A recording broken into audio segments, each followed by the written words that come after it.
There you go. Anyway, ladies and gentlemen, welcome to what's going to be a very big live stream. By very big live stream, I mean we could be going for the next, 8 hours or something. I don't know.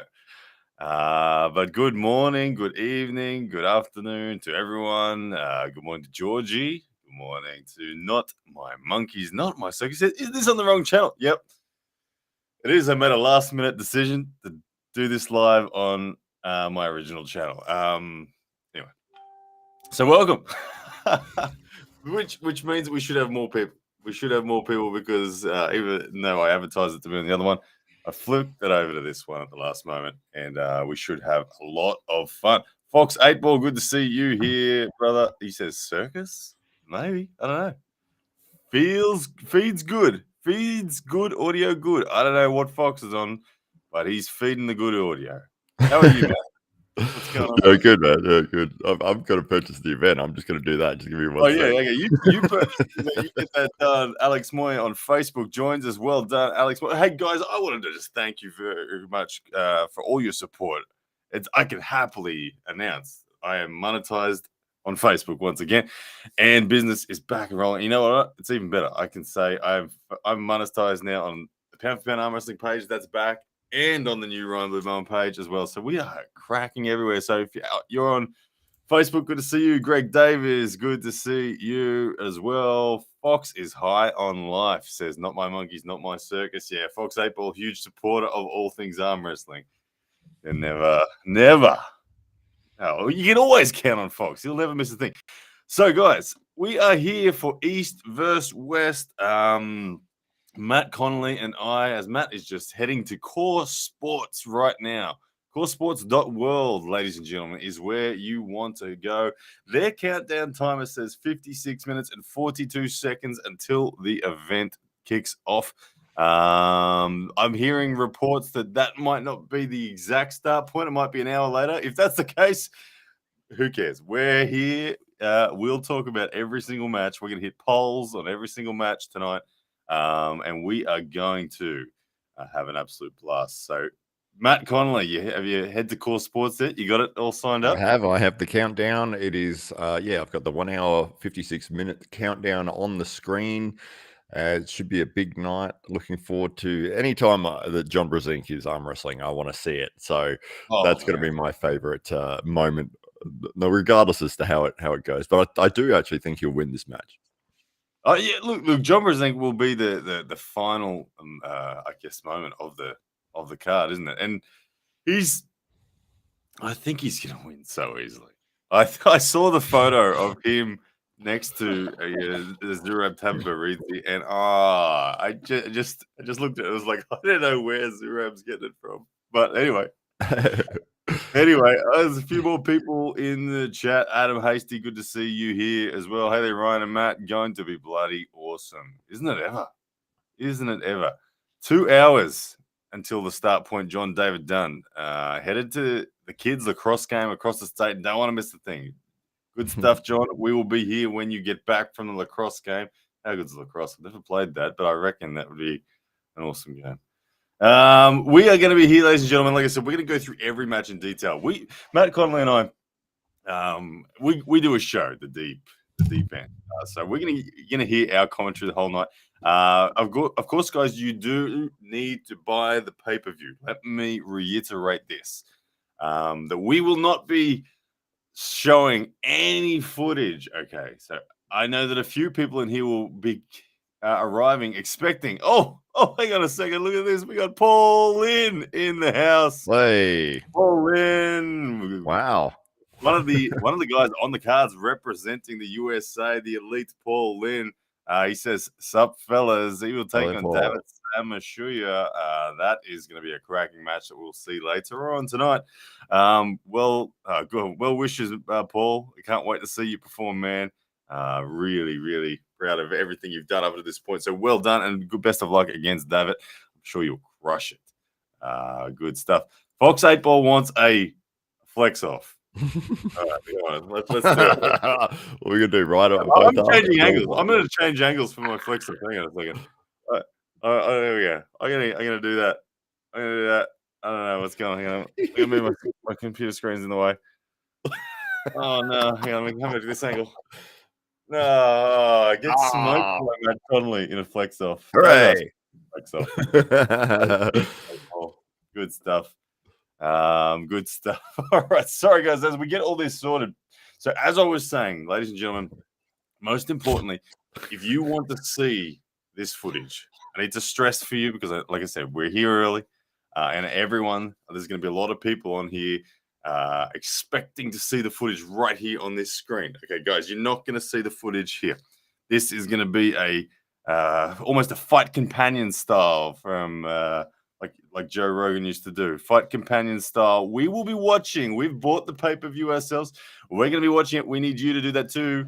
So head over to coresports.world and sign up. And of course, you get to dual screen it. Put the Core Sports on one, put this on the other, and you get to hear our amazing commentary of the event. And it also is a place to hang out so you guys can chat with each other, because I know that the Core Sports feed, as cool as it is, they don't have anywhere for you guys to hang out. So you guys can hang out here and talk nonsense, talk crap, talk throw stuff. And is the sweep on? Are we gonna have more Americans or European in here? So that's what. First of all, look, I'm gonna kick off a poll. I'm gonna kick off a poll, and I want to know. Hang on, let me just make sure I got the right thing up here. Hang on, I can actually get the poll going on. Hang on a second.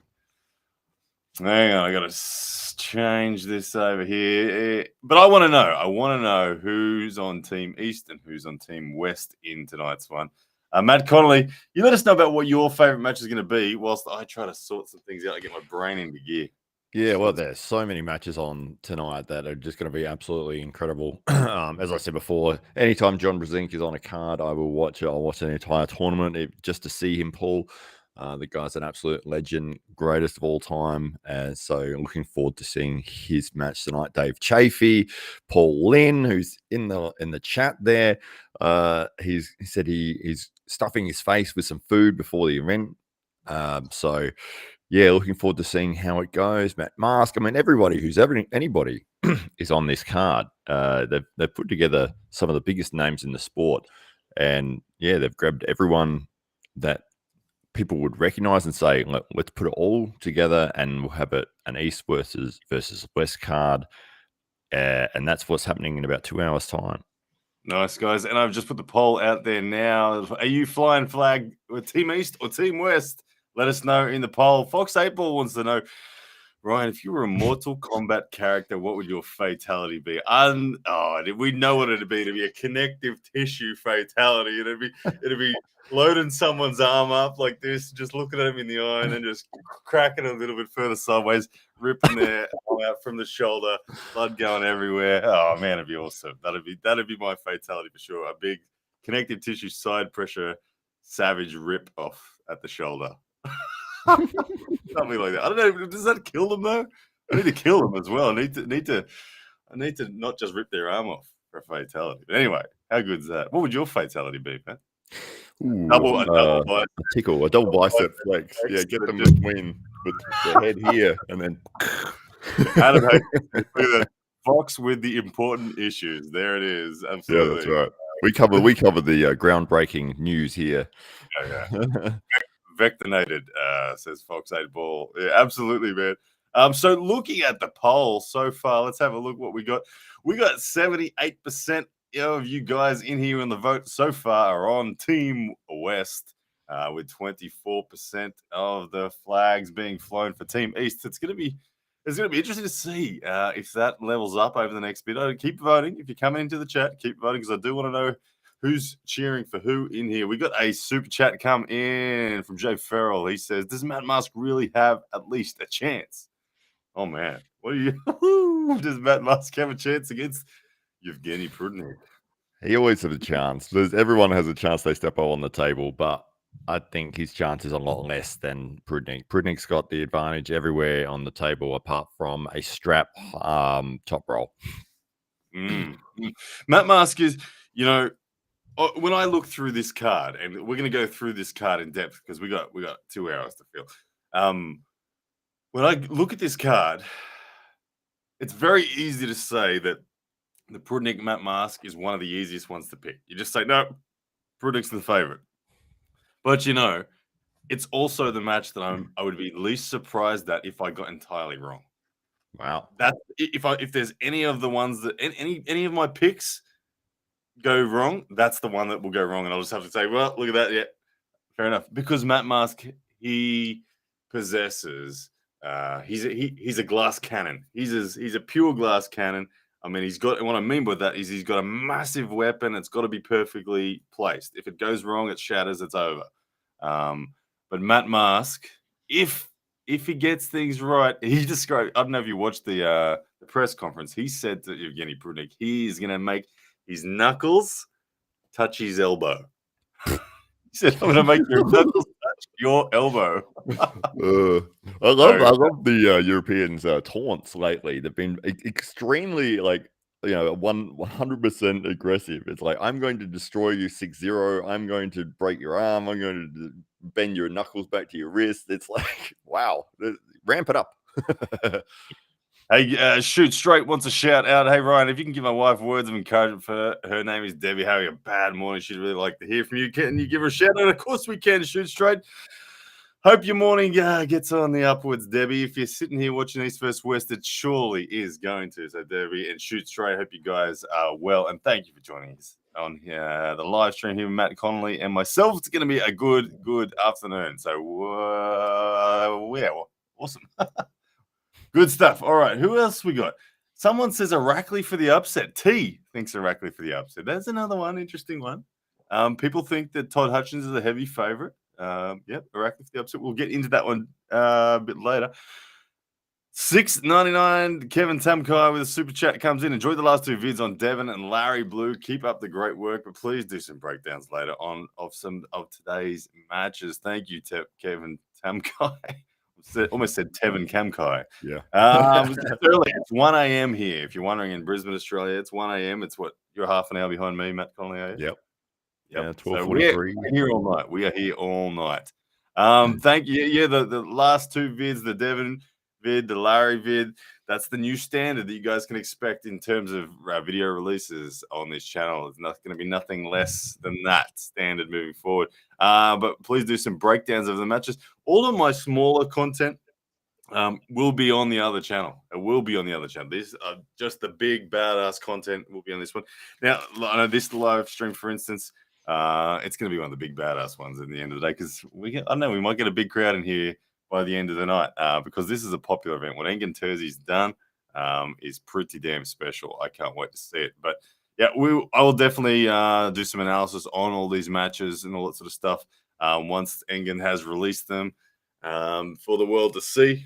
Obviously, we're on the pay-per-view, which, guys, the link is in the description if you need to know where the pay-per-view, or you could just head to coresports.world, grab your pay-per-view, East vs. West 3. We are 1 hour, 45 minutes away from the kickoff. It's hard to pick a headline, isn't it? It's hard to say what on earth the headline is. So many matches. Which one are you looking forward to the most? The most? I don't know. I don't want to pick one. There's too many. They're all exciting, aren't they? Guys, the order of the night. Engen Terzi posted this one a couple of days ago. The order of the matches will be as follows. I'll just run through them quickly for you. We've got Derek Smith v. Artem Morrisov to open it. Like, you open with your crappy matches, don't you? In events, like that's what promoters do. They warm the crowd up. The opening match is Derek Smith v. Artem Morrisov. Oh my goodness! Yeah, the giant stepping onto the table, 6'8" and a 6'5" monsters. Both of them huge humans. It's what a place to kick it off. But then we got Marcio Barboza with Sahib Kagla, Evgeny Prudnik v. Tobias Sprong, Matt Mask v. Artem Morrisov, Zurab Tavaridze vs. F.A. Comic on the left, I believe that one. Paul Lin v. David Samusuya, Arif Ertem Krasimir Kostadinov, Marcio Barboza, Tobias Sprong, Matt Mask, Evgeny Prudnik, Michael Todd vs. Rivaz Lutidze, Todd Hutchins vs. Irakli Zarakashvili, Dave Chafee vs. Gennady Kvikvinia, and then finishing it up will be John Brzenk v. Zurab Tavaridze to be the main event. It's phenomenal. Like, I can't believe this event is going ahead. This is crazy. So many of these guys. I can't wait to watch these matches. Yeah, good stuff. Hey, 217 in the house. Hey, good to see you, brother Brad Cook. 217, ladies and gentlemen, go give Brad Cook a subscribe. That dude is an artist with a camera in the respect of arm wrestling. No one does it better. Go and check him out, Brad Cook. Good to see you here, man. Greetings from California as well, YouTube user. What else we got in here? There's a whole bunch. We've got 291 of you in here so far. You're all here nice and early. So Matt Connolly. Sorry. One more super chat before we get into some analysis, guys, of these matches in detail. 199 from Jay Farrell. If John and Dave win, then Team USA is back. What do you think about Team USA, Matt Connolly? Is this John described it as the A team? John described it as we are here to mop the floor.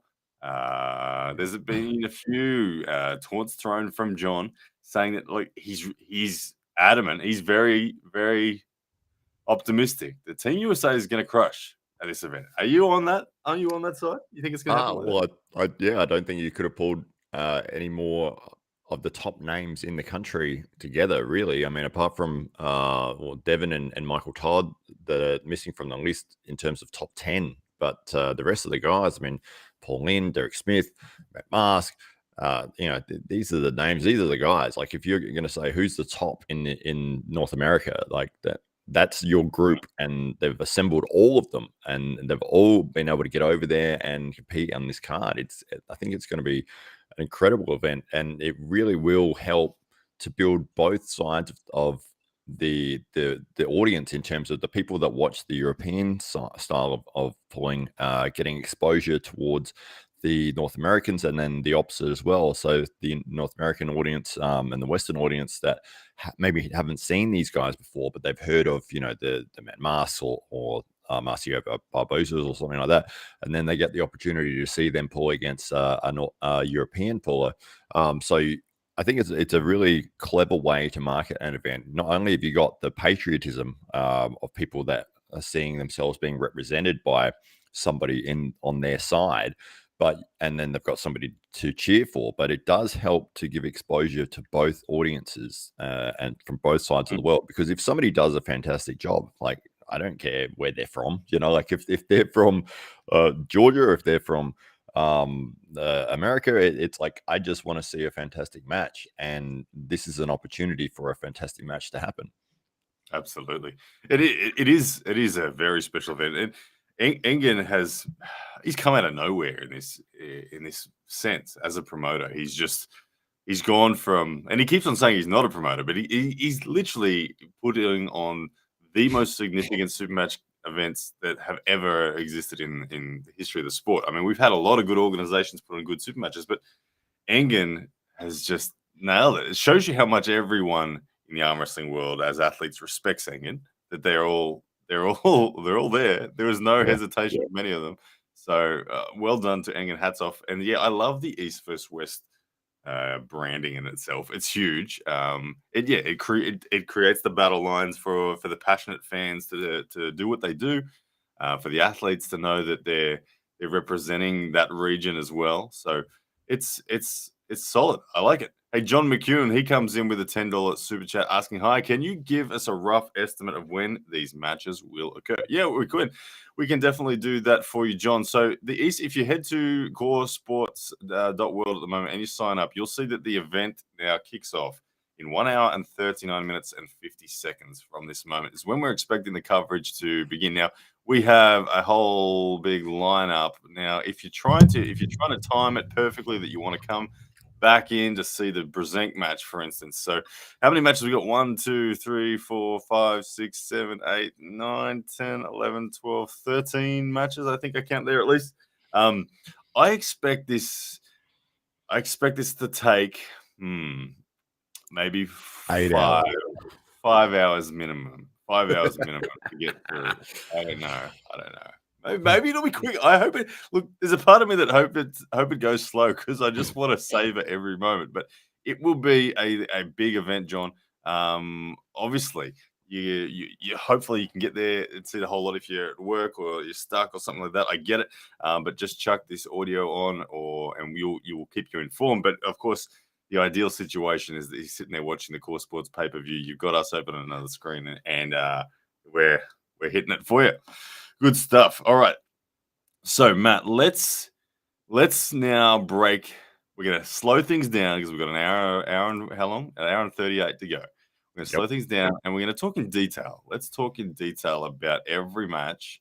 Let's give our predictions. I'm gonna now quickly put up a poll for the first match, guys. We've entered the first poll about which team are you flying the flag for. Team West gets 79%. So we've got a Team West bias in here when we go through all these things. I'm about to correct the poll now. But the first match we're going to have a look at with Derek Smith and Artem Morrisov. Paint the picture for me a bit there, Matt Connolly. Yeah, well, I mean, as you said, Derek Smith's 6'8". He's been on a tear. He's moving up in the ranks. He's really doing good things, big things lately in the world of the North American scene. Having a big win recently. Yeah, it will be interesting to see if he can continue that that rise in this match against his opponent Morrisov. I think, as we said, polls up there now, guys. So let us know as well who you think is going to take it in this one. Derek Smith v. Artem Morrisov. You got to say it's a pressure match, haven't you? You got to say it's a pressure match. I spent crypto. Comes in with a €2 super chat. Thank you. Which match are you most excited to watch? For me, it's Todd Hutchins, Irakli Zarakashvili. Oh, you'll answer him, but you won't answer me. Oh, that's right. You did ask me that straight up, didn't you? I think that's the one I'm most looking forward to. You said it without any hesitation at all. What if I give you $2? You would have answered me. All right. Jay Farrell, answer your one too. Matt Conley, I want you to answer this one. Which guy is under the most pressure to win out of this one, out of Derek and Morrisov? Oh, under the most pressure. Whew.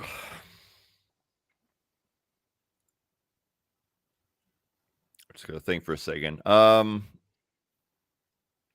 think Derek Smith is because he's getting attention. He's doing good things, and people are starting to point the spotlight in his direction.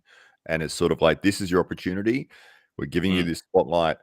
If you win this match, then you're really going to be right up there with maybe some of the top guys, and you can make a career out of this. You can really start getting the big matches. So, but if you lose, you potentially go back to where you were sitting before that.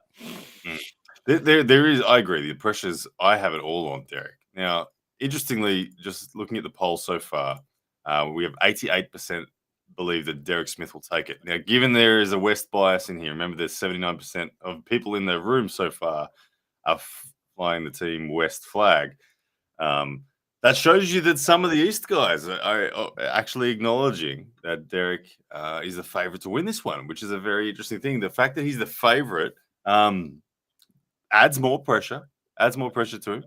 I believe he only took this match. Well, he only got notified 3 weeks ago that this match was there for him. So mentally, it's a short run. Derek Smith at the press conference made comments that he was still preparing. He was in good form. In his mind, he was preparing for other potential matches anyway. So it's not like he wasn't physically in shape or anything like that. But it is a short. 3 weeks is a short amount of notification, and I think honestly that in itself is a lot of pressure. But as you said, he is the new kid on the block. He's rising. There's a lot of belief in the fans from the arm wrestling world that Derek Smith is going to become the next Levan. Even I mean, I've said it. I've said he's got the potential to be the next Levan. When you look at the size of him. He can be even bigger than Levan, can't he? He already is bigger than Levan. So he's got a lot of potential, and that can bring the pressure as well. Absolutely, that can bring the pressure as well. And for me, the other factor that is the pressure is that this is his first dance in the spotlight under European conditions. And to me, that's a big factor. So I think definitely Derek Smith is under the most pressure. Jay Farrell, but thank you for that super chat and that question. Matt Gregory, we'll get to this one shortly, brother. Thank you for the super chat. It says Todd via Rackley for sure is a fire match. Yes, it is. Anything that Todd Hutchins does is a fire match these days, and a Rackley fire as well. But we'll get to that one in detail. But thank you for the super match. I mean, the super chat. Man, I'm too excited. I can't. It's 1:30 a.m. here. I gotta get my head. You know, I'm saying words backwards at the moment. There's so Iceman much going Crypto. on. Iceman Crypto is throwing in. Have we made any NFTs yet, bro? I will buy it. Iceman Crypto. I haven't. I haven't. It takes me too long. I'm spinning too many plates. I haven't made any NFTs. I need an NFT of Matt Connolly and Matt Connolly's double bicep. Yeah. Like, that'd sell, wouldn't it? $100,000 opening bid on that one. Hey. Yeah, You gotta get the split in there, though. Yeah. Thank you for the super chat and the support, brother. One day I will get there. I will. I need to. But so back to this match. Let's talk about it in a technical shape. So we've established that the pressure's on Derek. He's apparently the favorite. I heard Devin Larratt say that he thinks that Derek is going to crush him. Let's talk about the shape of this. Adam Morrisov. Both of these guys are ranked somewhere 10 through 20 in the world. Let's be a little bit liberal. They're somewhere ranked 10 through 20, both of them. This will give us a good indication of who's where. Adam Morrisov, I heard reports he's 6'5", tall guy, massive bicep pressure, good back pressure, huge ability to top roll, but also a huge ability to hook. He's not afraid of a hook in any way, shape, or form. But so here's the thing. Then you got Derek Smith, 6'8", and even bigger again. And when I watched the press conference, Morrisov's reaction, it looked like he was a little actually shaken by the size of Derek. His reaction was, "Wow, he's really big." He said he's a lot bigger than I thought he was. So I think when I saw that in Morrisov, I saw a worry that he's not going to get his ace away, because Derek, if Morrisov wanted to be top rolling, Derek's someone tall enough, big enough that he's going to be able to reach past the potential top roll that Morrisov possesses and just control it. So I think Morrisov, I wouldn't be surprised if Morrisov bangs straight into the hook, because he's scared of trying to top roll against Derek. And Derek commanding the high ground in the setup, I can see him potentially just high hooking. I don't think he's going to go for the top roll. I don't think he's going to bury it. I think he's just going to keep his pronation up, and he's just going to go, yeah, okay, you want to slide in low on me? I'll hook you from this high position. From there, if that is the way it goes, you see a drive, an offensive drive. The man who grips low usually has the first offensive drive. Will it defeat the pronator fully? If it does, happy days for Morrisov. If it doesn't, happy days for Derek Smith. I think that's where it's going to go. That's honestly, I think, where it's going to go. Morrisov maybe a little bit faster as well than Derek Smith, but Derek Smith, you have to say he's got control of the high ground in the fight, and that's always a big factor to have the high ground. What do you reckon? Yeah, I think with guys that are really tall, like if you're 6'5", you're going to be taller than, probably 90% of people that you're pulling against all the time. And unless you've got somebody that you're regularly training with that is taller than you, bigger than you, heavier than you, it might be a bit of a shock when you first get on with somebody that does have the physical advantages, or the figures. They are bigger, they're taller, they have a longer lever on their hand. If you haven't been training against that, and you've always been able to get what you want because you have a higher, because you're taller than your opponent, now your opponent's taller than you, but you haven't never experienced it, or experienced it very less than when you're in a super match competition.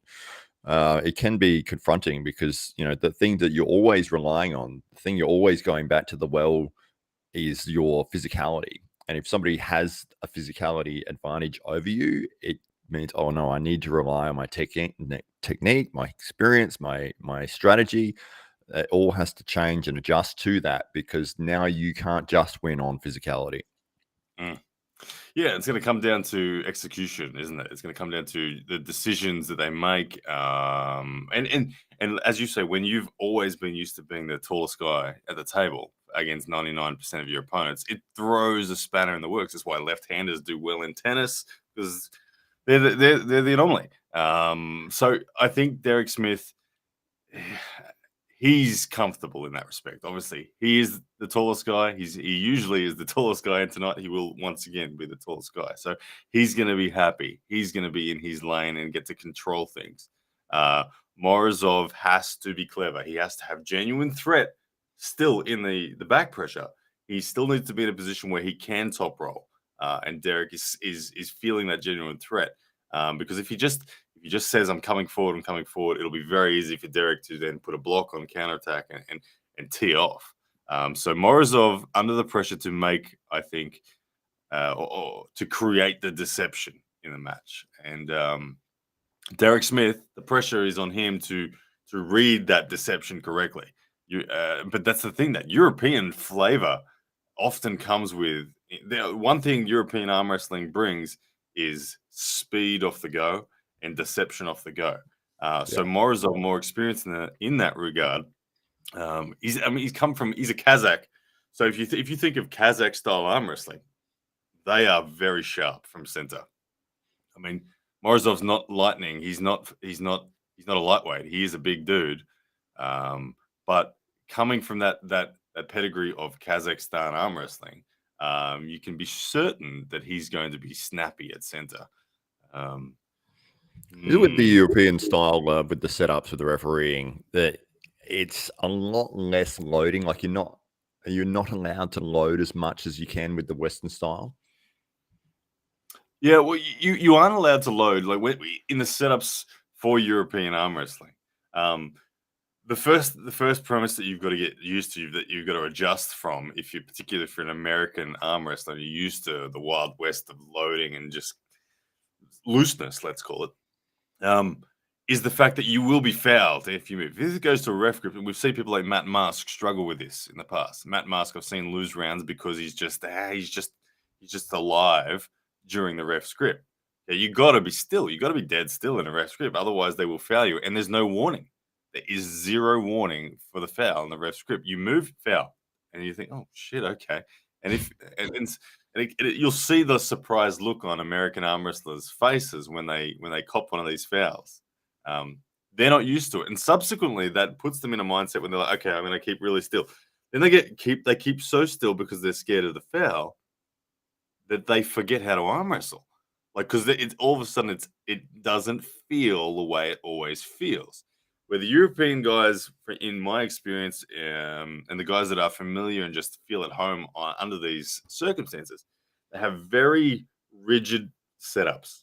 And when I say there's no load, but they're incredibly rigid through the fingers, incredibly rigid in their back pressure. They feel like they're very protected in their angles, and they've decided where they're going. Usually before the go, there's not much. Americans in that preload tend to feel out the pressures, and almost their decision on where they're going changes as the match is about to be called. It changes based on the pressures they're feeling. But European, very rigid, making a decision already. They know where they're going, and bang, then they go. It's difficult for any arm wrestler who's not at home under that, and I fear for Derek in this regard that is going to be a major factor. That he's going to be like, he's going to feel one step behind. Same thing for Paul Lynn. He's going to be in those circumstances for the first time. People like Marcio, John, Todd Hutchins, they're fine. They've done it a million times. They know what it's like. They're rehearsed. They're different. But Derek Smith is in that situation where it is going to be weird. Sunder says, yeah, that's weird. Sunder Raj, yeah, that's weird. Yeah. Jeez. I see Paul Lynn in the chat there. Someone's mentioning Paul Lynn. Paul Lynn is awesome. Yeah, we will get to Paul Lynn. He is awesome. We're going to feature him later on as well. He'll be in the card against David Samusuya. I've seen a few people in there having dramas, or just address some admin, having some dramas with getting the Core Sports feed. Now, guys, it is 90 minutes till the show, so you've got time to work this out.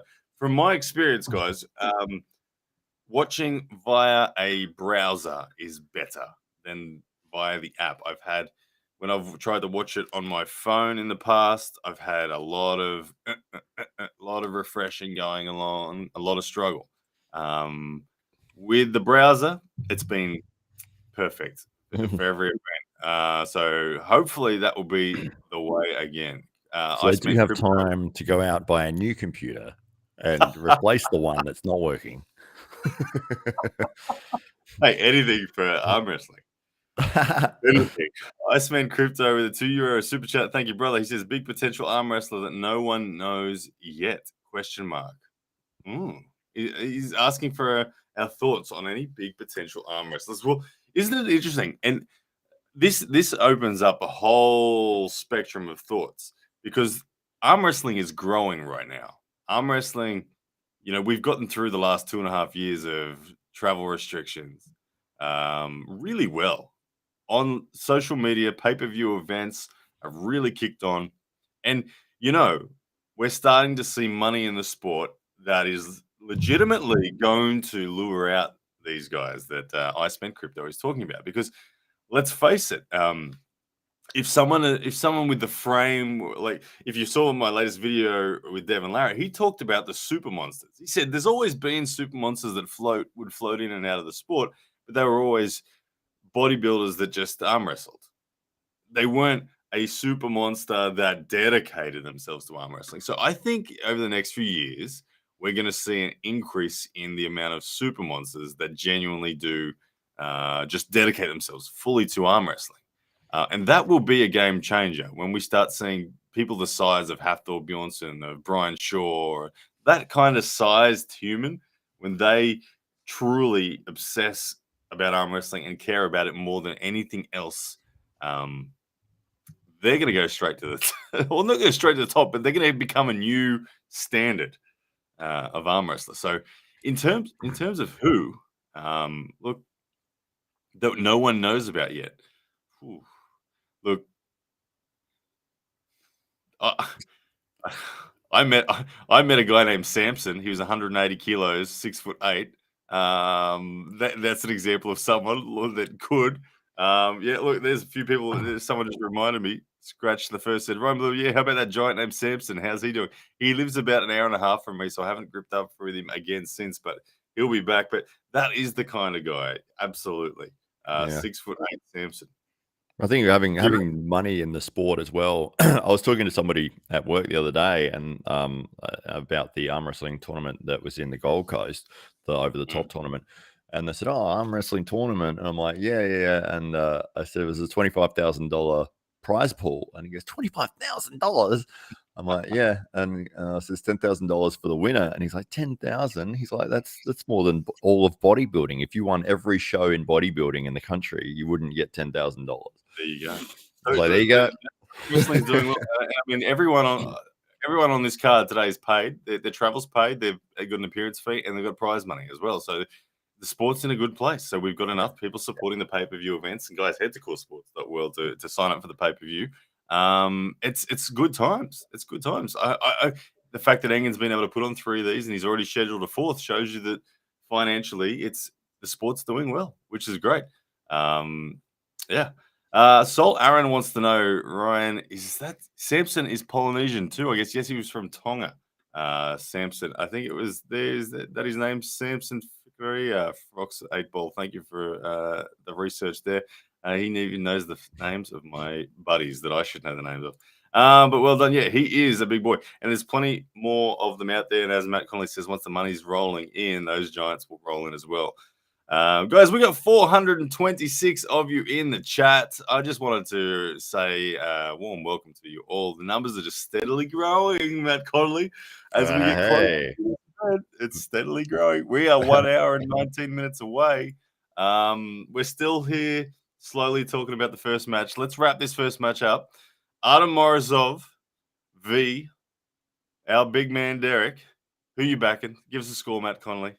Derek Smith 3-1. I think he'll lose the first round on exactly what you're talking about before with the issues with the difference in refereeing. I think he might get flashed, but then he'll make the adjustment and use his height and pull away with a Was this it's first of 3, isn't it, in their match? Yeah, I think they're best of 5 matches. I think they're Right, all. okay, yeah, I think I think 3-1. they're best of 5. 3-1, you're going to Derek Smith. I'm going to go 3-2 Derek Smith. I think it's going to take a little longer, just one start longer, in fact, for Derek to settle, for Derek to find it, for Derek to say, okay, I got it. And I'm saying Morrisov will be leading 2-0 before that happens. I think you're going to see. I love going into my brain and imagining the big Rocky comebacks and all that sort of stuff. I can see that. I can see Morrisov ripping through round 1. I can see Derek Smith getting half a stop round 2, and then I can see Todd Hutchins walking up, slapping Derek around, grabbing him by the scruff of the neck, and say, "Derek, what the hell are you doing, boy?" And suddenly just wake the man up. And Derek says, "That's right. I'm here to do a job." The nerves, he shakes them off, fires up, and instead of trying to respond to Morozov, he starts dictating terms. He starts bullying with pressure and just rips. Because if Derek is catching, Morozov's going to take it. If Derek is just crushing down and just dictating terms, then we're going to see Derek. And I have a feeling that's going to take at least 2 rounds to find that. We'll So find that's out in a little while. guys, we're going to move on to the next match, which so we'll get the poll set up, which is going to be Marcio Barboza versus Sahip Kagla. Let me just get this one up for you guys. But thank you for voting on the poll. And the first one it concluded with an 84% on Derek Smith. All right, let me just get this next poll up. Who you got? Marcio or Sahip? We know where this one's going to go. I'll be surprised if the polls aren't very much in Marcio's favor, but here we go. Let us know in the polls. Jay Farrell, Super Chat $4.99. Where does Mike go if he loses, and where does Dave go if he wins? Oh, you want to ask the good questions. You got to let us talk about these matches, Jay Farrell. That's all right. We can skip ahead for you because you paid $4.99 for it. Where does Mike go if he loses? Where does Mike go if he loses? Where does he go? Yeah, that's a hard one. I think we were talking about this earlier in the week, but I think this is a do or die match for Michael Todd. I really think that if he loses this, because of the way he's reacted emotionally, like watching his videos after his losses, and it just seems to really hurt. Like he really gets down on his losses. And I think that if he takes one more at this point in time, that he might say, "Look, I've done everything I wanted to do in the sport. I'm still going to be around it, and I'm going to coach and do videos and stuff like that. But in terms of high level competition, I'm done." I'd hate for that to be the case. I hope it's not.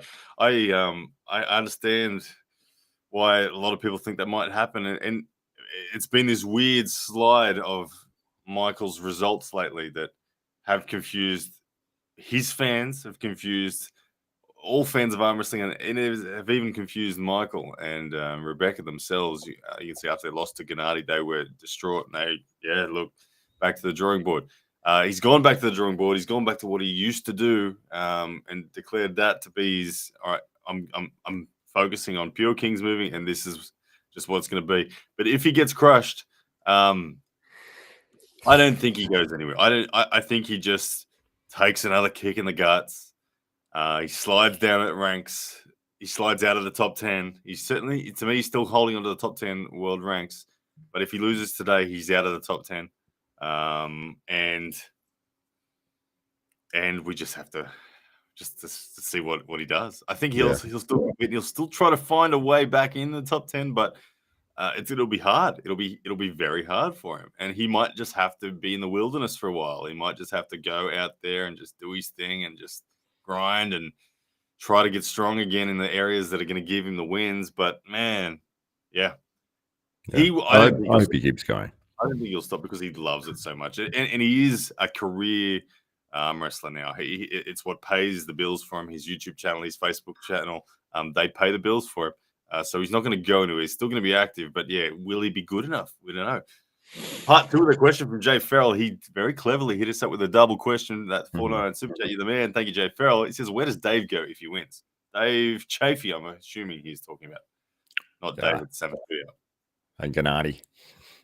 Look, if Dave wins, Dave is very firmly already in the top 4. Okay.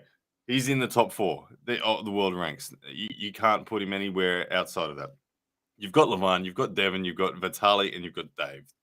That for me, that's locked in as the top 4 in the world.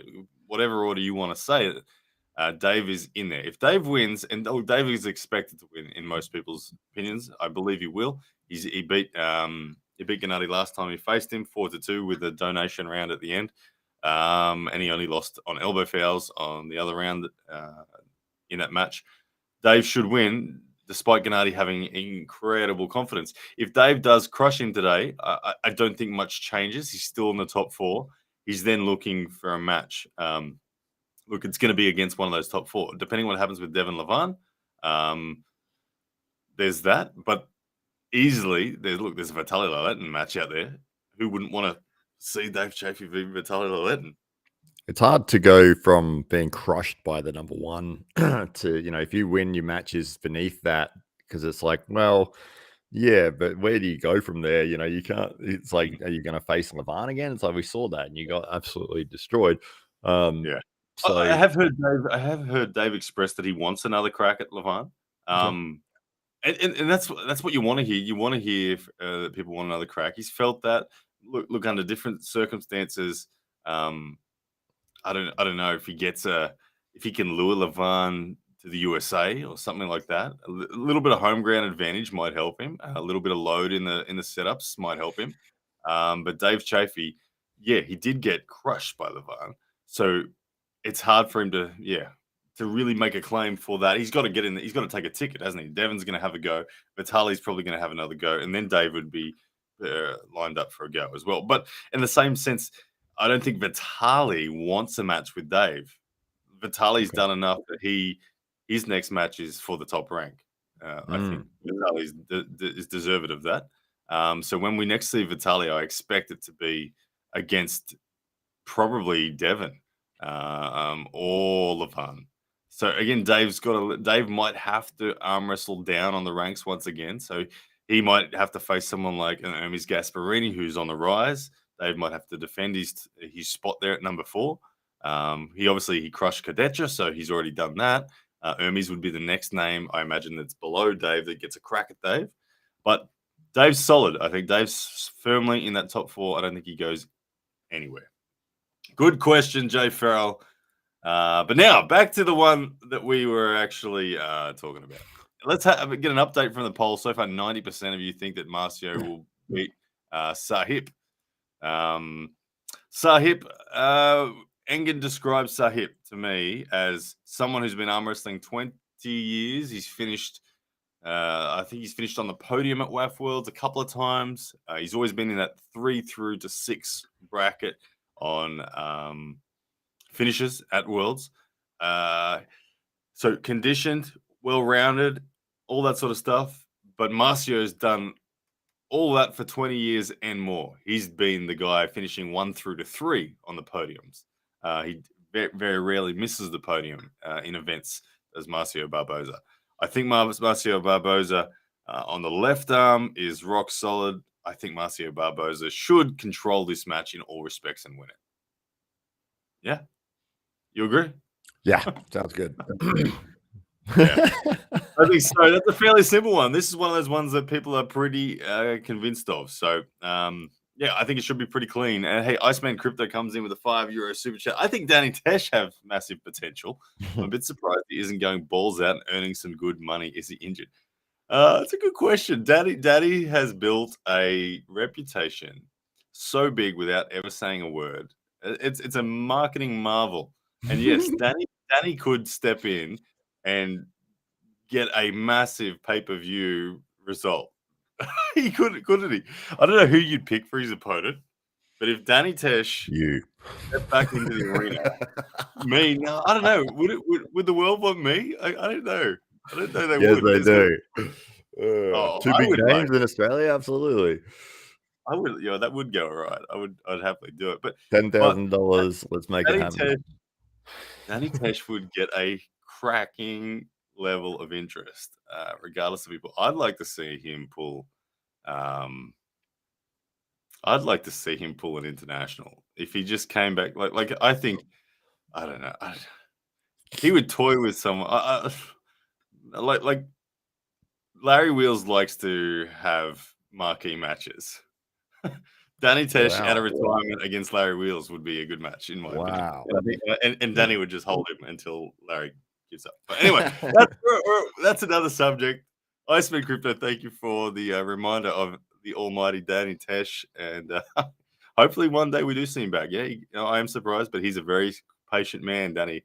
When he returns, it'll be glorious, won't it?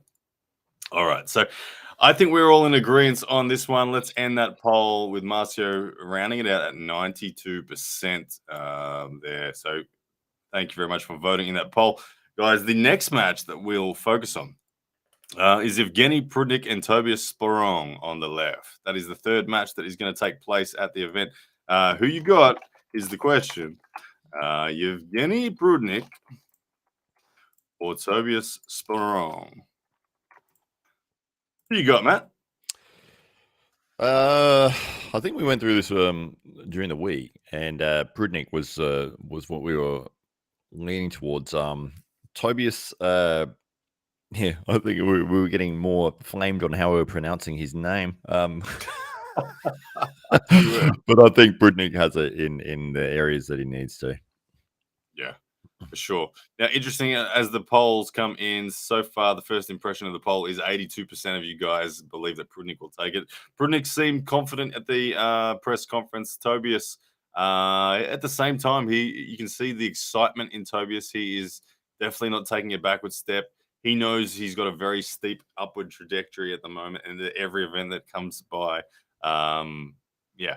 But the thing is, for Prudnik, he's looking at this going, okay, well, Tobias faced Morrisov last event, and I believe Morrisov won.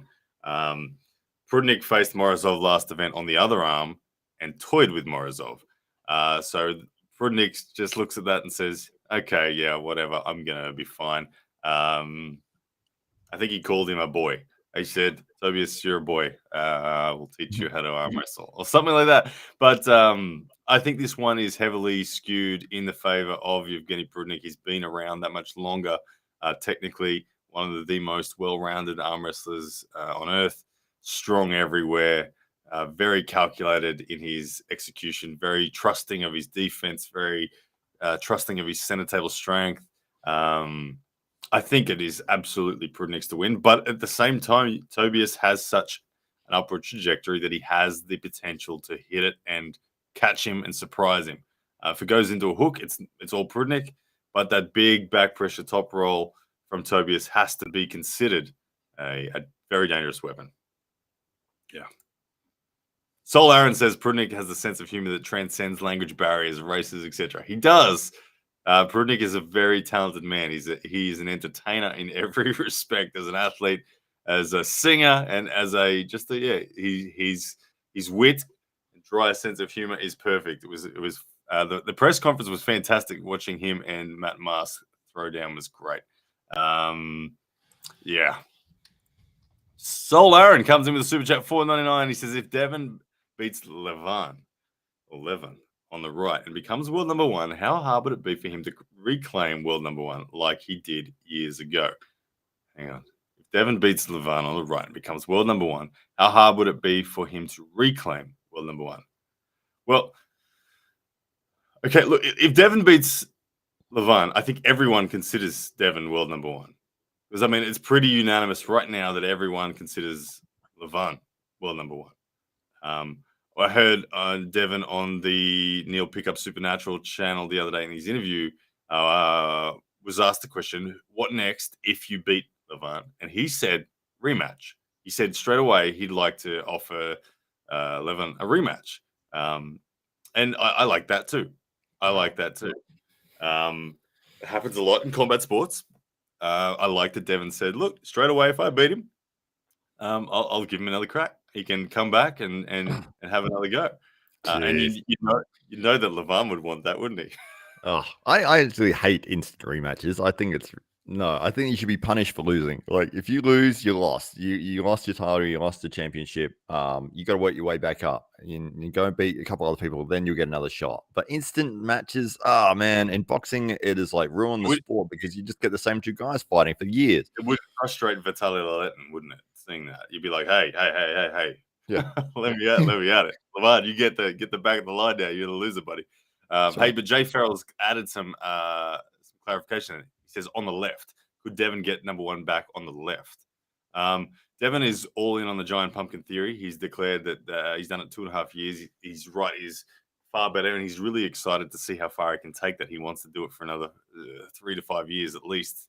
So I don't know that he will reclaim it on the left. I don't know that he wants to hunt it on the left. I don't think he could catch Vitaly and Levan on the left. I just don't think he's even going to bother trying.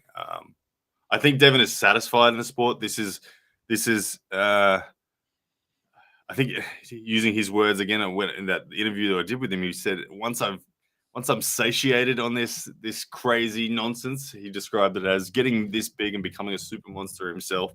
He described as crazy nonsense. So I think that we will see Devin be satisfied with just the right being his glory. Yeah, but good question either way, man. Thank you for the super chat. All right, where are we at with these polls? 87% of you guys think Prudnik is going to take it. I agree. I think Prudnik is the man. He will take it. Tobias Sprong is as exciting as a prospect as he is. He's the underdog in this one. Yeah. Rune 86. When does all of this start? We are 1 hour, 2 minutes, and 22 seconds away from the scheduled kickoff. Guys, head to coresports.world to grab your pay-per-view. I have put the link to the pay-per-view in the pinned comment. If you're wondering where to go, there's where you go. That's how you support the sport of arm wrestling. You got to pay for the events that they put on. Yeah, absolutely, guys. So if you are in the house here, what you can expect from Matt Connolly and myself when the event does kick off is it's going to stay looking exactly like it does right now. And what I mean by that is we won't be actually showing any of the footage. You do need to head to coresports.world. So please head there now and grab the pay-per-view. I think it's $13.99 is the pay-per-view. Well worth it. This is the most phenomenal pay-per-view lineup you'll see in arm wrestling. East versus West. It's huge. So many world elite arm wrestlers, literally the best arm wrestlers in the world on this card. It's worth every bit of the $13.99. But what we will be doing here, Matt Connolly and I, we will just commentate it. We're going to be watching the pay-per-view ourselves. We will commentate the matches. We'll give you guys a place to talk, a place to vote on polls, a place to talk trash with each other about what's going on. And we'll provide you with our perspective on it. But please do go and grab the pay-per-view event as well. And it kicks off in about an hour from now. Good stuff. Martin says my link is broken. Is it? Oh, I apologize for that if that's the case. Let me double check that. As we move on to the next match, I'll just talk about if you just Google search Core Sports, go to their website, you can just purchase it right there. Matt Mars, Zurab Tabaridze, FA comic on the left. One of the very few East versus East matches. What do we reckon about that one? Sorry, which one was that? That was Zurab v FA. Zurab Tabaridze. Zurab Tabaridze, the smaller man of the two. FA, the bigger man. FA comic. Turkey, I believe. So Zurab is the guy that's playing against John Brezink later in the night. Yeah. Jeez. I'm gonna have to go with what you think here, mate. I don't know. I don't know the other guy. One of the few East versus East options. I just put the poll up, guys. Let me know who you have. Zurab v FA. Zurab is the smaller man. He wants to put it into a deep hook. He's got that bicep-driven strength. FA comic. The bigger man, more back pressure in it. Top roll is going to be his thing. I think it's looking at the polls so far, we got 69% of people voting on Zurab as the favorite. We of course saw Zurab in that blinder against Ron Barth last last East vs West, and he showed that he has endurance. FA, expect more fundamental power, but if Zurab can control the pronator and get FA into a deep hook, we know he can last there. But I think it's FA's match to win or to lose. I think that he's the bigger man, the stronger man. He should get it done, in my opinion. I don't know. But anyway, we're going to move straight past that one real quick. 58% of you say Zurab, good stuff. All right, let's have a look at the next match. Get back into the East versus West side of things. Paul Lin and David Samusuya. Let's ask that one. Who you got, ladies and gentlemen? Paul Lin and David Samusuya. All right, let me just get this one up. Paul Lin was in the super chat, stuffing his face with food earlier, getting ready for the event. He, as we were saying, is sort of the junior member in a way of the USA team. If you can see that of the top guys in the country, he's extremely experienced, a great guy, really personal, friendly, has a great YouTube channel that people should check out. Very knowledgeable in the sport.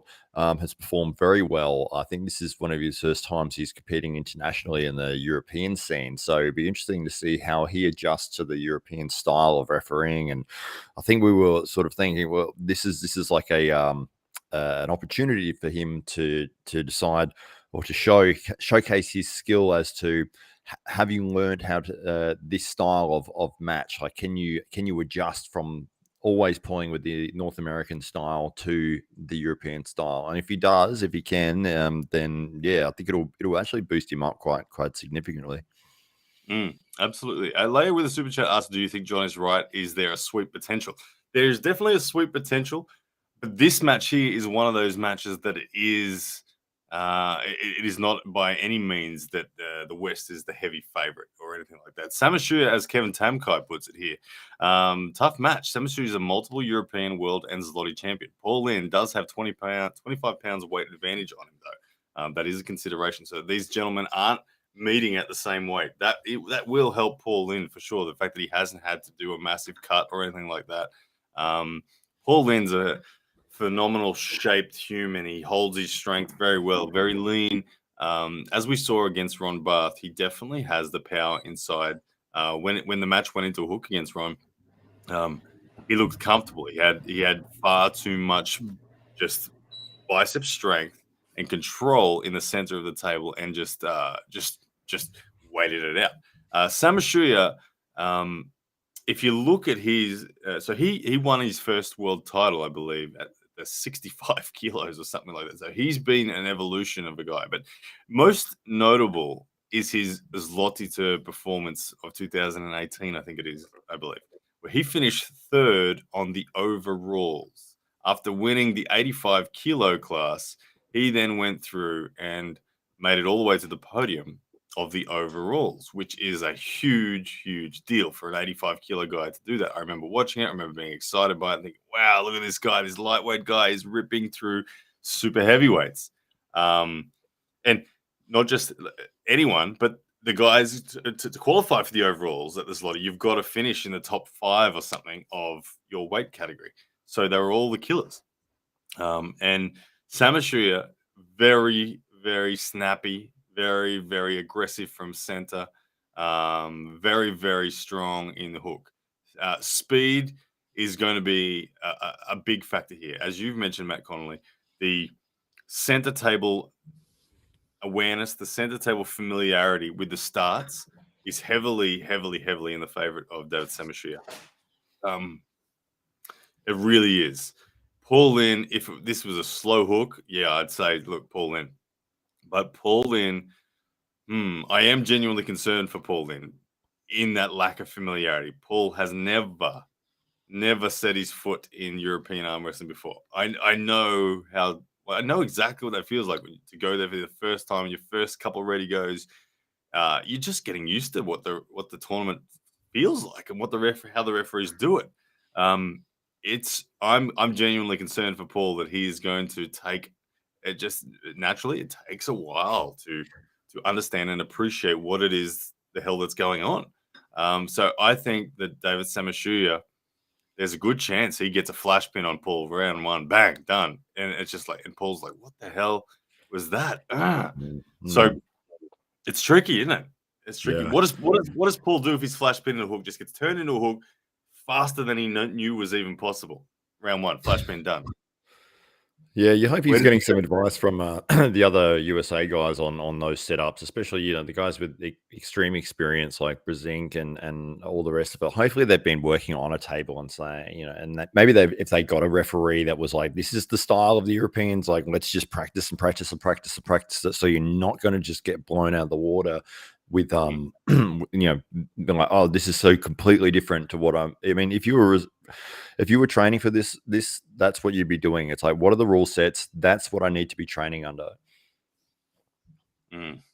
Yeah, I don't know how long Paul. I guess Paul's had a couple, maybe 2 months or something to prepare for this, so he would have had those opportunities. There are, of course, plenty of referees in the USA that people like Leonard Harkless that could recreate this for him, but there's still something about doing it overseas for the first time that it just does feel different. It does feel different. When I went to the Zloty tour, it felt so different to any other arm wrestling refereeing I've had. So, I think that this one's going to go 3-2 Paul Lynn because, again, first 2 rounds, like Derek Smith, I think Paul's going to be finding his feet on what the hell is going on. I think David Samusuya, it's a good chance of straight away almost a flash pin out of the gates round 1, a semi-flash pin round 2, and then finally Paul Lynn feels the groove, wakes up, and makes it about that horsepower and is the stronger man ultimately. But oh my goodness. Yeah, just said in the chat there as well that don't worry, buddy, I should be okay in the setup. Oh, is he in the chat? Where is he? How did I miss that? Paul Lynn. Good stuff. Paul Lynn, I want to put your comment up, but I can't see it. Oh, there it is. Paul Lynn. He's on Facebook. I should be okay in the setup. Well, the one thing about Paul Lynn's setup is that he has, as far as I've pulled Paul and I felt it, and I've watched Paul pull, is he has immense back pressure. His immense back pressure protects him. It's one of the easiest ways to protect yourself from a flash pin is to scare your opponent with genuine static threat through your back pressure.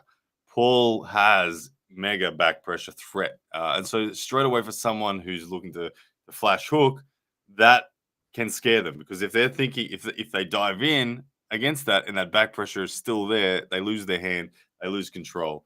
So Paul Lynn, good to hear that he is okay on the setup and is good to go. Paul Lynn, man, we're buzzed. We're Great buzzed. guy. Well, go to his YouTube channel. He has awesome videos. He's the nicest dude in arm wrestling. We all know it. Paul Lynn, the people's champ. David Samusuya, it's going to be a great match. Guys, let's have a look at the poll. 79% of you think that Paul takes it. Interestingly, the exact same number of people voted for I'm on Team West. So it looks like everyone from Team West says Paul Lynn's going to win, and everyone from Team East says David Samusuya is going to win. Paul also just said, that is the plan. I'm going to load as much as they will allow. Oh, fantastic. There it is. Matt Connolly on it in the comments section, seeing all this. Matt Connolly, are you able to, Matt? Are you able to actually click on comments and bring them up? Let me try. No, I'm not. If I hide one, try again now. Let's see if Matt Connolly can do it. Nope. Okay, you just keep telling me about the ones I'm missing in there. But Paul, that's all good. Best of luck, brother. Hey, we got another super chat in. One from Iceman Crypto again, killing it tonight. Thank you, brother. €5. Who does Ryan Bowen want to face more than anyone in the world right now? When you go to sleep, what match are you dreaming of? There has to be one. I'm dreaming of Engen. How could I not be dreaming of Engen Terzi right now? He is my next opponent. Face him in 10 weeks' time at East vs. West number 4. I'm very much obsessing about Engen right now. Dreaming about all the nastiness that he's going to be bringing my way, and all of these same pressures that we're talking about for Paul Lynn, I will be experiencing as well. The European style setup, the familiar. I mean, Engen's had more starts than anyone. I honestly think Engen probably is number 1 in the world for ready goes. I'd be surprised if anyone has had more. I know John's been around forever, but so's Engen, and Engen has pulled so many damn tournaments. I think Engen is number 1. Hey, oh my goodness, look at this Wow. dude. Oh my goodness, Kyle Howarth, Wow. you sensational man. Wow. Grip and rip with Kyle Howarth with $150 super chat. What the hell, man? What the hell? He says, Wow. thanks again to you and your wife for the hospitality. Also, loving the new content and looking forward to more. Kyle Howarth, you are the man. Thank you so much, brother. Kyle, of course, came over, ladies and gentlemen, from West Australia to participate in the Over the Top tournament. He stayed here at my home with my wife Joanne and I, and we had an absolute blast. Kyle, thank you so much. That's ridiculous, man. That you give me a super chat that big. That's ridiculous. But thank you. That was amazing. Yeah, great guy. I got to talk to him at the event as well. Really nice. Awesome guy. Yeah, guys, go and subscribe to Grip and Rip for Kyle Howarth. Just the dude's got a YouTube channel. The dude is one of the genuine best. He's now ranked, I have him ranked number 10 in Australia on the overalls list. If you didn't see what he did against Brett Coots, they had a freaking war on the right arm and Brett Coots. Brett Coots is historically one of the strongest guys in Australia.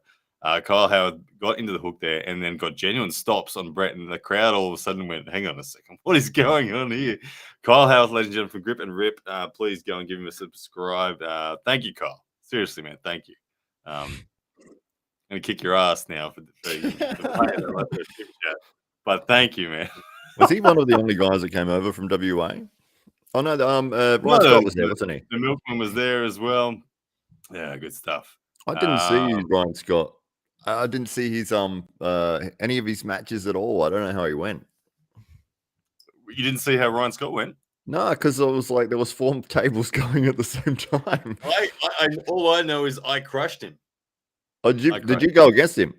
Yeah, I flash pinned him in a hook out of the straps. I did a I Samusuya. thought I was filming all your matches. I don't know how I missed that.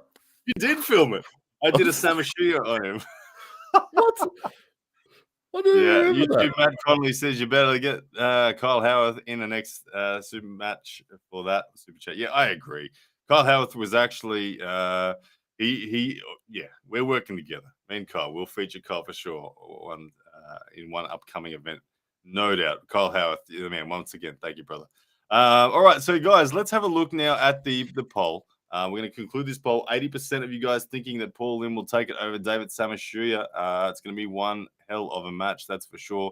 Thank you for all the votes. The next match that we have after that is going to be Arif Ertem versus Krasimir Kostadinov. Let's quickly ask you guys who you got. It's another East versus East. Who you got? Krasimir Kostadinov. Ooh, you going Krasimir? Yes, I think he's going to make a bit of a comeback after his last match. Okay. That's my oddball pick of the evening. That's definitely a long shot. I Yeah. got to say that is definitely a long shot. Look, Arif Ertem is the WAF super heavyweight world champ of current form. Krasimir Kostadinov, he's won world titles at all weights for WAF except the open weight. At the press conference, he said exactly that. He said, "Look, I've achieved everything I want to achieve in the sport in all weight categories except super heavyweight. So I'm just hunting supers. He said, I don't care. If I lose, I get back, I train, I come again. I'm going to keep on hunting them until I can get them." Krasimir Kostadinov has beaten big guys before. He's beaten Gennady Vikvinia. He's beaten Levan Saganishvili. He's done that. He's proven he can do it. Yeah. But he did get crushed by Corey West, of course, and he has lost to Arif very convincingly in years gone by. I think it's a redemption pull for him. He's going to be like, I want to, losing to Corey West is like, no, it's reignited that fire for him, I think. And he's like, I'm going to make a comeback here, and this is my moment. Yeah. Well, so far, 65% of people agree with me that Arif will win, and 35% in the Matt Connolly Krasimir. Well, that's not bad. I'm worried for Grassy that it's another mismatch and it's just going to be a stomp. That's my worry for Krasimir. Was that 3-0? I say 3-0. I really love Krasimir, but and I admire his tenacity to continue to chase what he is dreaming of. There you go. Pseudonym comes in with a $3 super chat. It says hang on, I missed it. I just missed. Missed it again. There it is. There it is. A $3 super chat. Lots of ArmBet stakes available on Stake Kings. If you're interested, guys can head to ArmBets, Stake Kings, that is, I think it is. And you can bet on these matches, all sorts of stuff. Good stuff. Thank you for the reminder there. Pseudonym, head over there. ArmBets if you want to grab one of these guys. If you had to bet on any match tonight, who are you betting on? If you had one bet, $100, bet on someone, who you betting on? Let me think. I'm just looking at the list, the lineup here. I put it on John. I think John Brazing's going to take it. I think he's the heavy favorite. I agree. John Brazing is going to wreck Zurab Tabrizi, in my opinion. All right, let's get on to the next poll. We are, ladies and gentlemen, only 44 minutes away now from the event kicking off. Marcio Barboza and Tobias Sprong is the next one we're going to ask about. Who you got in this one? This is right hand still? Yeah, this one's right hand. This is back into the interesting side of it, I guess. Not that the left isn't interesting, but it's not interesting, if you know what I mean. Left is just for opening doors, isn't it? Left, yeah, opening doors, for holding beers, all that sort of stuff. Who you got, guys? Let us know in the polls between these two. Marcio Barboza and Tobias Sprong. It was an interesting exchange that they had at the press conference. Marcio described Tobias as cute. Then he said, "Lucky you don't arm wrestle with your face because everyone would want to kiss you." And Marcio was really struggling and backpedaling to dig himself out of the grave that he dug. Like you could, I don't know where Marcio was going with it, but it was terrible trash talk from Marcio. Marcio, I don't know what you were doing. If you're watching this, that was some of the worst trash talk I've ever seen. But I still think you're going to win, having said all that. I don't know. Did anyone see? Let us know in the chat. Were you dying as an American, as a fan of the West Ham wrestling? What did you think of Marcio's trash talk? And Tobias was just like, yeah, okay, all right, fair enough. Anyway, it was the arm wrestling itself. I think Tobias comes with a set of weapons that has the ability. People in the chat there saying Travis needs to be there to help him with the trash talk. Yeah, the king of trash talk over the mic. No one's going to beat Travis in the trash talk. Morg reckons it was actually a fun moment. He liked it. He thought it was good. Tobias handled it well. He didn't let it ruffle him. That's for sure. He was like, yeah, okay. Cool, insults that are actually compliments are hard to ruffle you. Yeah, thank you. I am pretty good looking after all. He said I was cute. Yeah. But anyway, the match itself, to me, Tobias has weapons that could genuinely get pins on Marcio. But I think that time in the sport is one of the most interesting physical considerations for any matchup, and this is something that I'm starting to appreciate myself. I'm 9 years in. I feel certain balances with people that are new in the sport. Even if they're stronger than me, you start to feel, they're just not conditioned through their joints. The elbow, their wrist doesn't have the same level of conditioning. And I suspect that that's what we're going to see. I think if you got Tobias and Marcio in the gym and you assessed all their arm wrestling specific lifts, I would not be surprised if Tobias had bigger numbers across the board. But Marcio has been doing this so long that his level of conditioning is at a far, far greater level. And I think that is a really big factor. Tobias, I feel, has a very short window of opportunity to get victories on Marcio. As soon as the match gets drawn into a dogfight of any sort, I think the conditioning of Marcio through the hand and wrist, through the elbow, will very quickly rise to the top. I think Tobias can only win this match if he's flash pinning. I don't see any ability for him to hold position against Marcio. If the match stops and Marcio's wrist is not completely compromised, Marcio I see winning the match. Yeah, I think Marcio, as you said earlier in the week, has experience in the European world, in the North American world. He's been around forever. He's pulled against the greatest guys. I think that he will have the knowledge as to what he needs to do to get the job done tonight. Absolutely. Hey, Neil Pickup's wife's boyfriend asks, Ryan, is the elbow joint a myth? No, it's definitely not a myth. It is definitely a big deal. It's a big deal. Stability through the elbow is something that you go and look at the if you hold the humerus still and you move the elbow, a junior arm wrestler will still have a bit of slack there. You'll be able to move it. Go and try to do that to Todd Hutchins. It will feel like it is a piece of steel. The elbow integrity is a big factor. At the end of the day, side pressure is not really a muscular thing.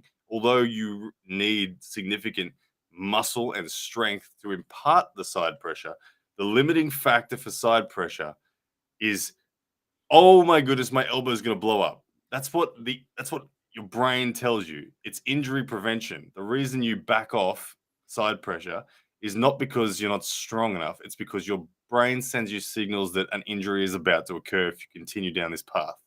And that injury signal comes sooner if your elbow is not conditioned. The more your elbow is conditioned, the later that signal is sent by your brain. So elbow conditioning, a very real thing in wrestling. Absolutely. I'm seeing a lot of comments come through where people were saying that Matt Mask has rolled his ankle falling down some stairs, and he's for real? Yeah, apparently my he was goodness. limping at the press conference, and somebody said he was on crutches or something. There you go. Well, if that's the case, Mad Mask is a Matt man. There's some alliteration for you. But Matt Mask is a madman. He is in a lot of respects. He fires up, and if he's falling down the stairs, it's not going to trouble him. I don't think he gets so ramped up with adrenaline. Matt Mask. I mean, we've seen him dislocate fingers and in mid-match, and he keeps going. It doesn't stop him. Matt Mask has wins on so many credible North Americans. So many. I mean, he's beaten Devin. I think he's pinned John Brzenk. He's pinned Jerry Cataret. I think he's done it all. He's one of those guys that can peak at a very, very high level. And if he achieves what he needs to achieve in the context of the pressures, then he has the ability to actually pull this one off. He does. Guys, I'm just going to quickly wrap up. We got 82% of you guys on Marcio Barboza for the win. I think we agree with that one. Tobias Sprong will have a red hot crack at it, but it is Marcio's match. That one will be likely taking 2 victories tonight, in my opinion. After that one, this is the one that we guys wanted to talk about. Let's do it. Who you got? Matt Mask and Prudnik. This is pointy end now. We're getting to the good stuff. Mask or Prudnik? The man who's fallen down the stairs. Yeah. Best voice in arm wrestling. Yeah, who you got? Fallen or pushed? Yeah. That's it. I didn't get to watch to the end of the press conference, but I was told that Matt Mask was even arguing with John Brzenk in the end. Like, that shows you he was arguing about. I think John was saying that he's from Canada, he's not on Team USA or something. I don't know what it was, and Matt Mask was getting fired up. But Matt Mask does get fired up. He will get fired up, and regardless of rolled ankles, Matt Mask. When I watched him speak to Prudnik, he looked like he almost he's upset with the world's perception of him currently. I think he's upset that with the performance he put in recently against Tim Bresnan. I think he's upset that he lost to Hermes. Remember, I mean, he lost to Hermes, but he also dominated Hermes in one round. Matt Mask is a very buckle side dependent puller. When the buckle is on his opponent's hand, Matt Mask needs to not lose on freaking fouls. Because that's what he did against Hermes. He lost on fouls that opening round. He had the good side of the strap, which for him is very important. And then he fouled out for movement in the ref's grip. I think that when the buckle is on the hand of Prudnik, if Matt Mask can just stay calm, not foul out, do his thing in the setup. Matt Mask is a very tall human. He's much taller than Evgeny Prudnik. Matt Mask is at least 6'6". He's tall. Prudnik is maybe 6'3" or 6'4" at best. I think maybe 6'3" probably. Matt Mask will have the high ground there for the taking in the setup.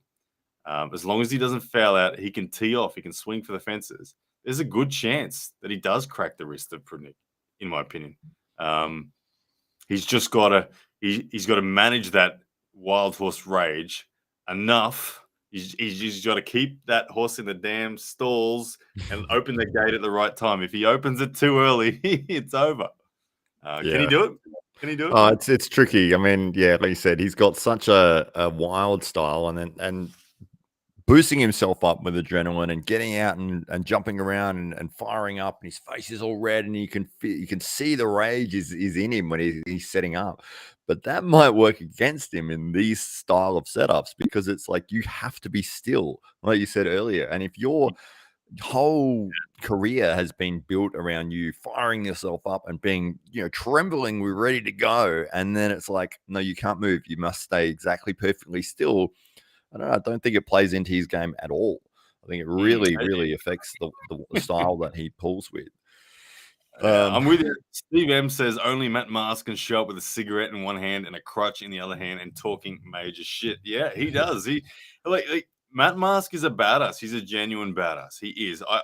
I've for a long time seen Matt Mask as one of the most dangerous men to everyone in the top 10.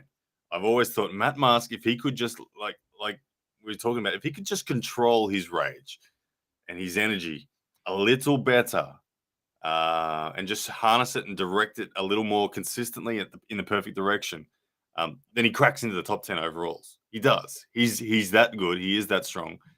He could, but that loose factor is a big thing. One thing that Matt Mask doesn't do as well, I think this could be a factor that could bring him into the match. If we think about that looseness that he likes, and the strictness of the refereeing, as Matt Connolly has just referred to, I straight away think of people like Travis. Okay, what the one thing that Travis Bagent does incredibly well when Travis goes to Europe, because I mean he's done very well in Europe, is that he actually controls the referee through his words very well. Matt Mask doesn't. Matt Mask just faces the arm wrestler. Watch what Travis does. When Travis breaks more rules than Matt Mask does, but he gets away with it. He will control the referee. Before, when Travis gets to the table, he'll go as soon as the referee touches Travis's hand and goes to put him in the center. Travis will pull away and say, "Hey, man, what the hell you think you're doing? You ain't touching my hand here. I am determining where my hand goes. You just watch this guy. He's the cheat here. Trust me. I'm the most well-behaved arm wrestler." Like, he starts intimidating the referee. He starts talking, controlling, and remolding the situation.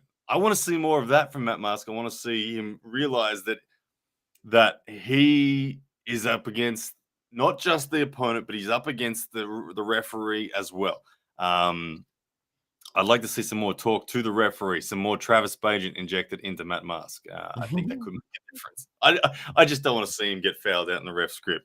Yeah, yeah. Yeah, absolutely. That's going to be the worst ending that could happen. You go all the way over there, you've got this huge event, everyone's watching, and then it's like, oh, it ends on fouls. You're like, Sandro says that Matt knows he's being thrown to the wolves, so he's having a blast in Turkey. Fair enough. Do you think he's been thrown to the wolves? Is this why this match? Why Prudnik, who is ranked like 6th in the world? Why is this a match because they wanted to make sure East gets on the board because there's a lot of West killers in this one? Is this a throw to the wolves, or does Engen believe Matt Mask has it? Was this Matt saying I want Prudnik? Was this Matt saying give me someone inside the top 10? I need to prove myself. What do you think it was? I don't think it's being thrown to the wolves at all. I think it's a great opportunity and a relevant opponent that is around the same ranking. Like I know that Pridnick is a little bit higher, but Matt Maskers he can win. He can absolutely win, and you don't. It's not a squash match. It's not like he's going out there to just get obliterated. If he wins tonight, a lot of people are going to lose a lot of money if they put money on Pridnick. Yeah, I think that there would be a lot of money on Prudnick. There's definitely a lot of opinion, and I have to look even for myself. And I know 53% of you guys in the poll at the moment currently have Prudnick to win. That's remember that the majority of us in this room are cheering for Team West. So I think there's a fair bit of that vote there. Look, Prudnick is the favorite. As much as I'm on Team West, I want to see Matt Mask crack into that top 10. I think that Prudnick has to be considered the favorite. But he is the guy, as I said right at the beginning of the show, if there's anyone that is going to prove me wrong on my predictions, I think Matt Mask is the one that is most likely for me to just go, wow, look at that. I got that so wrong. He can do that. He can do that.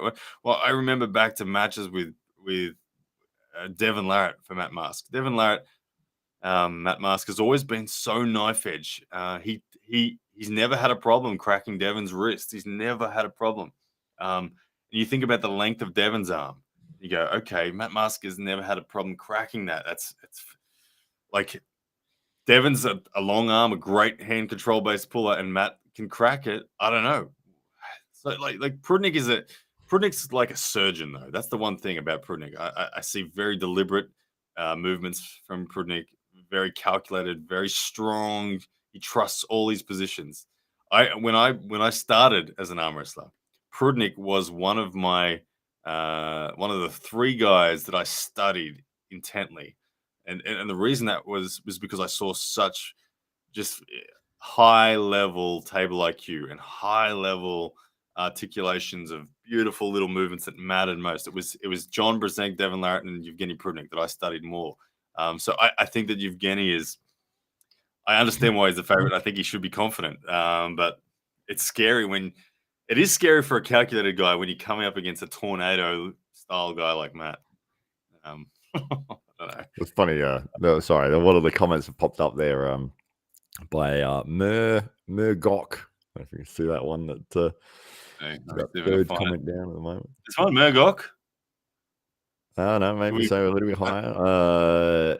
Well, he says Jody never had a problem cracking Devin either.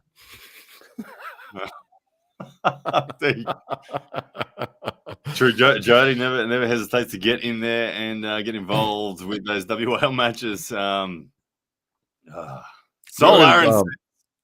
Here you go again, Ryan, creating branches to the simple science of a sport called arm wrestling. You know, and this is what I love, Sol, about the sport of arm wrestling. And look, I think you can say this of all sports, of all skills. The longer you're in it, the deeper you realize it goes. Okay, you ask a novice, you ask someone who doesn't know that arm wrestling is a sport, what arm wrestling is about, and they'll just say, "Oh, it's just about this," and just that's it. You know, that's it. It's just the bigger guy wins, and you can't use your body, you can't bend your wrist. That's what someone who doesn't know about arm wrestling. Ask someone who's been in arm wrestling for a year what it's about, and they think it's about wrist rise and back pressure only, or they think, "Oh, yeah, it's just about fundamentals, and it's who's stronger in the fundamentals." Ask someone who's been in 5 years, and they'll start to say, "Oh, yeah, side pressure matters, elbow conditioning starts to matter." 10 years in, okay, they're going to start to say, "Oh, little movements in the hand control matters." 20 years in, you're going to start to say different things. I don't know what you say at 20 years because I'm not at 20 years yet. I'm at 10 years, and I'm at the conditioning matters phase. For people that have been in the 20, 30 years plus, I know Devin Larratt is still, if you ever get the chance to sit down with Devin, I promise you, he's still searching. He's still learning. He's still saying, "What have I missed? What matters more?" There is no limit to learning in a combat sport, and this is a combat sport in the sense of it's a human against a human. Sure, it's not anything in a knockout, but it's a human against a human, and that brings with it endless intricacies. And yes, you can simplify the sport and just say who's stronger wins. Cool, if you know how to arm wrestle, but being one step ahead of your opponent in execution will always amplify your strength and detract from their strength. So you need to outthink your opponent always. Being further down that rabbit hole makes a big difference. Absolutely. There you go. My plug for the sport. How far away are we? 24 minutes and 26 seconds, ladies and gentlemen. It is getting close. East vs. West number 3 is almost upon us. Let's have a look at the poll. We'll end that one. 52% of you think Pruding's going to win. That interesting one. That one. That's an interesting poll. That's going to be a big match for sure. The pointy end now. Michael Todd v. Rivaz Latids. Who you guys got? Let me know in the poll. Who you got, Matt? God, I really want Michael to win this. I think he would have put in the work to make the adjustments he needed to do, and I just hope he can pull it off. But I keep hearing and reading that he's got an injury, that nerve damage, that there's a lot of rumors going around about how his form is at the moment. So it will be interesting. I mean, there's a lot of unknown factors in there, but I really hope Michael wins. I'm gonna choose him, but I think it's gonna be close. I think it's gonna be like a 3-2 match. Good stuff. Okay, so as the poll comes in, the first impression poll so far is at 66% of you guys are saying Michael Todd will do it. 34% for Rivaz so far. I genuinely really worried for Michael. I'm good friends with Michael, and Michael, if you're watching this show and you're worried about my opinion, trust me, I want you to win, Michael. I'm just genuinely worried for you. I'm worried. Why am I worried? Rivaz is a giant. He's really tall. Rivaz is 6'6", 6'7". I don't know. He's taller than Michael. Go and have a look at the face-off photo. Michael's doing this. Michael's looking up. Rivaz is doing this. Okay. You can see the elbow to fingertip just as they're standing there as well. Rivaz's arm is significantly longer. Hard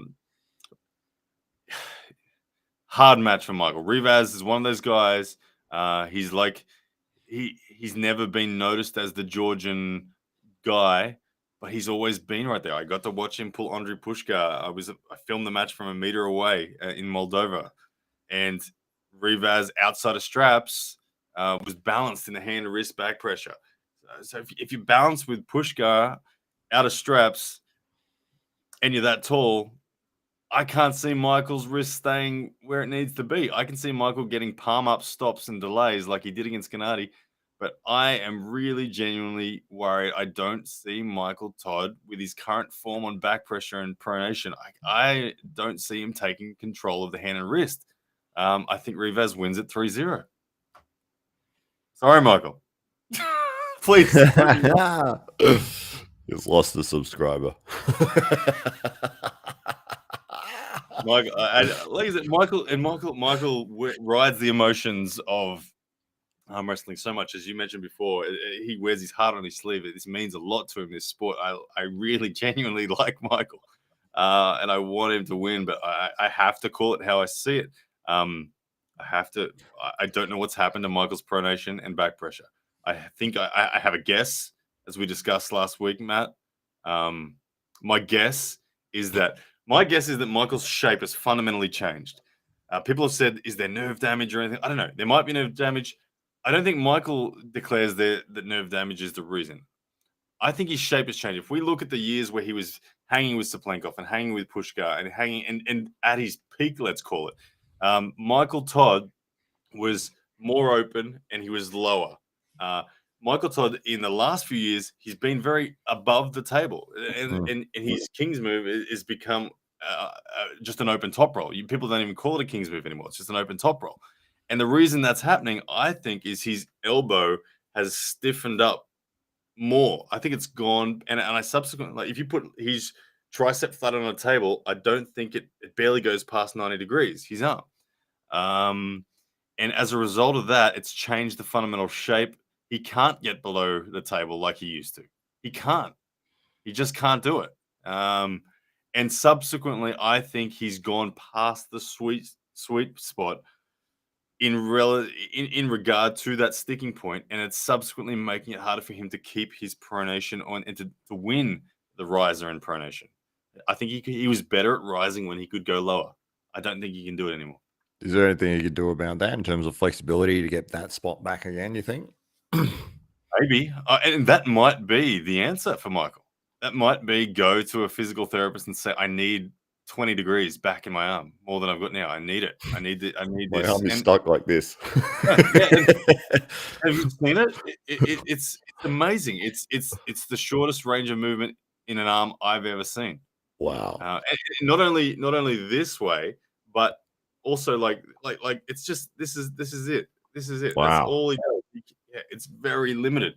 And I've seen other people. Bob Brown, very similar. Bob Brown, it's phenomenal how short the range is on Bob Brown's arm. Yeah, But right. it is. I think I don't know. I could be totally wrong, but that's because Michael's never stopped training. He's never given up. He's always had the heart. He's always been consistent. He's always been there. It doesn't make sense that he suddenly is weaker. And that's not the case. I don't think that there was a magical everyone's worked out how to beat a King's move either. That could be a factor, but I think there's something up. That's my guess. Let me know, You're Michael. picking against him 3-0, is that correct? He's gonna hate me. He's gonna hate me. I hate to get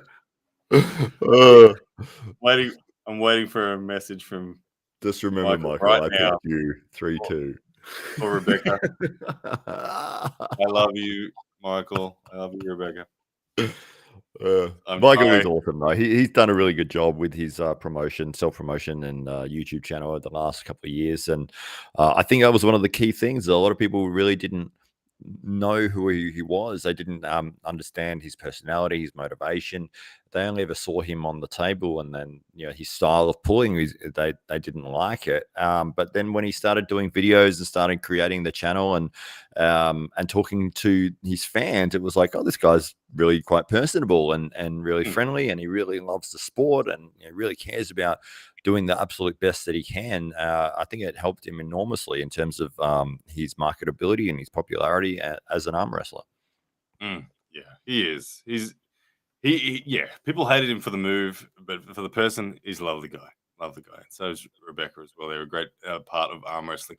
Hey, we're going to end that poll there with 68% of you guys thinking Michael Todd's going to take the win. Good stuff. I hope you're right. I am cheering for Team West and Michael in that respect as well. Let's have a look now. We're getting very close. We're only 18 minutes away. Let's get it close.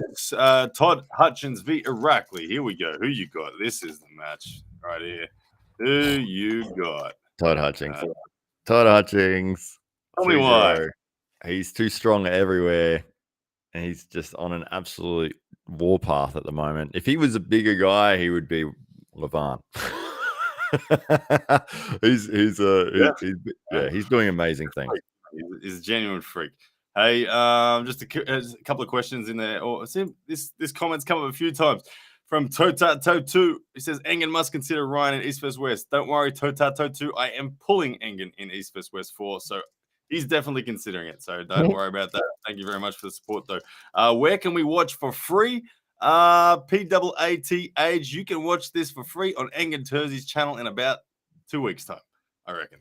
That is where you'll see it for free. There is nowhere to see it for free. They've got a piracy team out there. Just be warned.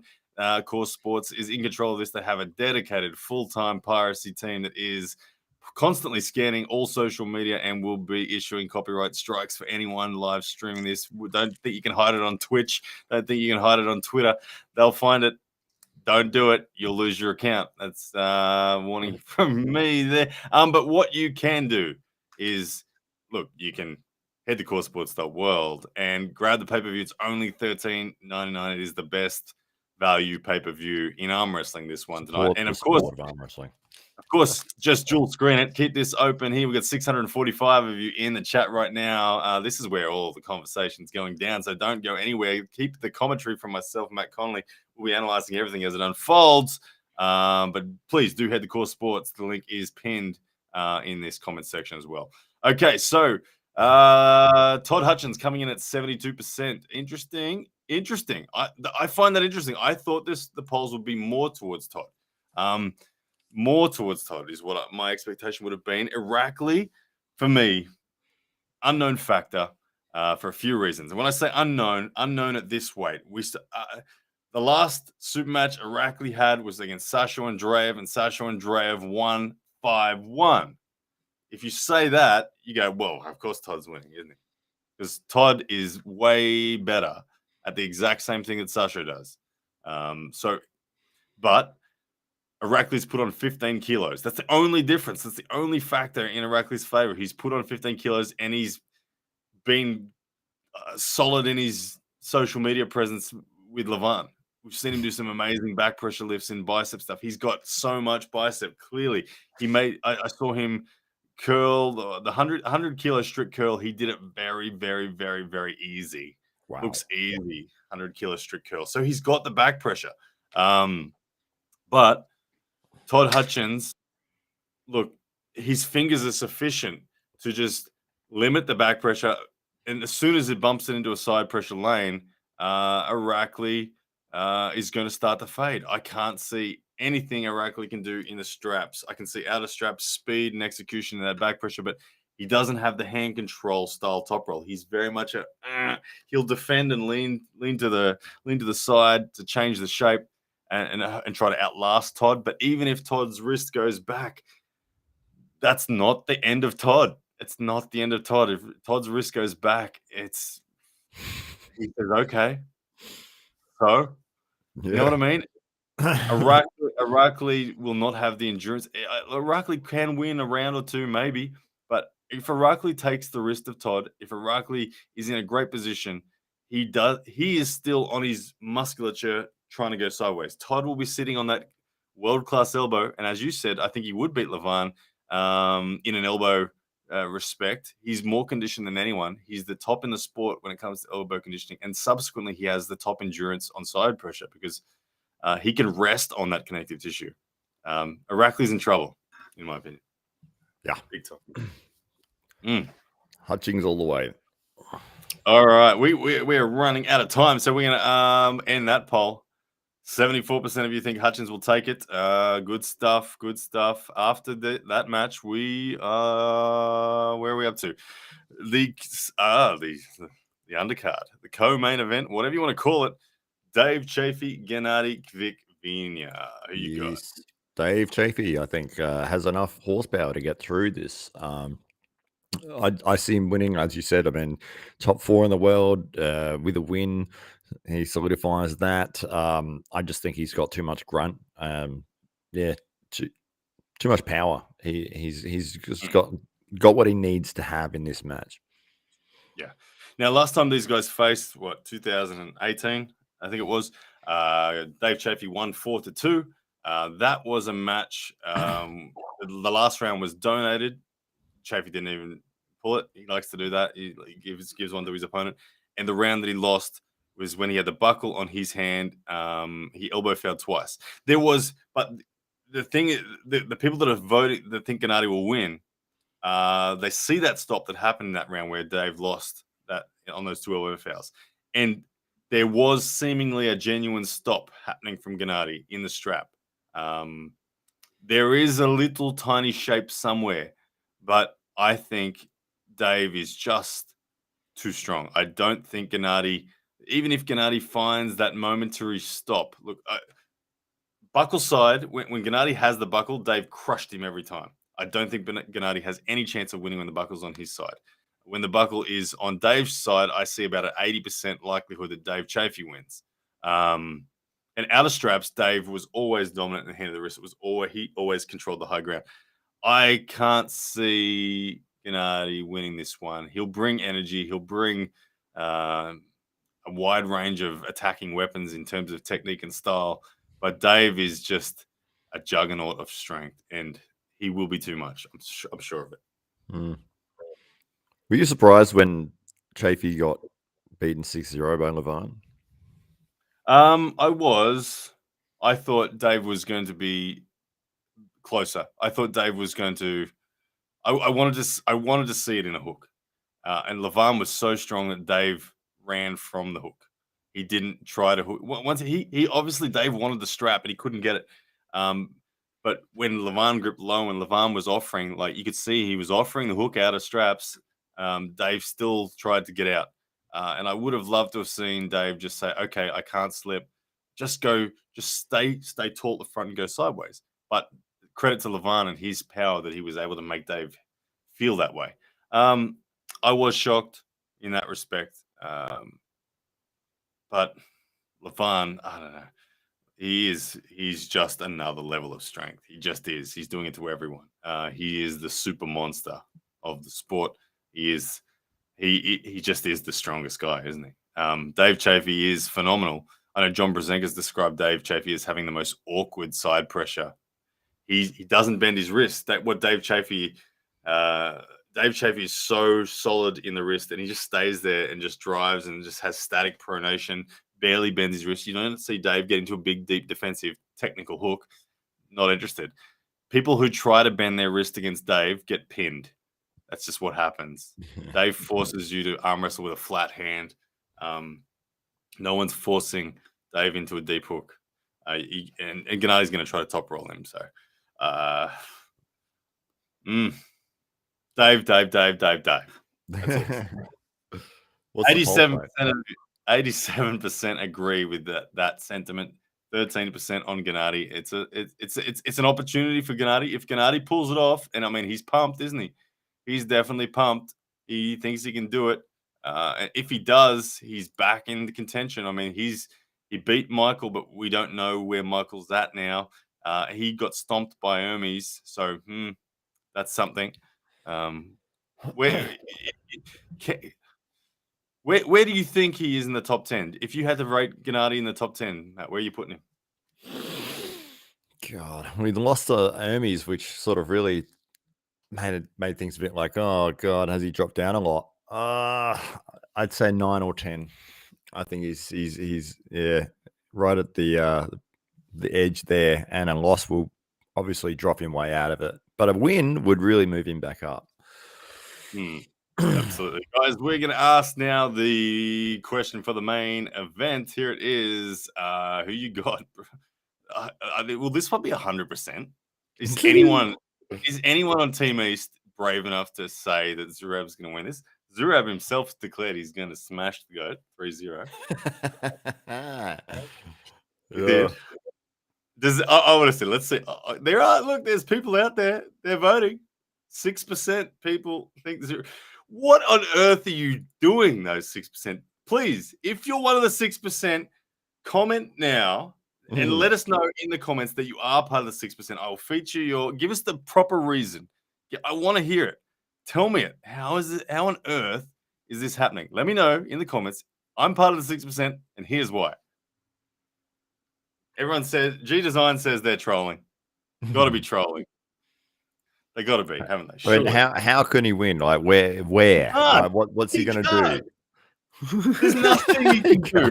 There's nothing. No matter what. He can't. Okay, first things first. He is not going to dominate John's hand. Can we all agree on that? Yes. John freaking dominated Zoloev's hand. Zoloev would dominate Zurab's hand. Okay, so look, the hand is gone. Zurab ain't doing that. Okay. Please remember, comment, say I'm in the 6%, and here's why. I'm waiting for it. We got a 6% there we go. endurance. Okay. There it is. Endurance. I'm in the 6%. No. So you're telling me that when John's hands like this, bent and fully rotated, and Zurab's hands like this, flat and palm up, you think that he's got more endurance in that position than the GOAT? Come on. Serious? Okay, look, when Zurab pulled Ron, okay, Ron's hand and Zurab's hand were balanced. Ron had dominant pronation, but Ron's arm was so damn open that there was no side pressure threat. There was no back pressure threat anymore. Okay, that's why the endurance existed, even in any way, shape, or form. But when this time John's arm is going to be at this tight little angle like this, and Zurab's wrist is going to be like this. Okay, there's nothing. It should be 100%. Take it to the bank right now. John can't lose.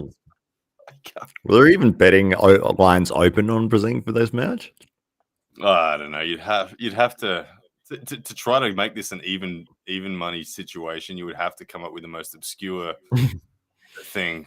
I don't know. Like, let's be queen sweep, no there we go. slips. There's an honest answer, and I like that one. 6% because I am Georgian. There we go. Some just national pride. Why not? Tell you, I do the same. If Lachlan Adair's in there, he's winning. Good stuff. Hey Matt, I feel like I can hear myself coming through a bit. I don't know what's going on, if there's anything there. But hey guys, we are only 4 minutes and 15 seconds away from the official start time of this Core Sports East vs West 3. The last call for getting your pay-per-view sorted, please head to coresports.world and you can grab this one as well. This is the biggest lineup of super matches ever assembled of this caliber. It's phenomenal what they're doing at East vs West. So guys, please do head over there. It's only a moment away. Matt Connolly. Man, I'm excited. This is going to be phenomenal. Guys, I'm just setting up my screens at the moment. We're getting it all. Like, just to remind you, we will not be showing the footage here. We will be commentating it, but we will not be showing the footage at all. We will just be commentating from our perspective what we see. Please make sure you head to Core Sports and grab the pay-per-view right now. It is almost about to start. Big things in arm wrestling. What Engen Terzi has done is absolutely amazing. He's doing such a service to the sport. Same with Core Sports. We need to continue to support them, and the sport will continue to grow. It's going to be amazing. Guys, the poll wraps up with Brzenk at 90%. There's 10% of people that have lost the plot. Misclicked. That's what it was. They clicked the wrong button. Yeah. Total misclickers out there, or Georgian. That's the only reason it could possibly be. How many people have we got in the chat at the moment? We have got a total of 727 people live in the chat. Guys, thank you for being here in this chat. Matt Connolly, Hollywood Matt Connolly, joining me tonight for this call. We're about to get set. We will, just so you guys know the ground rules of how it's going to go. Look, when the matches are on, I'm going to be calling. What I'm seeing play by play. Okay, as soon as the matches stop, me and Matt, we are going to be talking about what's going on. We will endeavor to read your comments as well, but I anticipate the comments to be flying. So if we miss it, I apologize. If you send a super chat, we will definitely read it. We're going to give it a go. We'll do this one. Andros says, Ryan, you bastard? Is that biased or biased? Biased. You're too biased against really Brzenk, but Brzenk's going to win, so it doesn't matter. It's the easiest bet of the night. By Amar.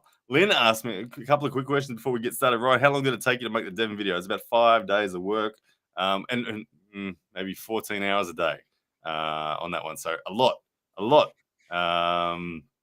And what Aussie and Uncle John have some live 150 on their live. Good stuff. Yeah, if you want to catch Aussie and Uncle John, head over there as well. If they're your favorite commentators, they're doing a similar service to the world right now. Thank you for that, Juji Mugu. Good supporters, Aussie and Uncle John. They're killers. Tota, what are you doing still commenting this? I gave you your answer.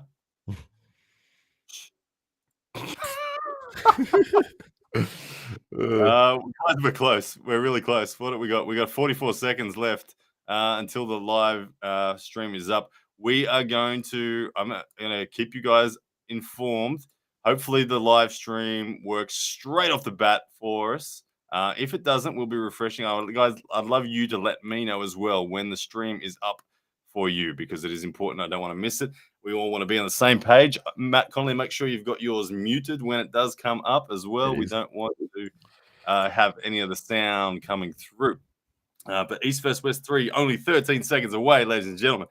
10 seconds away until the biggest super match card in the history of the sport about to launch. East vs West 3. Will the USA sweep? I don't think they'll sweep, but I think they'll dominate. That's what I'm calling. Oh, I got a circle spinning on the screen now. We're about to start. It's stream not yet started. Try again for me. Let me go Yeah, and that's what I try got as again. well.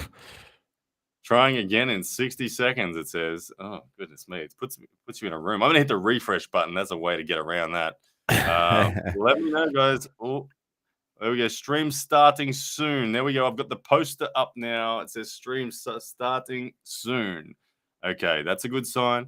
We'll keep it there. Matt Conley, you got that same? You got a poster there now? I have a try again, which I clicked, and then it says try again in 40 seconds. So I'm waiting for that. Hit the refresh button. I see. All right. You're ahead of the game ignore here. the rules.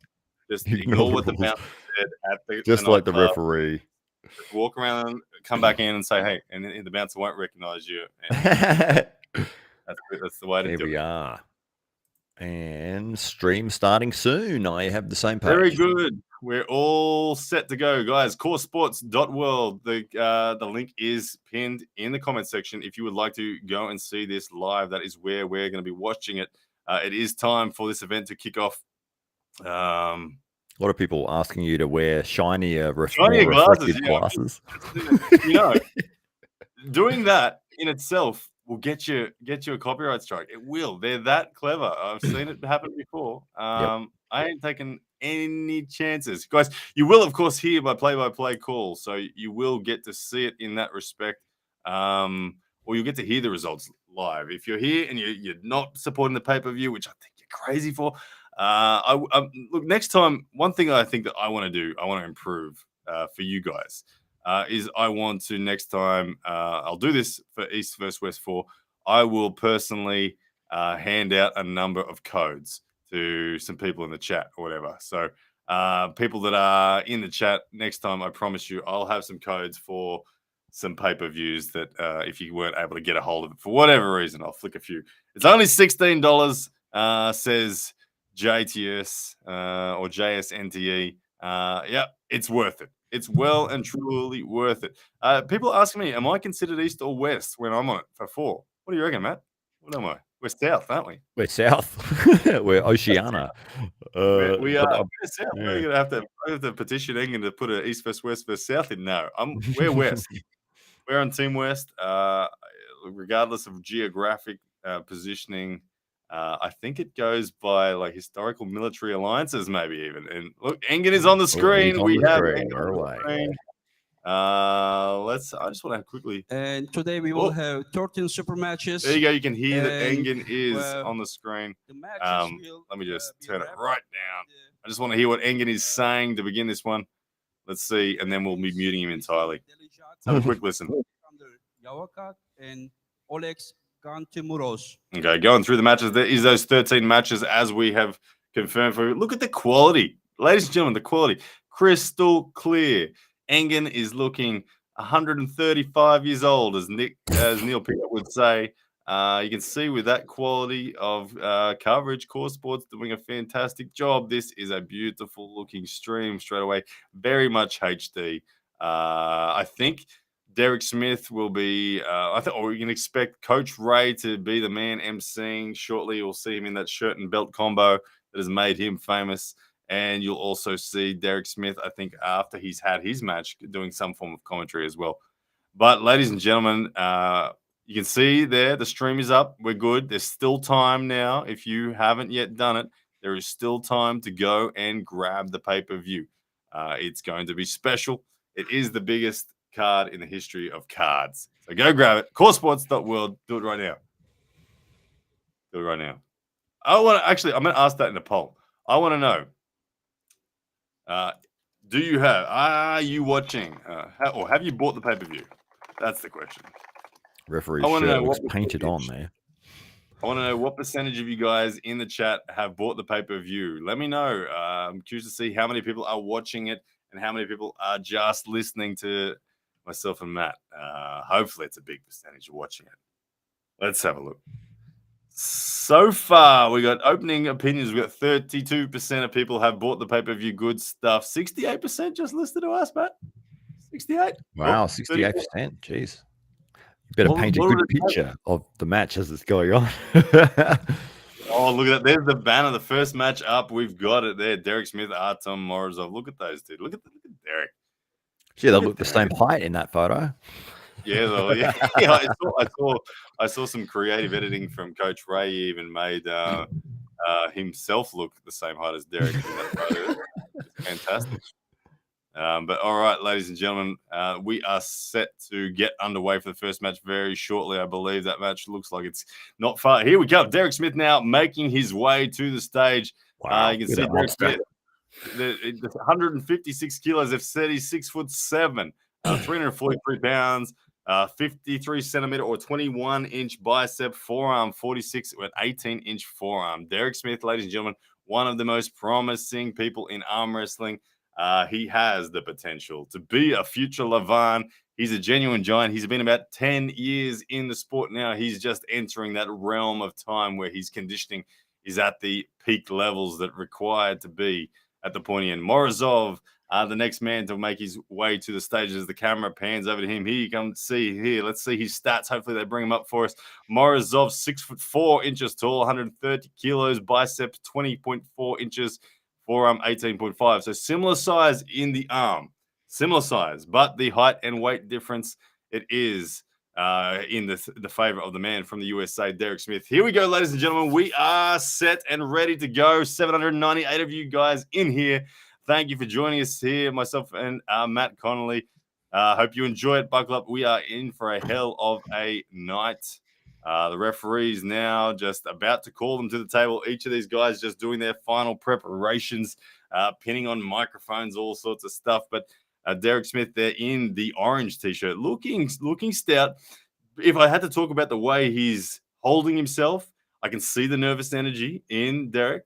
I can see the breathing. I haven't seen who's in his corner yet or anything like that. We'll be interesting to see which of the Americans turn up in the corner of Derek Smith between rounds. But here they go, exchanging. Here we go. hands Excited. now. It's about time. Yeah. All right, I've First got match the of the nervous. night. Woo!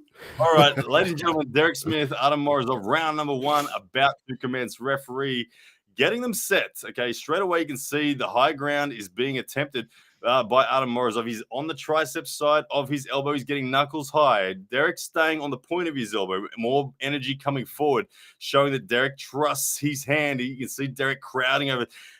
Morrisov now crouching low, shows you that he's going for that big outside back pressure move off the start. Derek Smith squaring up here, leaning forward. He's going to look to force the hook here by the looks of it out of straps. Referee getting them set, straightening the wrist now. Morrisov waiting, looking at the referee in the eyes. Derek Smith just bringing the carve out, waiting for it. Here we go. Referee's very close to a start. Morrisov looking to explode. Derek Smith looking to contain. Where's it going to go? Referee still trying to get it back to center now. So close, round number 1. Ladies and gentlemen, the opening match, Morrisov v. Derek Smith. Okay, and now we've settled a bit. Okay, we were so close. Didn't quite happen. The referee took a step back. Once again, resetting, looking. We're not yet in the ref script. Okay, change of tactic there from Derek Smith. He's gone. He dumped the wrist, but now he's come back up again. Derek Smith looking to wrist up. Morrisov looking settled, just waiting for the go. And there is the flash pin from Morrisov. We've called it. Wow. We've called it, ladies and gentlemen.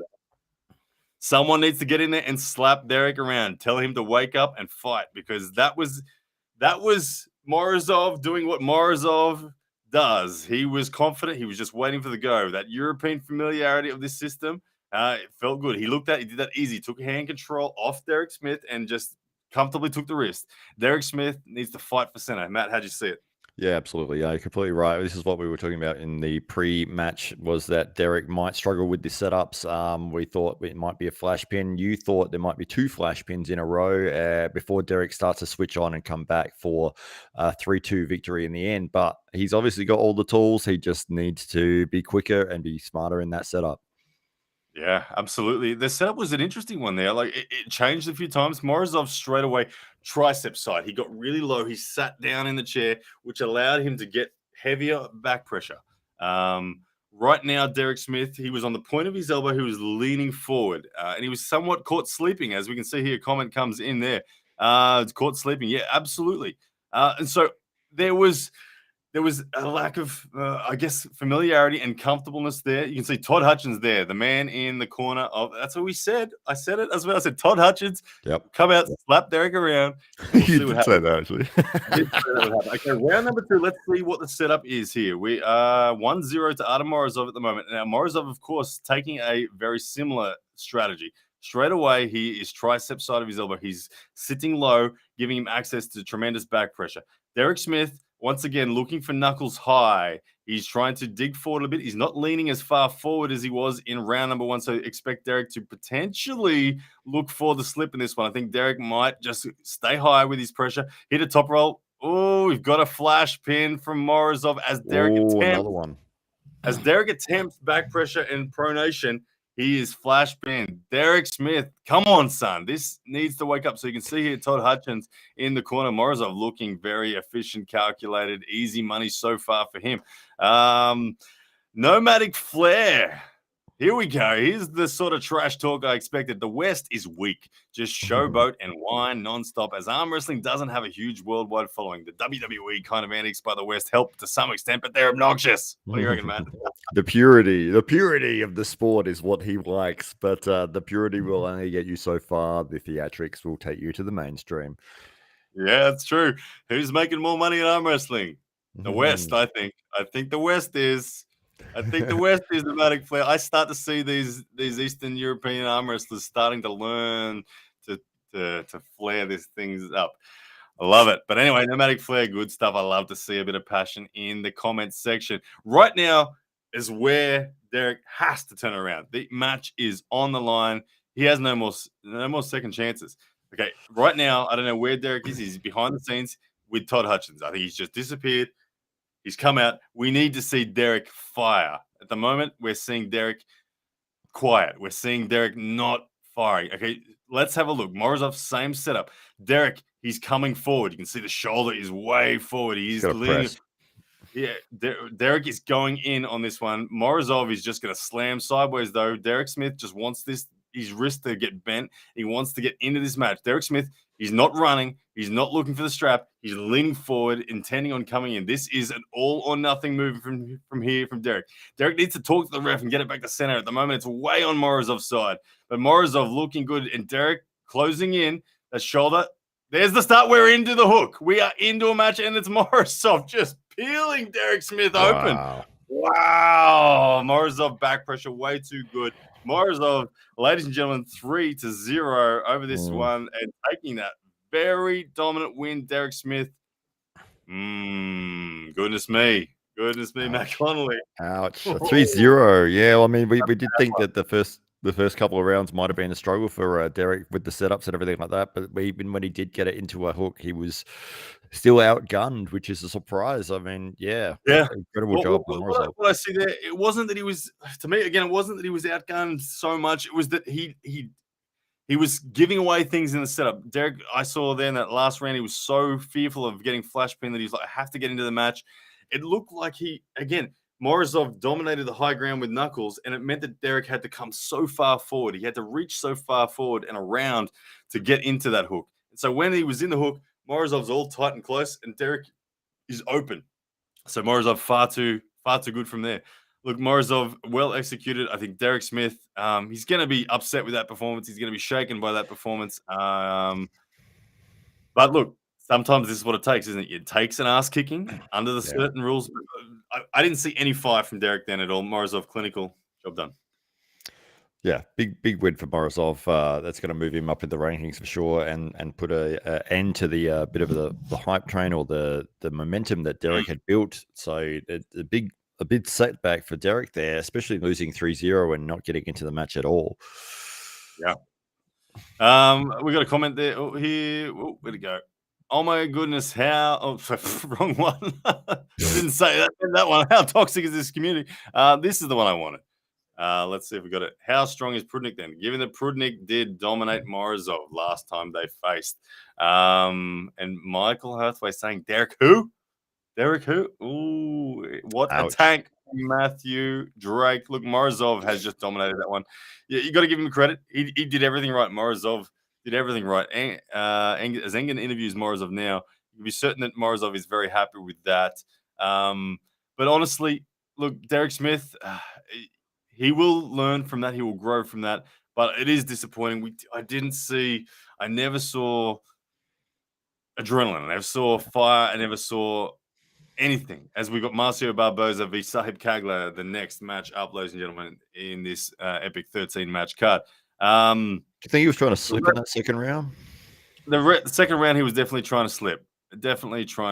And it just didn't happen. David says the referee didn't have a pause at all. Look, every referee, some referees like Leonard Harkless has a huge pause. He says, "Don't move." No, he says, "Ready, go." That's Leonard Harkless. Other referees will just say, "Ready, go." Look, and each referee is different. That's what I mean. Familiarity in refs, it's the way to go. But ladies and gentlemen, Marcio Barboza now headed to the stage. We are clearly 1-0 on the East over the West right now. Where's my pen? I got to write down all these results because by the time we get to the end of the day, I'm going to forget. You got a pen, Matt? Write it down if you got a pen. I do. Yeah, let me just send it from Adelaide. Where I have a pen around here somewhere. 3D print it. Oh my Marcio goodness. Anyway, looking massive. 1-0. Okay. Right now, Marcio Barboza up against Sahip. It is round 1-1, and the referee getting them set. hand. Okay, Marcio Barboza. The feed is. Let me just. Stream dropped for me as well. Yeah, stream has dropped right at the crucial moment during the setup. At the moment, I got nothing. Let me just quickly refresh, guys. See if I can catch this match for you. I apologize for dropping out at that moment. Just hitting the refresh button, but the feed did drop on me. A few people saying, "Me too." Yep, stream dead. Oh, frozen. let's see. Okay, I got it back. In my opinion, it can go. Okay, I got it back. All right, we got Marcio Barboza. It's still 0-0, no start yet, so good stuff. Okay, Sahip Kagla, a relatively unknown guy, but at the moment, it's fairly even set up in terms of knuckle height. Right now, Marcio Barboza. Oh, it's dropping again on me. Come on. Refreshing again, guys. A lot of Marcio fans in the house. Those ready goes over here. A little bit. All right, you can hear Derek Smith now on the commentary. I'm not sure if it's dropping. Anyway, I've got something back. I don't know if this is live or if this is a replay, but here we go. Wrists are being straight, and there's the start, and it's an even balance, but Marcio grabbing the fingers, Sahip getting the slip there, but a fairly even start in terms of the rising pressures. Marcio Barboza gaining that ascendancy as the match did find its natural balance. They're off to the straps. Marcio Barboza will have the buckled side to commence his left arm super match. It is lag at the moment, heavy lag in the Core Sports pay-per-view. So I'll do my best to keep up. Hopefully we get the critical moments, but the stream is laggy for a bunch of us, but it looks like it is somewhat back. But so far, Sahip Kagla and Marcio Barboza, good start from Sahip. He will be feeling the pressure of this moment, coming up against one of the all-time greats of the sport, Marcio Barboza of Brazil, now resident of USA, representing both nations, I believe. The strap goes on. You can see both these guys looking for height. Marcio Barboza has a great position there. Even on the buckle side, you can see Marcio has managed to get that knuckles up position. But look at the width of the hand. Sahip Kagla has an enormously broad hand. This will allow him to get great back pressure and pronation, but it's going to be Marcio's posted top roll up against. It looks like Matt Connolly's just seen something. Are you ahead of it on me? I think I must be ahead of you. Sorry. Hang on a second. Matt Connolly knows something that I don't, but I'm going to call it for you as I see it here and start coming up. Matt Connolly's way ahead because my start's only just about to happen. Marcio getting set. Sahip Kagla on the right of the screen in the black. Marcio, how far behind you am I, Matt? Here we go. Knuckles up, waiting for the start. They're saying wrist, Randy, go. And it is Flash Pin City to Marcio Barboza, ladies and gentlemen, if you're wondering what's going on. All right. You might have to refresh again, I think. Catch that stream up. Okay. All right. I've caught the stream up. It's they're strapping again. It's 1-0 yes. Marcio Barboza strap going on now. And yeah, that's what I got. Okay. Good stuff. I hit refresh. Sorry for being so far behind you all then. We got 948 of you in the chat, guys. Thank you so much for being here. If you want to know where to get it, coresports.world is where you can grab the pay-per-view. We're still early days. It's still worth grabbing. Marcio Barboza, Sahip Kagla. Right now it is Marcio Barboza 1-0. Although they're on the same side of the table again, so maybe they haven't changed. I don't know what's going on, but the scoreboard does read 1-0. But they are going again, and there is the hit. Marcio with the good surge, getting the pin. There it is. That is officially. I'm not sure if that's round 2 or round 1. They did not swap sides of the table. Either way, there's Paul Lynn in the corner. Marcio Barboza looking comfortable, looking calm right now. All right. Good stuff. What did you see then, Matt? Well, that was kind of weird. Yeah, that they both went on the same side again. Yeah, not sure what's going on with their setups or whatever, but it looked like I don't know if that was a pin that surged there. They called that a little bit It early, probably about half an inch, a bit looked high. like an early call. There was somewhat of a stop, wasn't there, from Sahib? I think there's a hint there that there could be a fight back in that position. Marcio looks like he has the side pressure dominance, but the hand is being threatened. Marcio's rising high and posting, but the broad hand of Sahib, you can see he's got back pressure and he's got pronation there. And I can see the hinting of Marcio's wrist flattening on that second surge, which they did call. I think Marcio will be very happy that it was called because had it not have been called, Sahib was starting to get the edge over the hand control. Absolutely. Guys, if you are joining us and you missed the first match, Derek Smith up against Artem Morrisov, it was one-way traffic. Artem Morrisov absolutely dominating Derek Smith. It was very much, it was flash pin. First round with Derek attempting to set a hook, unable to get anything in there. Round two, it was Derek attempting to slip, and he slipped in a losing position, awarded the win. And then in round three, it did go into a hook, but it was very dominant on the back pressure sense. It was all on the side of Artem Morozov and Derek Smith going down 3-0. So it was bad. Derek Smith, he'll need to be back to the drawing board. Ladies and gentlemen, back to where we are in the action. It's Marcio Barboza up against Sahib Kagla right now, and it is 1-0. Marcio leading at the moment. They are getting set now for round number two. Sahib Kagla looking promising in the hand control respects once in the straps.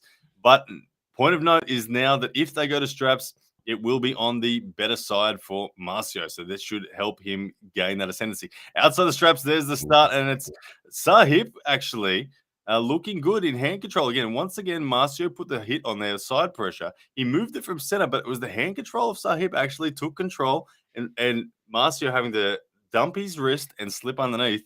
That is promising stuff for Sahib. Again, you can see perhaps, Matt, the endurance of Sahib is going to come through in that hand sense. We could be in for a match here.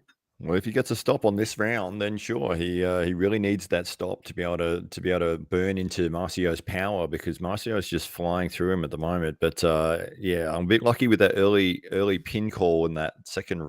Well, I think it was the first round, but they called it the reset it or something. But yeah, heading into the second round here. Absolutely. Round number two in the straps, set up, good to go. This time, Marcio with the good side of the strap, the buckle on the hand of Sahib Kagla.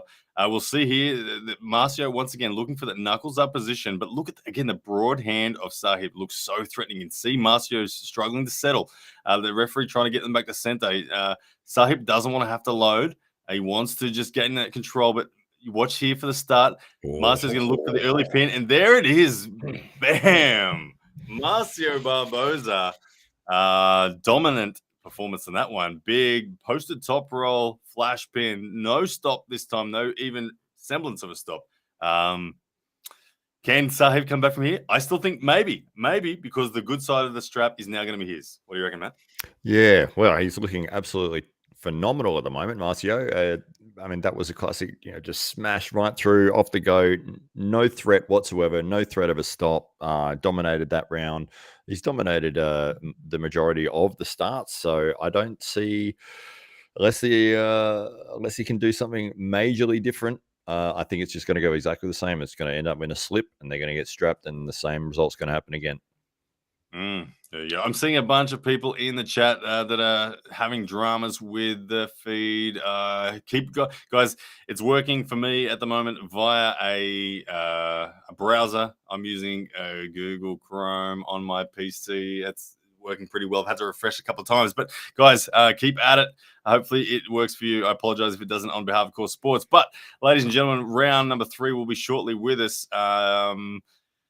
Marcio Barboza in control at the moment. You have to say that he's in control, but this is the testing round. This, if there was going to be an opportunity, this is the one, because what we saw in round 1, there was a stop. There was a potentially early pin called for Marcio Barboza, but we did see Sahib starting to gain a little bit of hand control. Marcio Barboza this time back on that difficult side.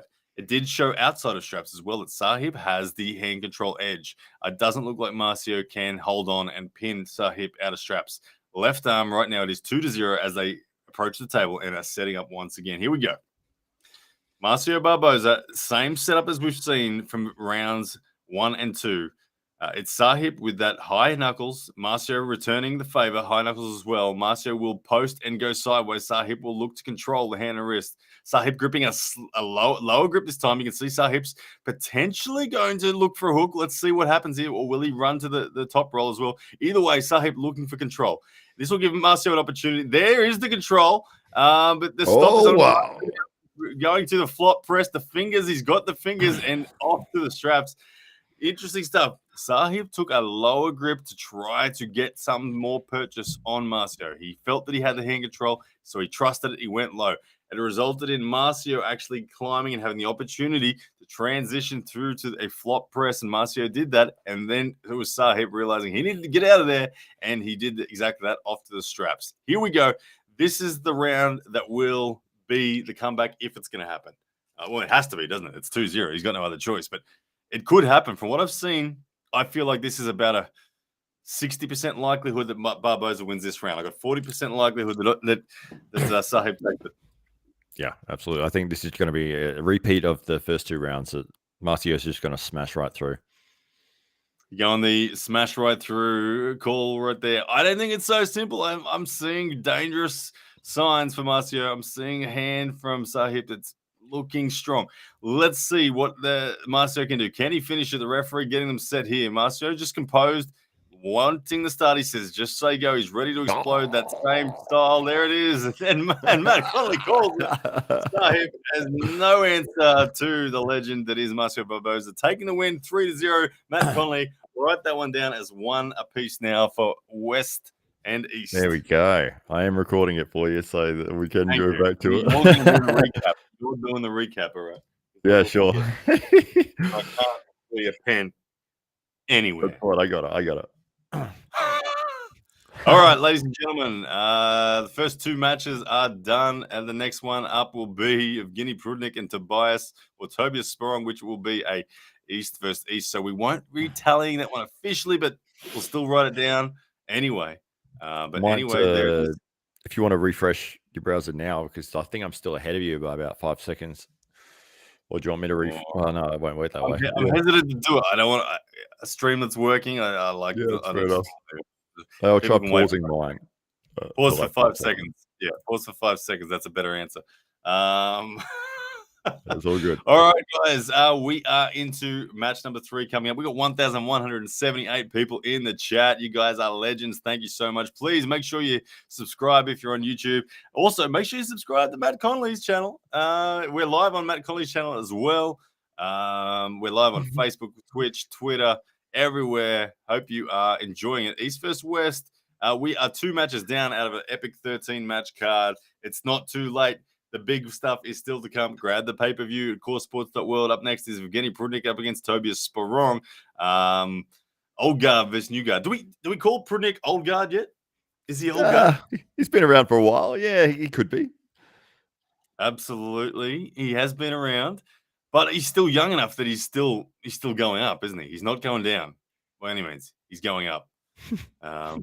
Definitely going up. Evgeny Prudnik, there he is. His stats, 34 years old. So, yeah, there you go. He's younger than me. 18.9-inch bicep, 18.9-inch forearm. Look at that. Just beautifully balanced there is Evgeny Prudnik. One of the most well-rounded athletes you'll see in the world of arm wrestling. Currently ranked, I believe, approximately number 6 in the world on the overall rankings.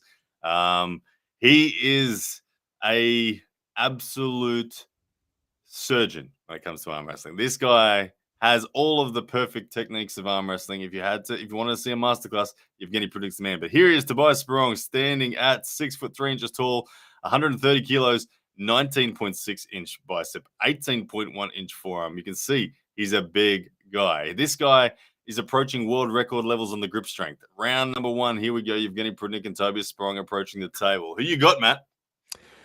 Prudnik. Any which way he wants. All right, Prudnik, any which way he wants, he is going to have his way with Tobias Sprong. Prudnik did call Tobias Sprong a boy in the press conference. He said, "You're just a boy.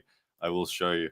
But you can see, look, straight away the setup, huge high position from Tobias, and you can see Prudnik. He's happy. He's letting Tobias have that position. He's saying, you can have your knuckles up, sir, but I will grip deep. I will grip past you. And straight away, the fingers and the threat of supination from Prudnik is present. You can see Tobias is not settled. Now, as Tobias becomes unsettled, Prudnik rises back up again. This is a masterclass of setup pressures here. You watch Prudnik grip deep and then start to rise up and supinate. And as he's done that, he's found the high ground for himself.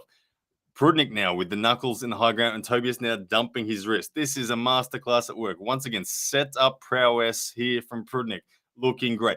Prudnik carving in and preventing Tobias from getting the position he wants. Will this go to straps or will Prudnik force this one straight into a hand control position? Referee just squaring them up. They're balanced now. Even start. Here we go. We're moments away. Referee's getting them straight and back to center.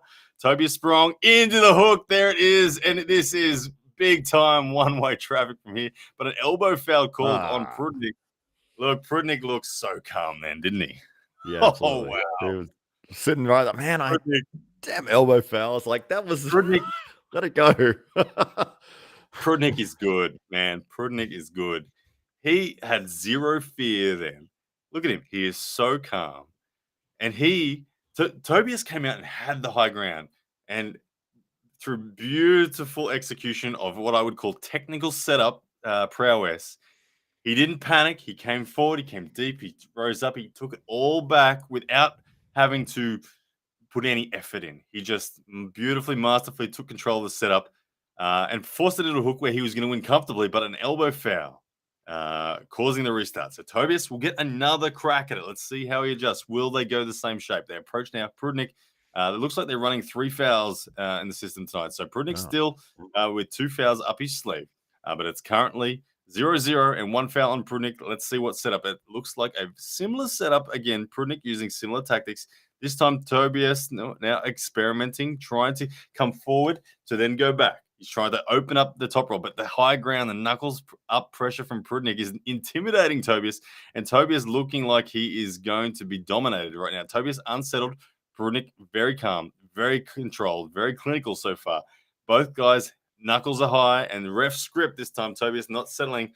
Referee sends him off to the ref script. Let's see what technique comes out now from the elite puller that is Evgeny Prudnik. 10 Tobias Sprong do better in the ref script. Probably a better chance of getting to the strap, at least, for Tobias here.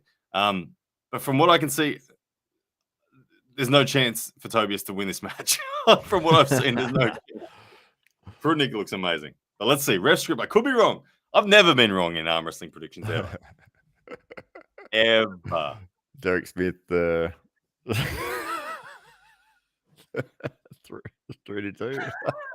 All right. You know, when it comes to team buddies, I got to cheer from. But here we are. Ref script now. Okay, you can see the higher hand angle from Prudnik, the lower hand angle from Tobias. He's going to look for an explosive low hand top roll to try to flash pin the man from the Ukraine. But great composure there as the hands close now. We go moments away, and there is the control and great work. Ladies and gentlemen, I never get stuff wrong. Oh, there's no way you could possibly lose. No way. Okay, let me describe to you the beautiful match that just happened. Okay, so that was a fantastic. So, look, what Tobias did to win that match was that he went all in. He went all in on a move, and he anticipated perfectly what Evgeny Prudnik would do. Evgeny Prudnik went to contain, and Tobias dumped his wrist so aggressively and got Prudnik's hand was above the wrist line.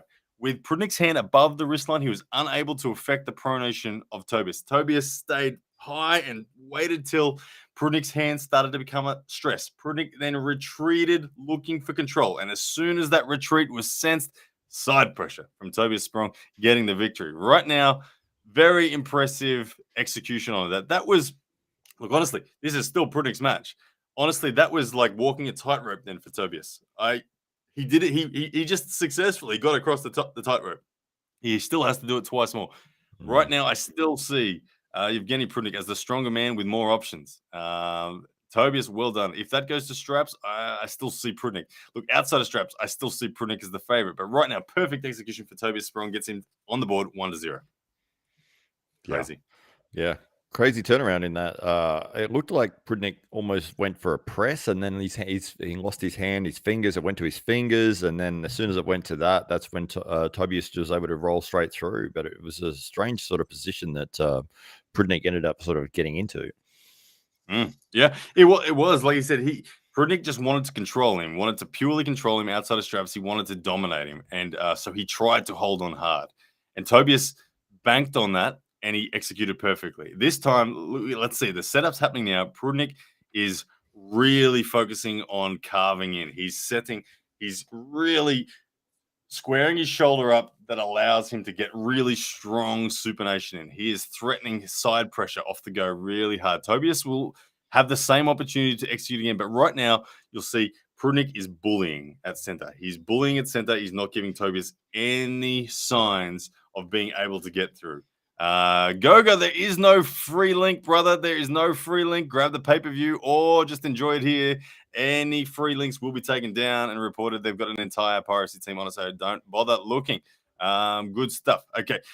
CoreSports.world, if you want it, guys, you can grab the pay-per-view. It's still worth it. Plenty of matches to go. Tobias Sprong, Evgeny Prudnik. Here we go in the ref script. This is where it was last round. This allows Tobias to get more opportunity. You can see, look at that, Prudnik not happy. You can see that's a sign. He's worried. He's being warned by the referee. The referee could and should be fouling him right now. Honestly, the fact that he's not fouling him, keep that in the back of their head. If I see Matt Mask get fouled in a ref script, I'm going to be pissed off because no foul then. Prudnik just pulled away, and no foul given in the ref script. And it was close to the start. So interesting stuff. But keep that in mind. Matt Mask, I'd be quoting this right now. If you get called up, say, hang on a second, go back in the bullshit. Anyway, here we go. Ref script, we are away. And Tobias Sprong getting the flash pin 2-0. What the hell? Wow. I didn't even see that. And the camera was still on the distant camera. Yeah, they hadn't changed camera angles. We didn't get to see the detail, but all we saw was that ref script flash pin. Look, right now, I don't know what I literally didn't see the technicalities of what Prudnik was doing, but it happened so fast from the distant camera. Tobias Sprong in a commanding position now, 2-0. Right now, Prudnik has to just go to straps. He has to say, I'm not right now. He's tried to force the hook twice, and he's got flash pin twice. We didn't get flash pin the first time, but he got flash pin then. I don't know if he missed the jump, but he's in trouble. He needs to get the straps.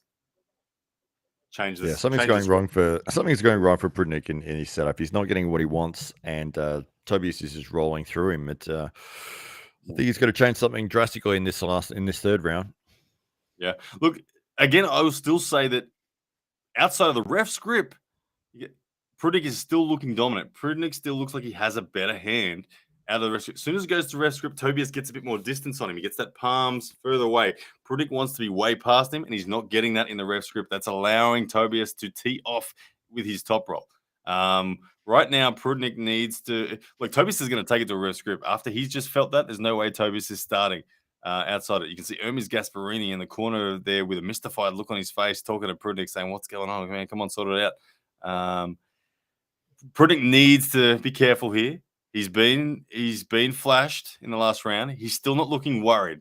Prudnik's still approaching. Prudnik will remain calm this entire time. Prudnik needs to get to the straps and get this job done. Right now, Tobias with a fantastic opportunity to make a huge mark on the arm wrestling world by beating Evgeny Prudnik. He only needs one more round to do it.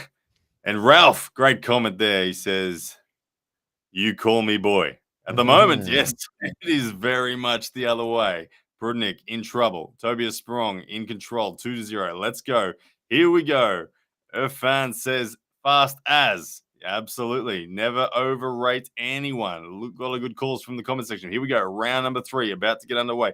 Once again, Prudnik, outside of the ref script, is looking good. He looks calm. Tobias is the one who looks unsettled, but this is just going to remain this way until it goes to ref script. Tobias is not going to start in this manner. And there it is, the ref script call.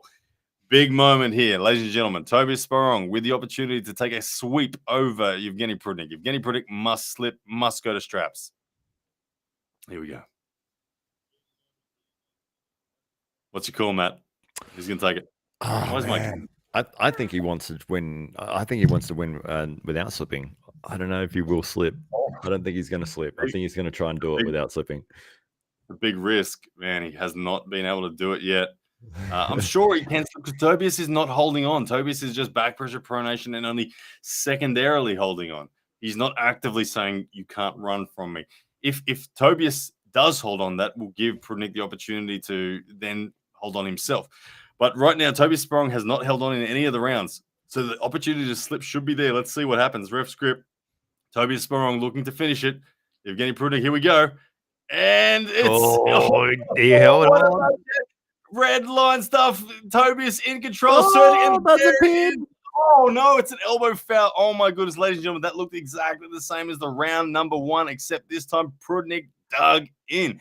He recognized this is it now or never. He gave it everything. And Tobias Sprong relentlessly banging, and then seemingly gets through, but there is an elbow foul. Once again, Prudnik not looking for the slip, but just looking to hold on. Matt Connolly, can you believe that? Oh, that's unbelievable. Yeah, well, yeah, I thought he was going to hold on. The way he looked, it was just like he's not going to slip. He thinks he's better than this guy, and he's like, oh, I'm going to beat him out of straps. I don't need to slip. I don't need a strap. I'm going to win anyway. But maybe you did need the strap. Says cocky Prudnik. Is this what's going on? Is this Prudnik being cocky? Could be. Why Yeah. isn't he slipping? His downfall. Oh, I don't know. Like, surely he wants to do this in the strap. It's holding on to a big top roller is a tough thing. Like, it's hard. Yeah. You've got to be significantly ahead of someone to be able to just do it. Like, that's great. I think Look at this crazy request from Dynamite. He wants me to stop commentating and just read the score for the most boring live feed in the history of live feed. There's the match, and Tobias Sprong has crushed him. Ladies and gentlemen, Tobias Sprong, 3-0 done. It's all over. Evgeny Prudnik attempted to hold on once again. Same shape, and this time, wow. Jeez. Wow, Tobias Sprong. Well done. He has arrived. His career right there. Albeit the left arm that no one Is that the warm-up? Well done. Good stuff. The warm-up round. What does that mean for Matt Mask? What does that mean for Matt Mask? Is anyone changing their opinion now on Matt Mask? Let us know. Either way, Tobias Sprong, mega performance. Okay, I have got all matches wrong so far tonight. Whoever said that thing in the comments before about whatever Ryan says doesn't happen, they're on the money so far. We've got all 3 wrong in a We've got everything. No, we got Marcio right. Oh yeah, that's right. We got Marcio right. See, I need that pen. I need to write it down, damn it. I'm writing it down now. Tobias. I really want my damn pen. Just go and get one. I'll entertain the kids right. while we're here. You keep it going, Matt. I'm gonna go get a pen. All right. So big win there. Big win for Tobias. He's doing big things in the sport. Yeah, well, amazing effort to come over an experienced veteran like Prudnik in that manner. I mean, it looked like he dominated every area of the match. Prudnik really should have slipped. He should have tried something different. I think ego got the better of him. I think that he was like, I can beat this kid no matter where it goes. I think I'm going to hold on to his top roll, and I'm going to be able to handle it. But it turned out to work very negatively towards him. I did see in that second round as well that I think that there was a pin that wasn't called before the final surge, before the elbow foul got called. So I think he probably would have been beaten in that round without another go at it in the third. But he should have slipped, should have changed his tactics. But I think ego was the downfall in that match. And then, ladies and gentlemen, I have the pen. It was just sitting over there on my arm wrestling table. Yeah, there it is. Next matchup, ladies and gentlemen, the Wild Horse Matt Mask up against Morrisov. This will be a left arm super match. Look at the look in the face of Matt Mask in the poster. Even in the posters, it's so intense. He's awesome. Morrisov looking calm. Matt Mask looking like he wants to kill you. He wants to kill you. Okay, man. Talking to you guys in the chat now, Matt Mask, as you can see his stats there, age 40 years old, 116 kilos, 6'4". He is the Canadian all-time great in the sport. Matt Mask takes the approach. When Matt Mask comes to a match, Matt Mask has told me this directly. He literally imagines he's he literally. Oh, hang on a second. I need to get that live up again. I need to refresh. He imagines his opponent having thrown rocks at his dog or pushing his children over in the street. Matt Mask feeds off hatred. That is his biggest thing. All right, I've refreshed the feed. Hopefully, I am up with you guys. You can see who is it? Matt Mask in the background here with the hoodie on, pacing back and forth. Good stuff. Hopefully, we are here. We got 1,292 in the chat. Good to see you here, guys. Morrisov and Matt Mask up next. Matt, just so you know, I hit refresh. People said I'm so far behind, and the feed did. I'll do the same. So I hit refresh. So at the moment we're looking at the Artem Morrisov poster. He is back again. We saw him dominate Derek Smith earlier. This will be an opportunity. This is a left arm match. Again, left arm. It's not the arm that is the most important, but this will give us a good indication of where Matt Mask is at tonight. Matt Mask, a fairly balanced arm wrestler across the left and the right. Here we go. Ladies and gentlemen, Morrisov Mask. Round number 1. You can see Morrisov taking the exact same approach as he did against Derek Smith. He's lying down on the tricep, getting high knuckles position. He wants to just take control of the hand. And Matt Mask, you can see he is loading the pronation, leaning over to the defensive side. He wants to launch into a big top roll. Watch for the explosive hit from Matt Mask. Watch for the attempted control from Morrisov. Referee, that's the same referee that did Morrisov earlier before, so he will be happy with that. Matt Mask, let's see how he controls the situation. Morrisov wrist looking solid. He's got the high ground wrapped up so far. Matt Mask he's doing his wild horse thing, waiting for the go, and there it is. And you can see Matt Mask slapping the table. Here it comes. Matt Mask dropping the hand. Morrisov controlling it, but waiting, unable to go sideways as Matt Mask rolls underneath and gets that slip. But right now, Morrisov, I like what I see. That in respect to the hand dominance, Morrisov looked to have control there. In the straps with the buckle on Matt Mask's side, right now I have Morrisov winning this round from what I just saw. What do you reckon, Matt? Wow.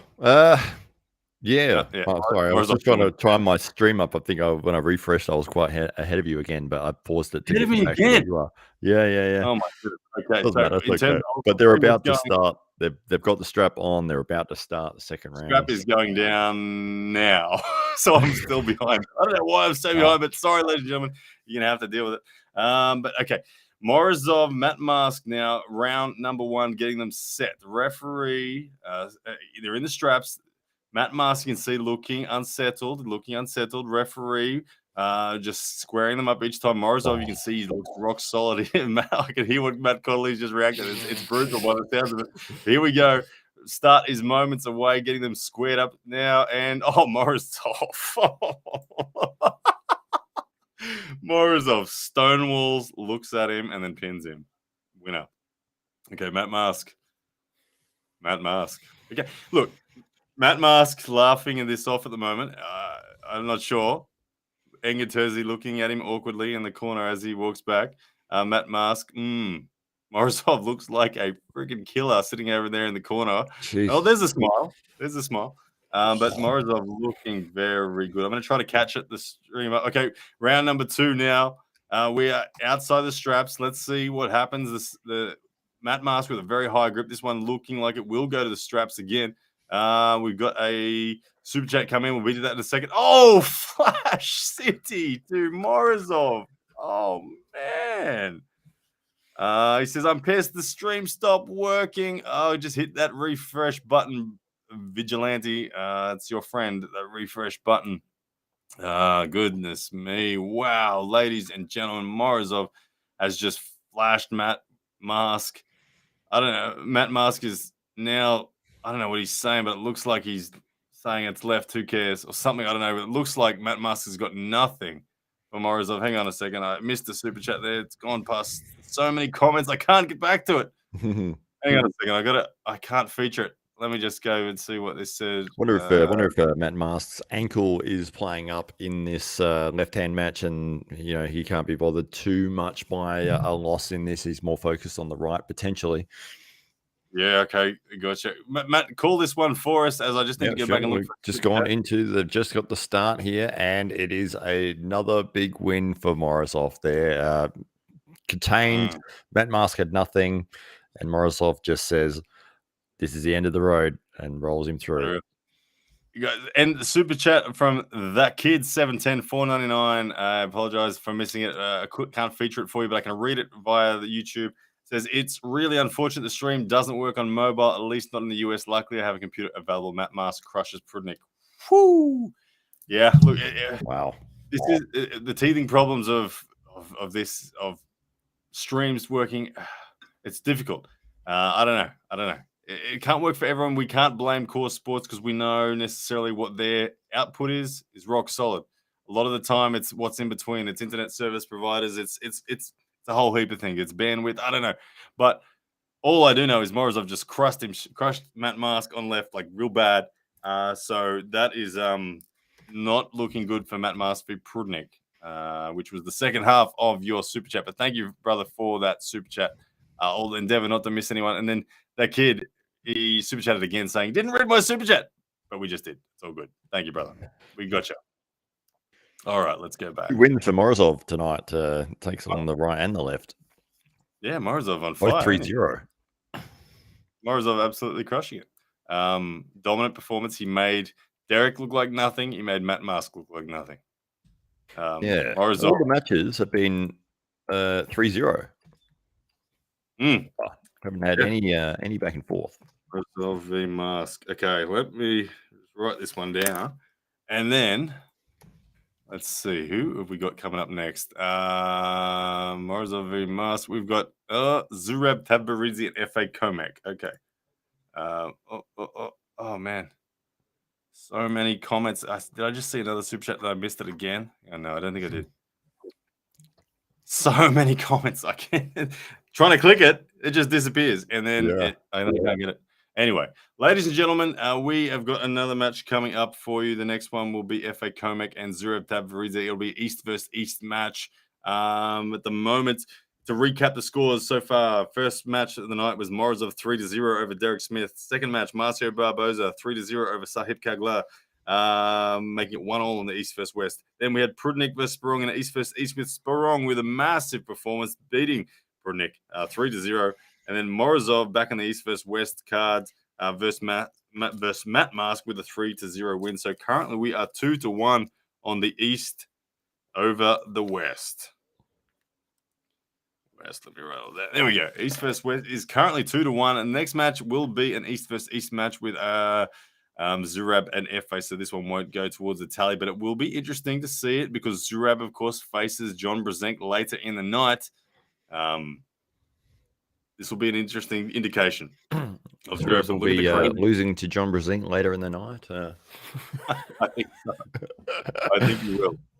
Absolutely. Guys, we got 1,370 of you in the chat. Thank you all for being here. Please make sure you hit that subscribe button as well for this channel, for Matt Connolly's YouTube channel, for the Facebook pages, for all those things. Thank you for being here. Of course, it is not too late to grab the pay-per-view if you want to join us watching this via Core Sports World is where you can grab it. Up next, we've got the Georgian Zurab Tabaridze, who will be facing the GOAT later tonight in the main event. The biggest match. You can see he's a bicep-heavy arm wrestler, isn't he? He's very big through the biceps, as my stream. Yeah, mine's gone as well. I'm just refreshing it. Oh, goodness me. All right, I'm back now. Goodness me. You're back? All right. I'm back. I'm rolling, waiting. I'm looking at Anyway, Komek stats. They're setting up. 120 kilo monster. Okay, we got them at the table. They're taking the group. F.A. Komek on the right of screen in the red. Zurab Tabaridze in the black. Look at that musculature. You can see the definition. He's built like a Greek god, is Zurab Tabaridze. You can see it looks similar to the Prudnik Sprong setup so far. You've got deep and supinated and rising from Zurab, and you've got running and pronating and leaning down onto his tricep from F.A. Komek. We're going to look for a top roll from Komek and containment from Zurab Tabaridze. Let's see who dictates the lane. Right now, it's F.A. looking a little unsettled. He's looking for the contact that he wants. Zurab just saying, look, I'm good. Let's just do it. It's going to the ref script now. We saw with the Tobias Sprong match that the ref script helped the top roller in that situation. He was able to create more distance. Let's see if that same factor comes into play here. It is a different referee, though, so they may have different disciplines, but you can see once again, as the hands come together for the ref's grip, you can see them both going with a low-fingered approach in this one. Zurav Tabaridze will look to control and contain, and here comes the closure and the hit from FA. It's coming. Here we go. There it is, the hit and the slip. Why didn't Prudnik do that? Exactly that. There you go. Exactly that. There you go. Zurav Tabaridze doing exactly what Prudnik should have done. He momentarily tries to hold on. The instant he feels he can't, and the top roll is there, he just lets the wrist go, slips through the center, and is off to the straps. Prudnik, why didn't you do that? Anyway. Too proud. I think so. Too proud to the point of losing, though. Yeah. He wanted to win outside of straps. You could see it. He's like, I'm not slipping for this guy. I'm too good. Oh, yeah. Anyway, F8 Komek in control outside of straps, but great tactical maneuvering there from Zurav Tabaridze. We've seen him in the strap against Ron Barth. He can hang with a bicep for a long time.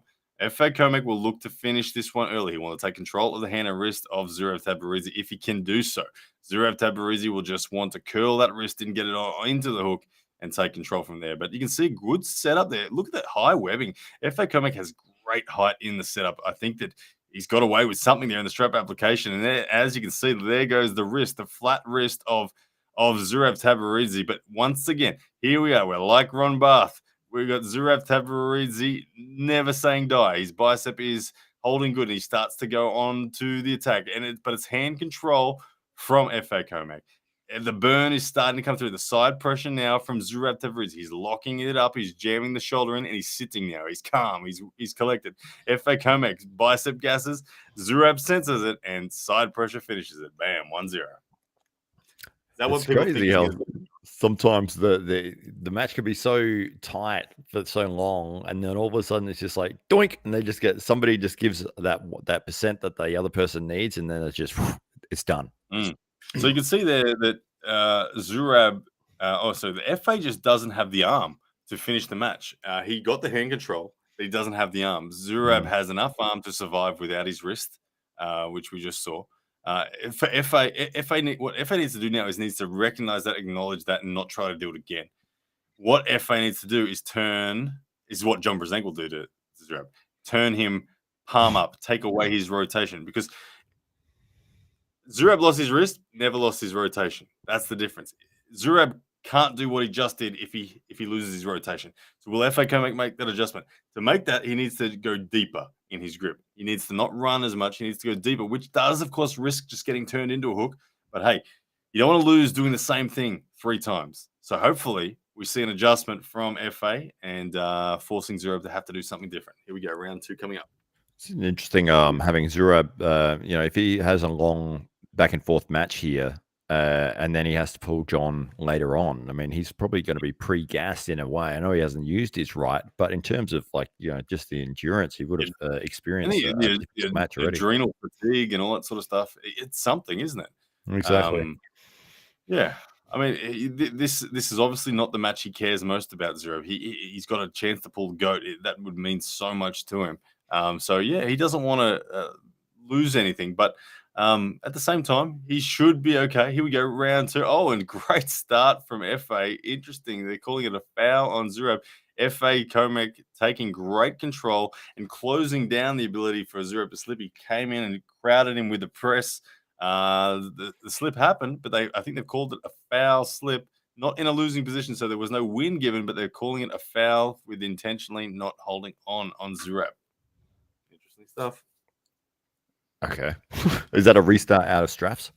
That's a restart out of straps with 1 foul on Zurab for the intentional slip. The old intentional slip. Every damn slip's intentional. That's one of the things I hate about these rigid rules. Every slip's intentional, for goodness sake. But anyway, that's the rules we're playing with today. FA Komek is starting again with 1 foul now on Zurab. You can see Zurab's dumping his wrist. He wants the straps.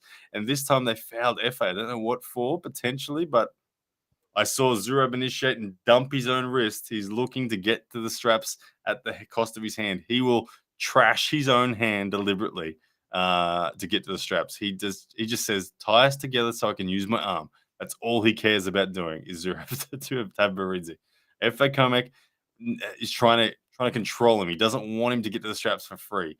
He needs that opportunity. Here we go. There's the start and great performance. Look at that center table pin from the referee's confirming what's going to be the call here. What they call the win to Zurab. Oh my goodness. Okay, ladies and gentlemen, one of the weirdest technicalities in arm wrestling just happened. They've just called a pin to Zurab. Okay, let me describe to you what happened. I'm going to change the camera angle so you can see it. Okay. F.A. Comic totally took hand control. Zurab went like this and jammed underneath. F.A. Comic jammed down on top of him. But because he jammed down on top of him on this side of the table, on Zurab's side of it, even though Zurab's hand was like this and going down here, Zurab got the win because it went below the pin line on the side of the table of Zurab. Does not matter, technically, in the rules, it does not matter if you're the hand on top. If you take hand control and then you pin on your opponent's side of the table, you push them down on their side of the table, the victory is theirs. Okay? Error from F.A. Comic then. He should have slipped. He should not have pinned on his own losing side. It's a technicality. It's very rare to see it actually happen. People are saying that's ridiculous. Look, it's not ridiculous. I don't think you should I don't think it's ridiculous. It's interesting because the side pressure came through and then you pin someone on the wrong side of the table. You can't pin someone on the wrong side of the table. It's just that simple. It's part of the rules. I've never seen that happen before live. Have you seen that happen? I've never seen it happen before live like that, no. But I was talking about this just the other day with Jamie Barrett was here.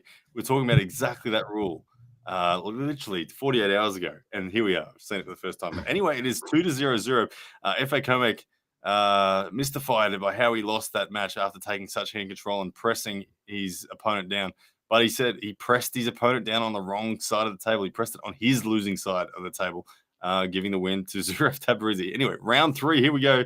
Zurab up 2-0, but F.A. Comic will still be happy. He's got the hand control is starting to really be his now. That will help him. He'll just go straight to straps this time. He won't muck around. This time, he almost it was going to happen again. Please don't say pin to Zurab on that. Look, F.A. is looking at him like, if you say pin to Zurab, I'm going to kill you. F.A. Comic, once again, taking absolute hand control, chasing his opponent with a press as he tries to slip. And the referees are currently talking with each other about what the call is. Oh, my goodness. What is the call there? Is that? I think they should just go straight to strap, but it was... I just want to hear what the call is.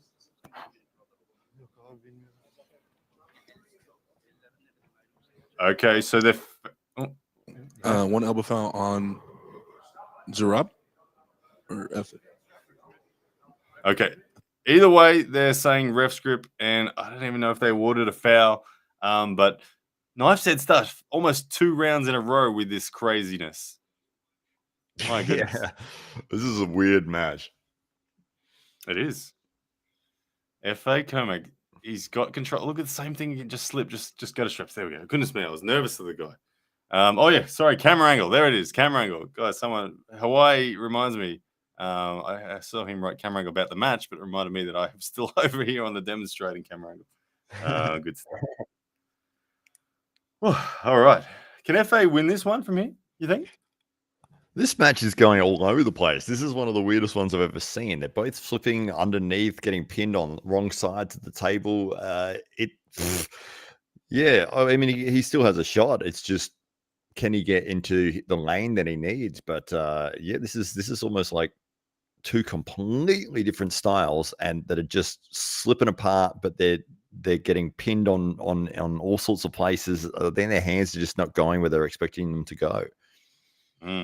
Yeah, it is. You have to say that Zurab's happy but nervous right now about the situation. I think he knows his hand is in trouble. FA Comic now strapped to him will feel like he has a good opportunity. FA's got great webbing height. Once again, he's managed to negotiate a beautiful position outside in the straps, Buckle side is on Zurab, so FA has everything he needs to win this round. And to be honest, he should. From what I'm seeing, he should. He's going to take hand control. We know that's going to happen as the wrist starts. There it is. The hand control is done. The massive bicep of Zurab now standing in the way, shaking his head, saying it is not going to happen. FA needs to climb and regrip if he's doing, but it's not happening at the moment. He's just sitting there, and Zurab is trying to find and wear down the bicep of FA. And here it comes. The bicep is opening up. It looks like the Ron Barth match, but now it is Zurab Tabrizi getting tight again, standing back up and getting the shoulder closer. Zurab now looking for side pressure, but it's enough hand control to prevent it so far from FA. FA redlining. He's trying to avoid the bicep and trying to make it about hand control, but here it comes. The side pressure from Zurab is coming through, and there it is. Impressive stuff. Very much like the Ron Barth match, the shape there. Zurab Tabrizi, he doesn't need a hand. He's just got a bicep, and that'll do. Wow, what a win. That was incredible. That's one of the best examples of not having to have your hand to win a match that you'll ever see right there. He fought for that. It was out of position, lost his hand, and just held on, kept inching his way until he got to the point where he could press through for that win. So well done. That was awesome. Absolutely. So Zurab Tabrizi taking that victory 3-0 over FA Comac. Using all of his energy so he doesn't have anything left for John Brzenk later. Well, John is not going to arm wrestle like FA. Up next, it's a juicy one. Paul Lynn, David Samusuya. Oh my goodness, ladies and gentlemen. Matt, take care of the stream for a moment. I gotta go get a drink. Yeah, sounds good, man. Well, ladies and gentlemen, we have had some incredible matches so far with all the matches going 3-0, which is such a strange thing. You would think that there would have been at least, a 3-1 or somebody would have had some back and forth, but it seems to be that everyone that has pulled so far tonight has come away with a position where they've dominated. So even if they've got slips, they've gone to straps, they've gone about the 3-0 win. So Paul Lynn coming up next. He was in the chat earlier. He was eating some food, getting ready for the match, looking forward to it. We did discuss that he might be looking at the setups might be a little bit different for him because of always having pulled in the North American tournaments. And then the European style being so different. But he did say in the chat here that he'll be fine in the setup. Don't worry about that. He'll do quite well. I'm looking forward to this match. Paul Lynn is an awesome arm wrestler. He's been around for a long time, very experienced, has an awesome YouTube channel, very personable guy. So be interesting to see. I think this is his first time on a stage of this caliber. So if he wins here, this could be the future for him, moving up into those big pristine matches, and hopefully we'll see how it comes about for him. But yes, Paul Lynn is the next match. Sponsors here at the moment. Big match coming up, ladies and gentlemen. One of the most important ones that could really determine whether this card tonight goes to the east or the west.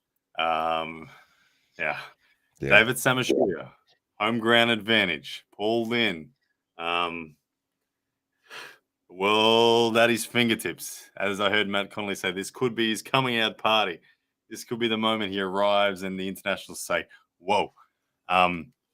Or it could be like Morrisov v. Derek Smith. Boom, boom, boom. Because of...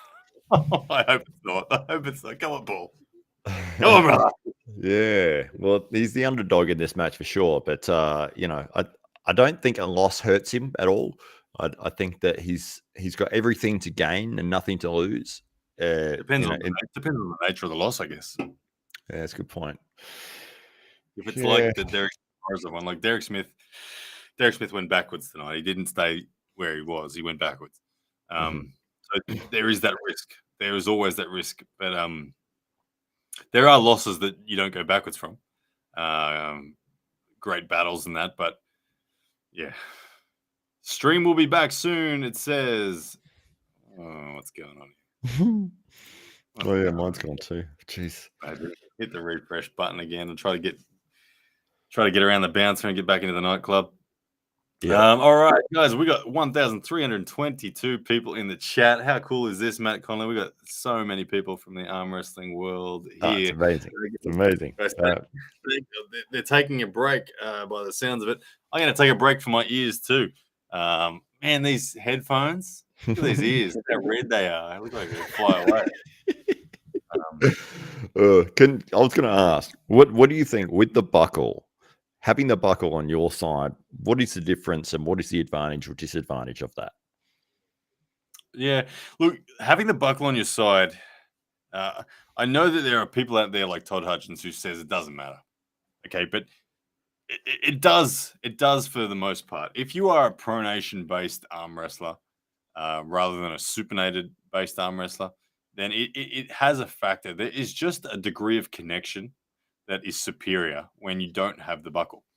When you do have the buckle, there is something about the way it tightens.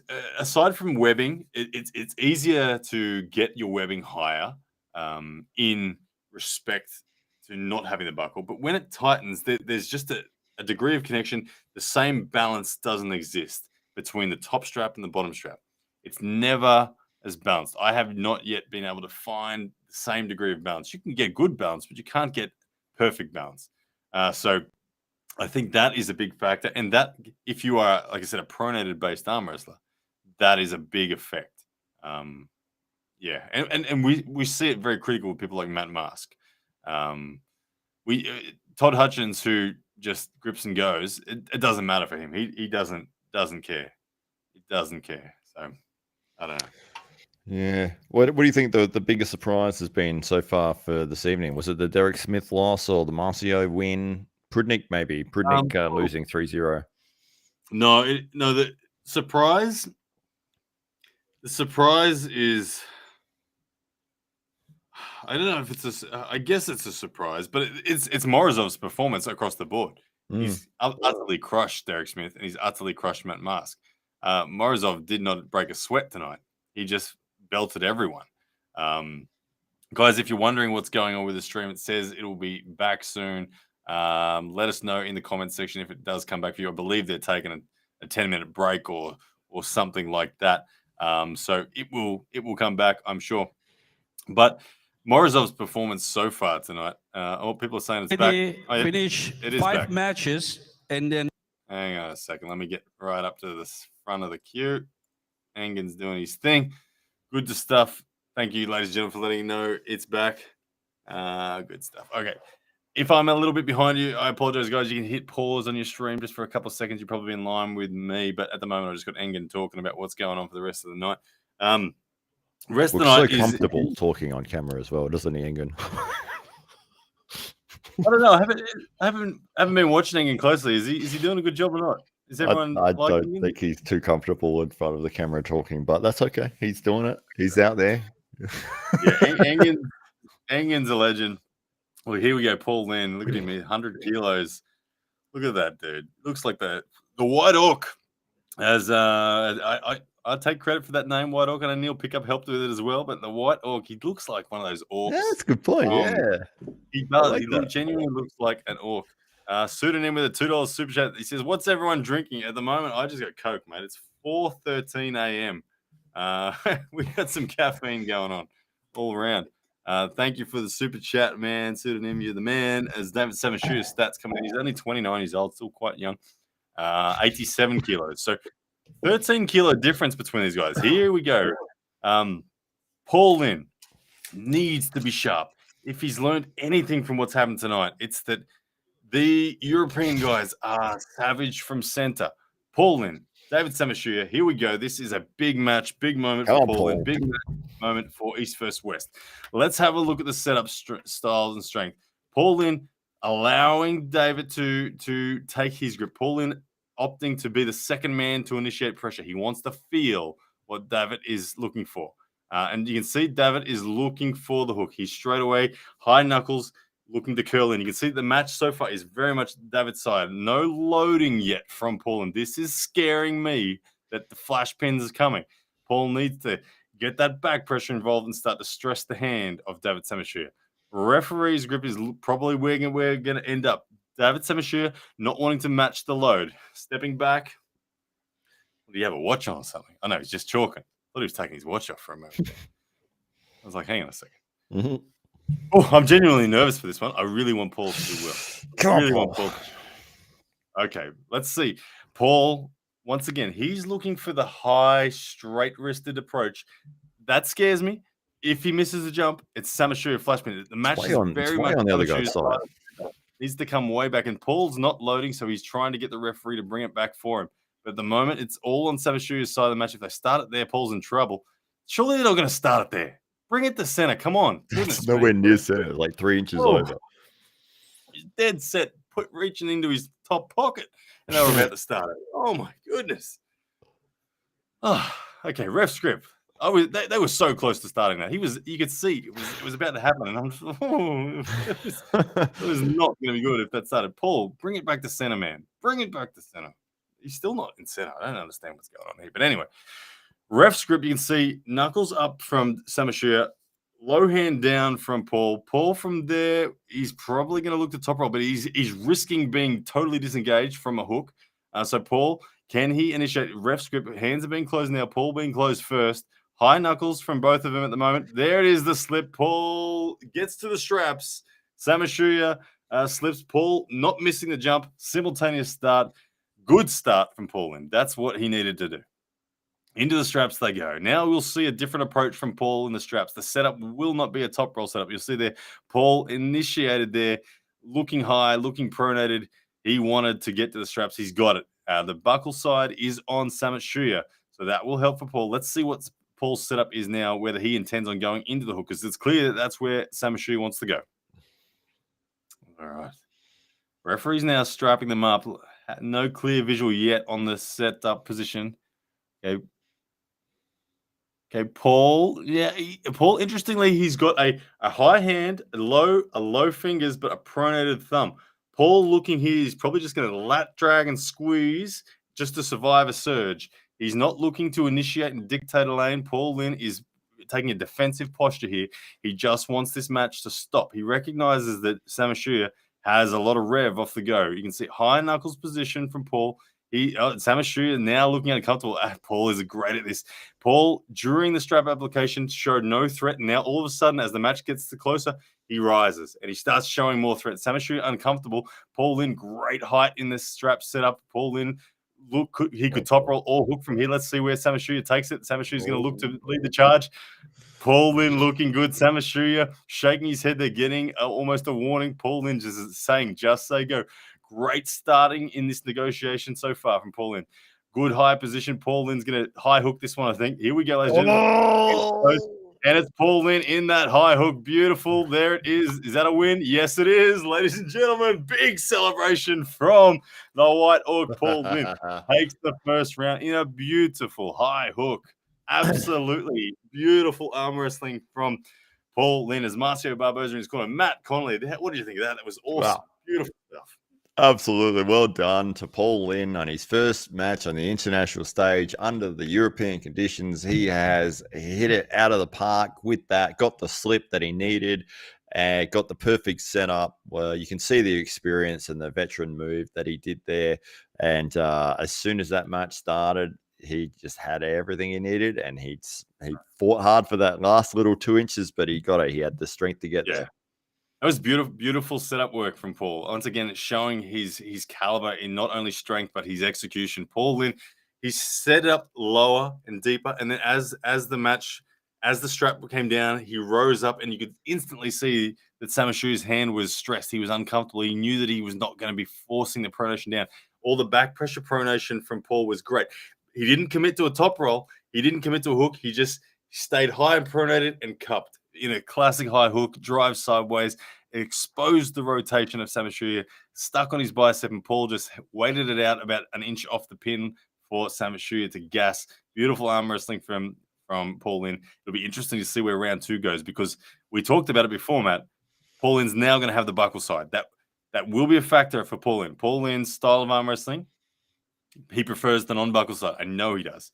Samusuya, the hook style, it'll be less important for him, but the fact that it will somewhat take away Paul's shape will be interesting. Will Paul try? Look, if there's going to be a round that's going to go hook on hook, it's probably when Paul has the buckle. Do you think he's going to be able to get the slip on this one? He's definitely going to slip again straight away. I think he'll go for the slip. Absolutely. From what we saw, and that he has the capability to get the slip. I think ref script is where Paul is going to take it. Outside of ref script, it looks more dangerous. Samusuya has enough static threat that it did look dangerous that first round and that setup. But Paul will probably just very sensibly keep searching until that ref script gets called. But here we go, ladies and gentlemen. The round number 2, the negotiation of the grip is underway. Paul Lynn, David Samusuya, both very settled this time. If they stay settled, there is the start. Oh, what was that? That was an odd slip. The camera was a long way away. Yeah. I don't know why they keep going to that camera angle. Counting that as a slip? No, they're counting it as a win. David Samusuya, they're saying slip in an illegal position. Losing position slip from Paul Lynn. He fouled as he slipped. There was the speed from Samusuya. That shows you what can happen. Paul Lynn, just a little complacent there. I don't think he should have let that match start. He should have taken it to the ref script, but he settled very quickly, and that allowed Samusuya to do his thing. You see Samusuya now amped up. He's got the adrenaline going. He thinks he's back in this, and he very much is. When it comes to speed and execution from that center grip, he's superior. He is. Paul Lynn, focused with Marcio in his court. He's going to need to realize his mistakes. He can't let Samusuya have that lane. Can't. What actually happened there? Because the camera angle was so far away, they keep switching back to that one. I don't understand why they're doing this. They need to stay close when the match is about to start. They keep going to this really distant camera. But all I saw was it looked like they slipped. What I believe happened, that was Samusuya really flashing hard and Paul Lynn slipping with his elbow off the back of the pad in a low position. So in what WAF describes as a losing position, an intentional slip. A foul slip in a losing position is a loss for WAF. Yeah, that's what happened. Paul Lynn needs to take it, the ref script, settle, do his thing. Samusuya wants it out. The thing is about a ref script, you can always force a ref script. No one can make you start. You have to, yes, the rule is that you have to make a genuine attempt, but you can always just stay unsettled. Just keep on supinate, pronate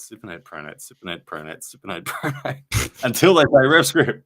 It's not hard to do. Anyway, here we go. Round number 3. It is one apiece right now.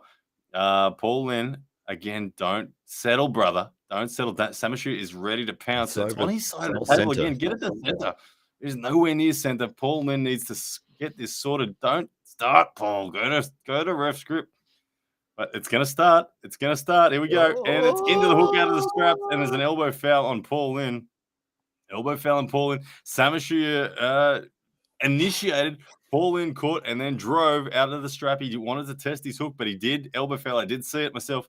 So Paul Lynn on one elbow foul now in round number 3. Samusuya, they're forcing the hook off the go, but Paul Lynn obliging. I don't know why Paul's not just returning to what worked. Slip, straps, dominate. Flips it out a little bit. I don't know. Yeah, he must have some sort of game plan, but it's almost like he's allowing himself to be started off of center. It's like he's comfortable there. It feels like he's in a position where he wants to catch a hit and then drive through, because it's like he's 2 inches on the other side of the table. It's nowhere near center. Yeah, bizarre starts again. You can see once again, it looks like it's way on Samusuya's side of the table, and Paul looks like he's settled enough that he wants to start. He's just going to hook him out of straps. He backs himself. We'll see if he can pull it off. But Samusuya and Paul Lynn, round 3 about to start. Paul Lynn taking a risk here, in my opinion, but let's see what the man can do. And there it is, into the hook, outside of the straps. Samusuya in a defensive hook, and Paul Lynn's going to keep his elbow on the pad. He's flirting with the second elbow foul. Samusuya in a rock-solid defensive hook. Paul Lynn shaking as he drives, but now it's Samusuya patiently waiting and starts to open up the rotation of Paul Lynn. And here we go. Samusuya getting the pin. 2-1. Fantastic defensive arm wrestling there from Samusuya. Very patient, very rock-solid. Paul Lynn, what are you doing? Get the straps.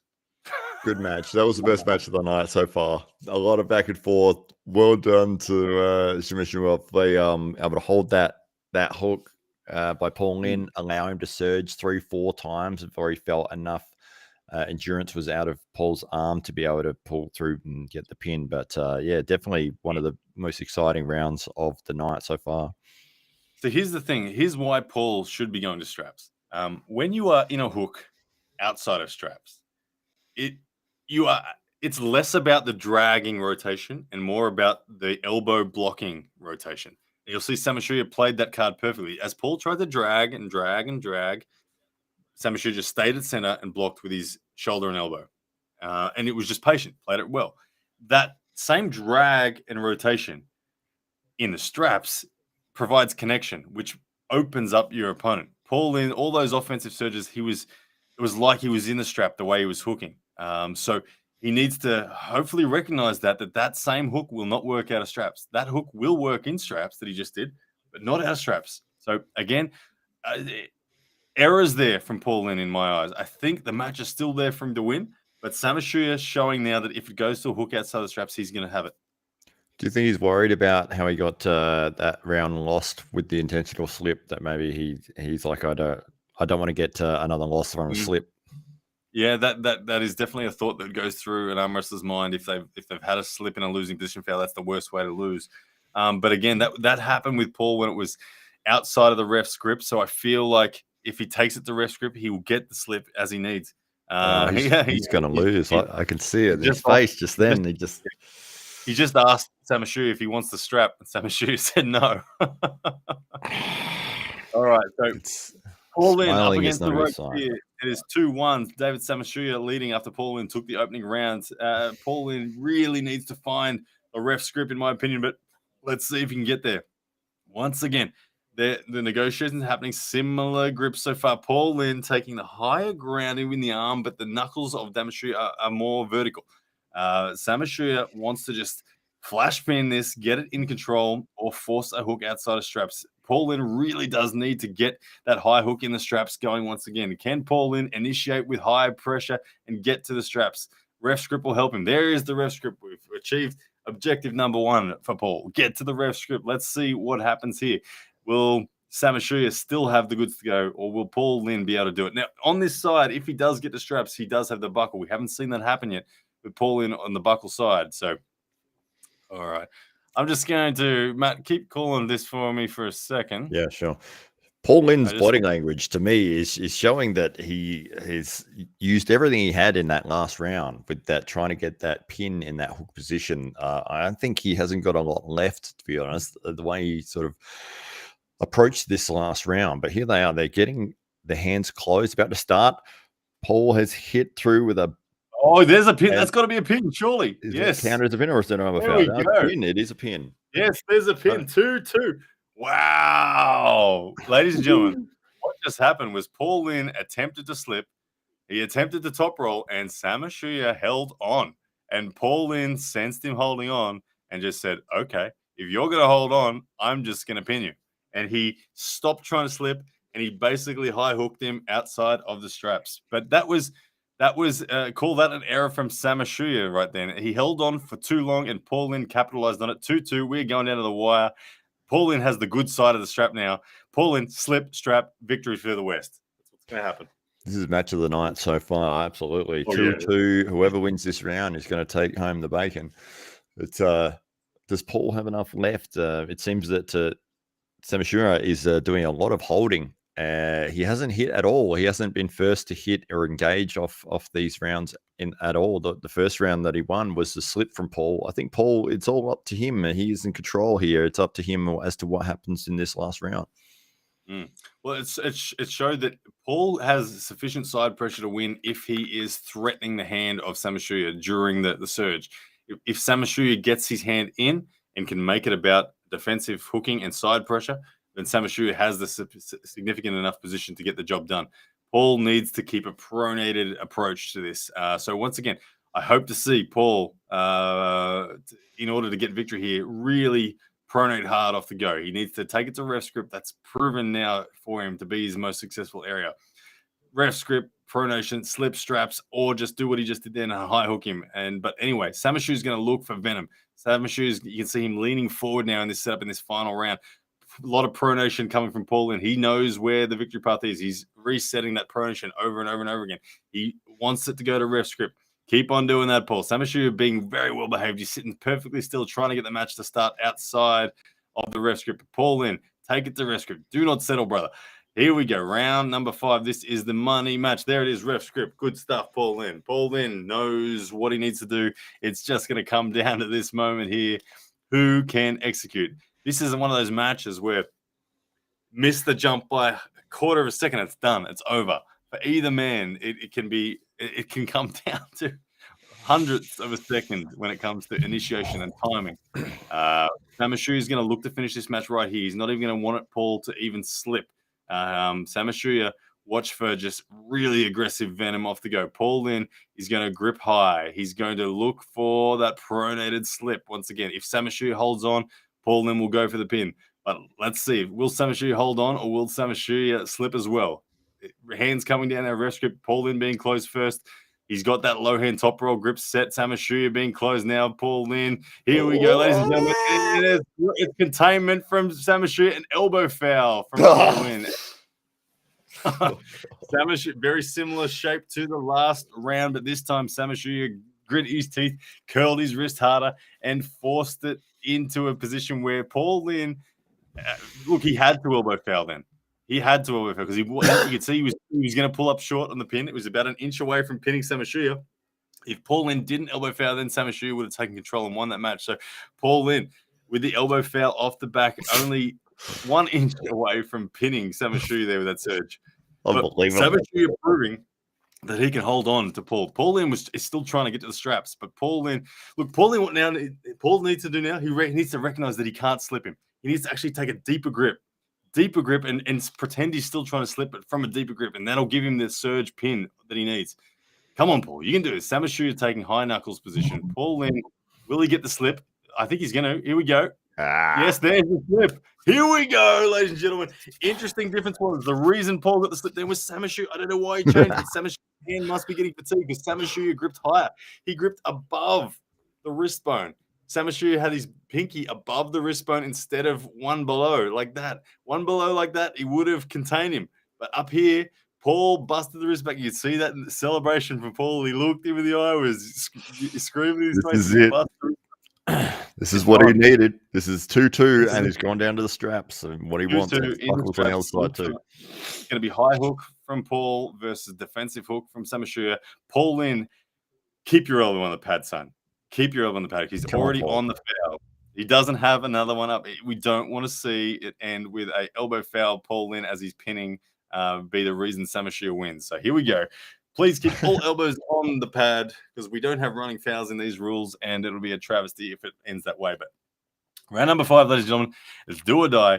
Here it is. Ref script. Paul Lynn, David Samusuya for the victory. Winner takes all right here. Referee's grip. Getting them square, getting them center, wrists being straightened, hands yet to close, thumbs are going down.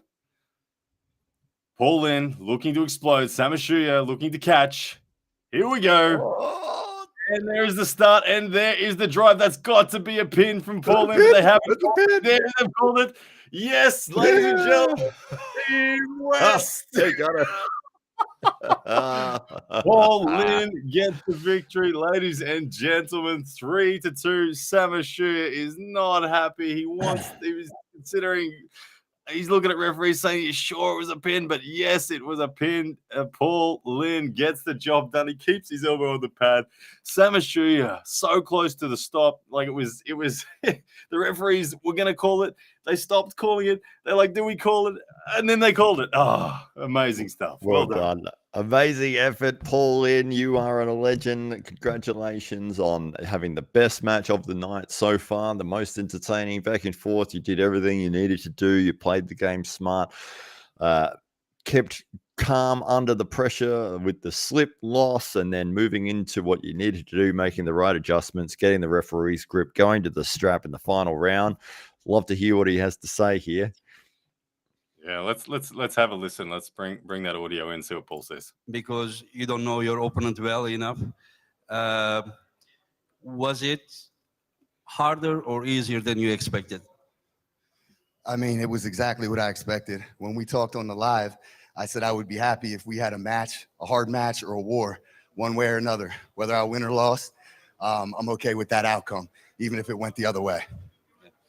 And are you planning to come back and do a tougher challenge here?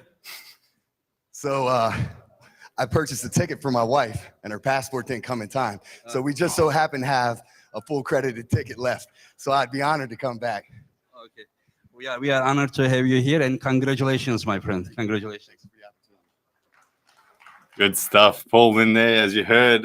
Very happy and humble man. Always Paul Lynn. Wow, what a performance. Well done to Paul Lynn. Hey, that's cool. His first outing on the big stage in the European sense, getting the victory over David Samusuya 3-2. And what a match. What an Best amazing match. Oh, that Good was stuff. that was the All worth right. the money. Anyone who has paid money to see it, that was worth it right there. Yeah, what is the East versus West tally at the moment? Is it 2-2? We got Paul Lynn had the victory, Marcio had the victory, and then Morrisov. Yeah, we are 2-2 in the East versus West battle at the moment, and we've got coming up next. We've got another East versus East match off as I give my ears another rest. I'm gonna grab a jumper. It's freezing here. Just give me 1 sec.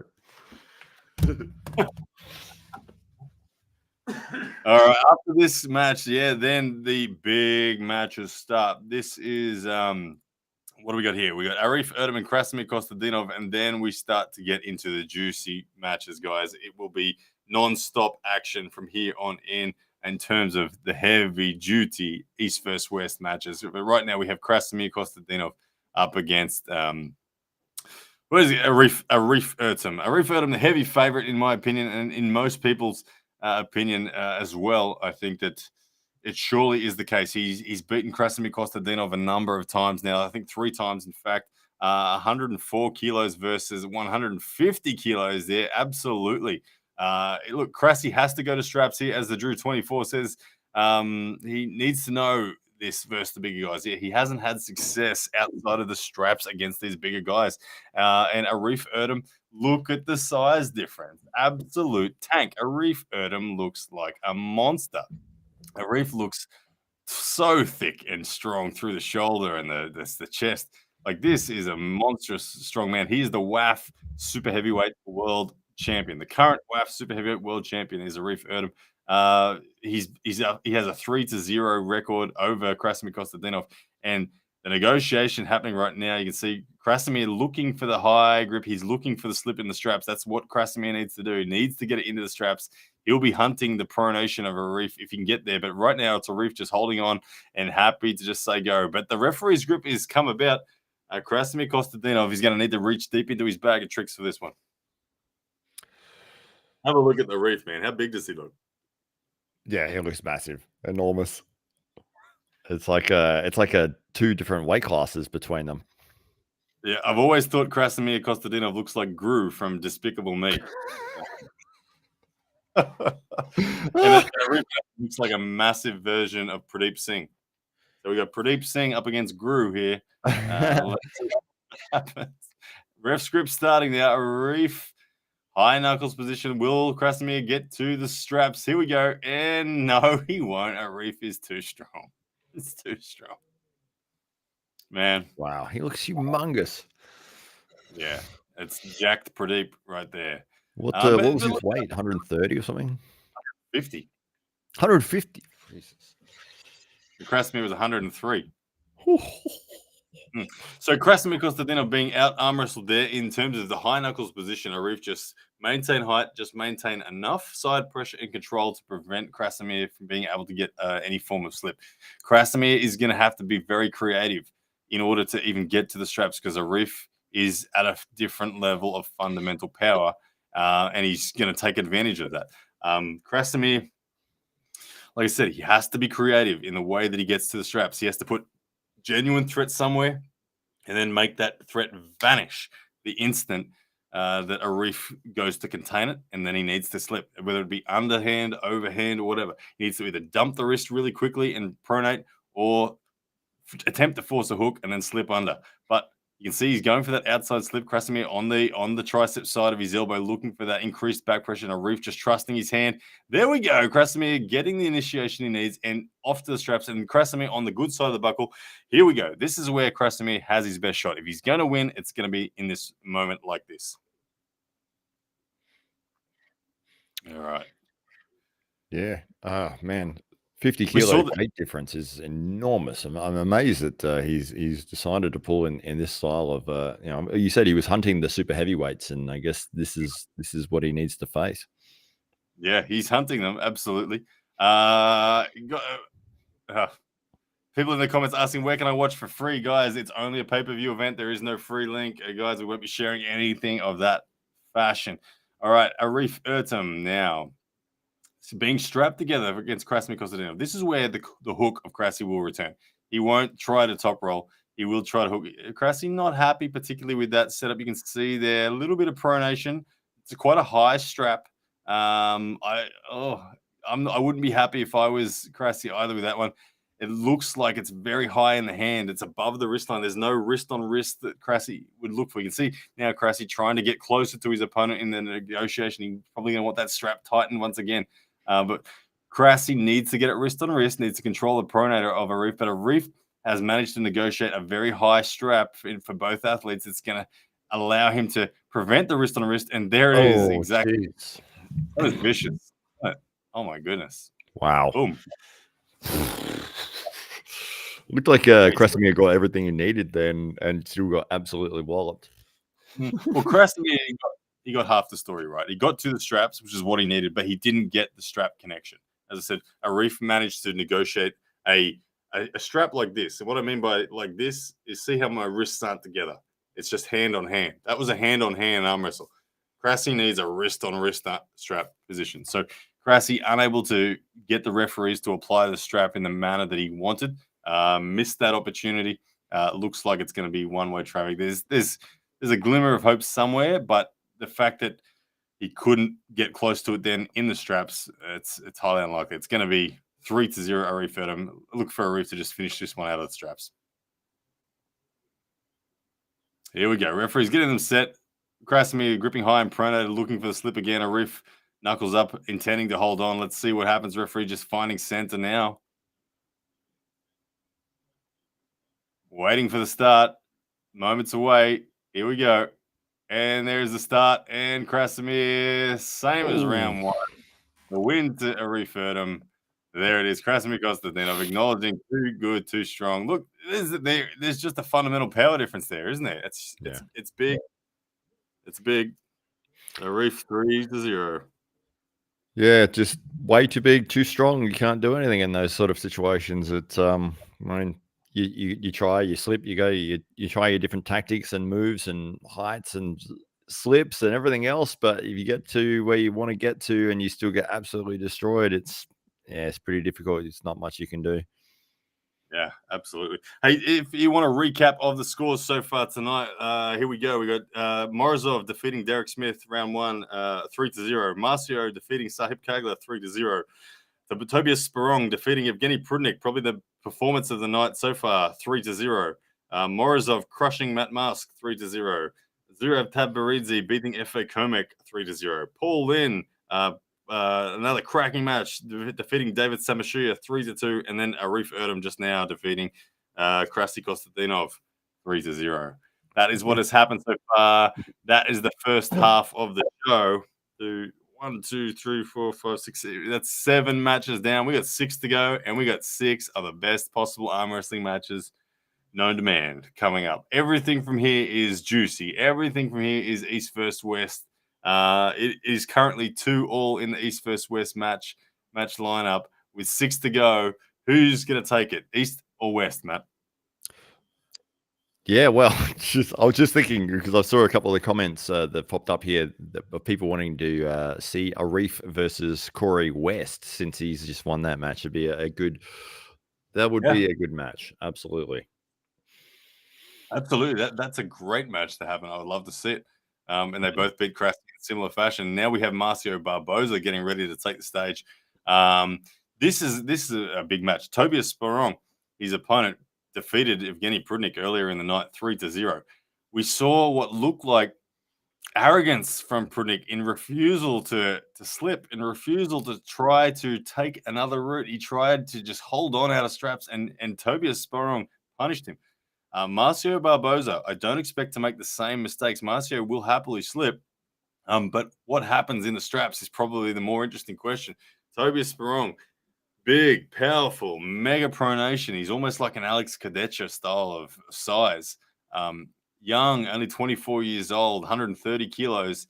Will he have the dominance over the hand and wrist of Marcio? This one, interesting match. Who you got, Matt? This should be exciting. Yeah, I hadn't seen a lot of Tobias before the earlier match, but the fact that he beat Prudnik so convincingly, I still don't think that he's enough to beat Marcio. I think Marcio's got it. He's too experienced, too strong. He looked phenomenal earlier on in the night as well. Yeah, I'm picking Marcio. Comment there from Martin says 48 years old versus 16 years old. It does look at a bit, does Sprong, but he's 24 years old. You can see here, look at the size difference. He's quite a tall lad. Marcio Barboza now setting outside of straps up against Tobias Sprong here. You can see the low hand position from Tobias and the higher knuckle position from Marcio. They're going to head to the straps, I would imagine. Oh, but Marcio, whoa, wow. Look at that. Marcio just baited a trap and just surprised Tobias Sprong big time. Tobias Sprong did not expect Marcio Barboza just to force a hook off the go. But I didn't see it coming. Marcio set for a top roll, but in beautiful old guard fashion, he says, look, young man, there are a lot of tricks to this game. Here's one of them. And bang, just off the go, total decoy from the setup. Did not look like he was setting for a hook. Bang, hook out of nowhere, totally catches Tobias off guard, forces him into a no-win position. Amazing. That's the veteran move there. That's the experience coming into play for Marcio Barboza with an amazing first round win there over Tobias Sprong. But will Tobias be able to make the adjustments that he needs? I don't see it happening. I still think Marcio's just got more tricks in the bag. Yeah, look, Tobias Sprong looks like a boy at school having had his lunchbox stolen from him. Now he's sitting there with his buddy just saying, "What do I do?" And going up against. It's like you're in year 9 and you're going up against a guy in year 12 right now. You're like, oh shit. Well, these year 12 guys are strong, aren't they? Yeah, well, one of the cool things about arm wrestling, I mean, 48 years old for Marcio Barboza, just sort of shows you how much the conditioning and the timing and experience matters in this sport, and to be able to still compete at that age, and guys like John Brezink still, as they get ready for the second round.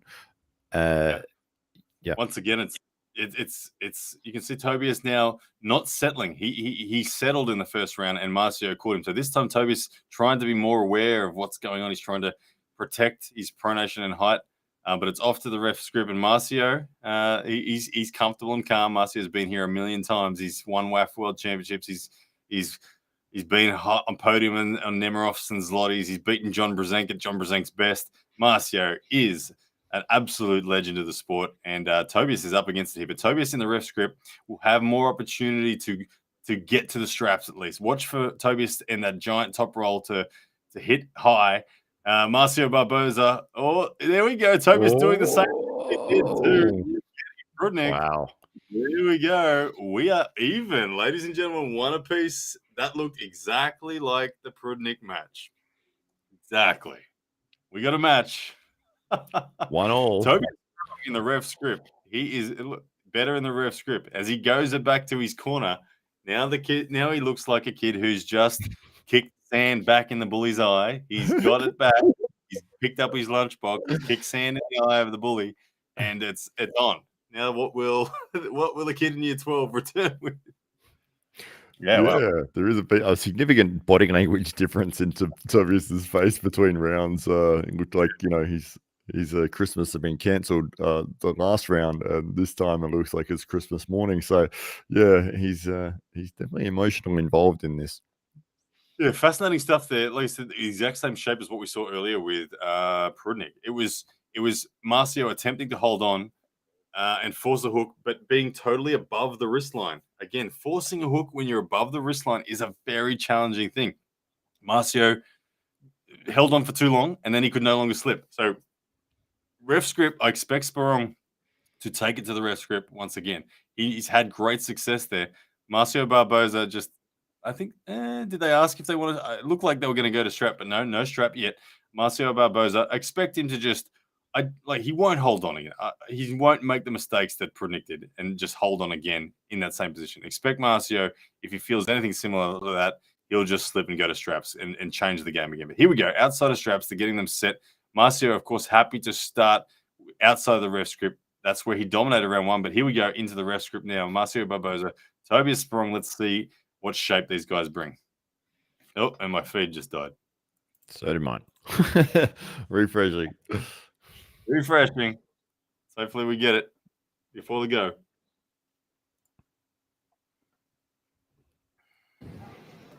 Okay, I got it back. We're 1-1. We're in the grip. Tobias wants the ref script. Yep. Oh, let me just mute Derek.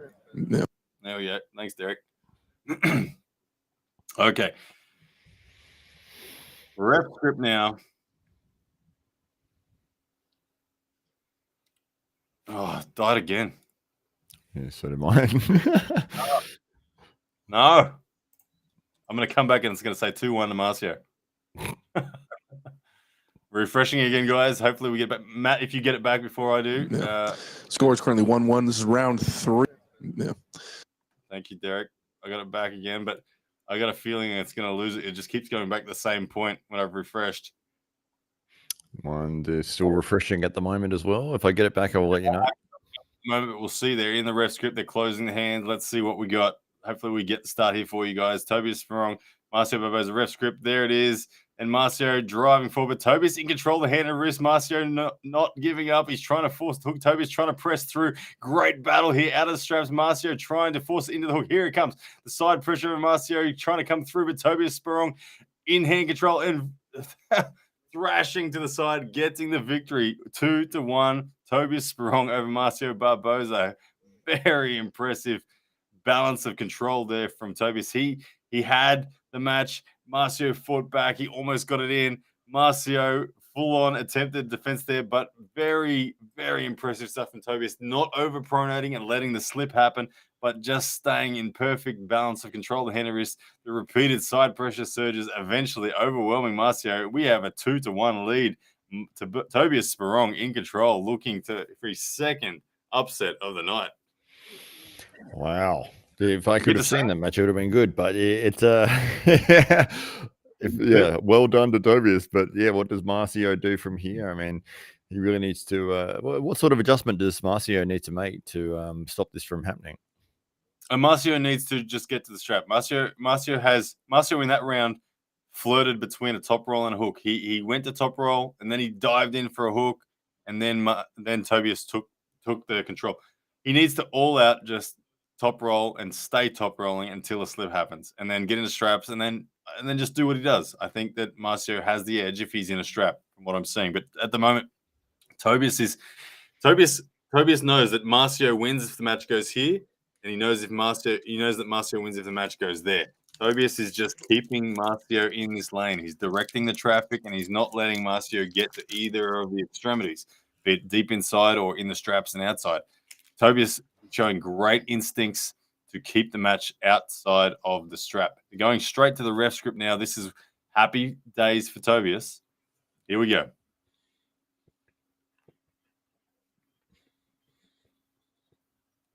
All right. Ref script there. They're getting. Oh, you've seen something. Oh. What'd you see? You're ahead of me. I'll just call it as I see here, guys. And off. They've a flash pin on Marcio, but they've called the elbow foul. I'm going to try to catch up to you guys. Looks like they're starting once again. I've gone forward. They're in the ref script. Marcio on the on the elbow foul.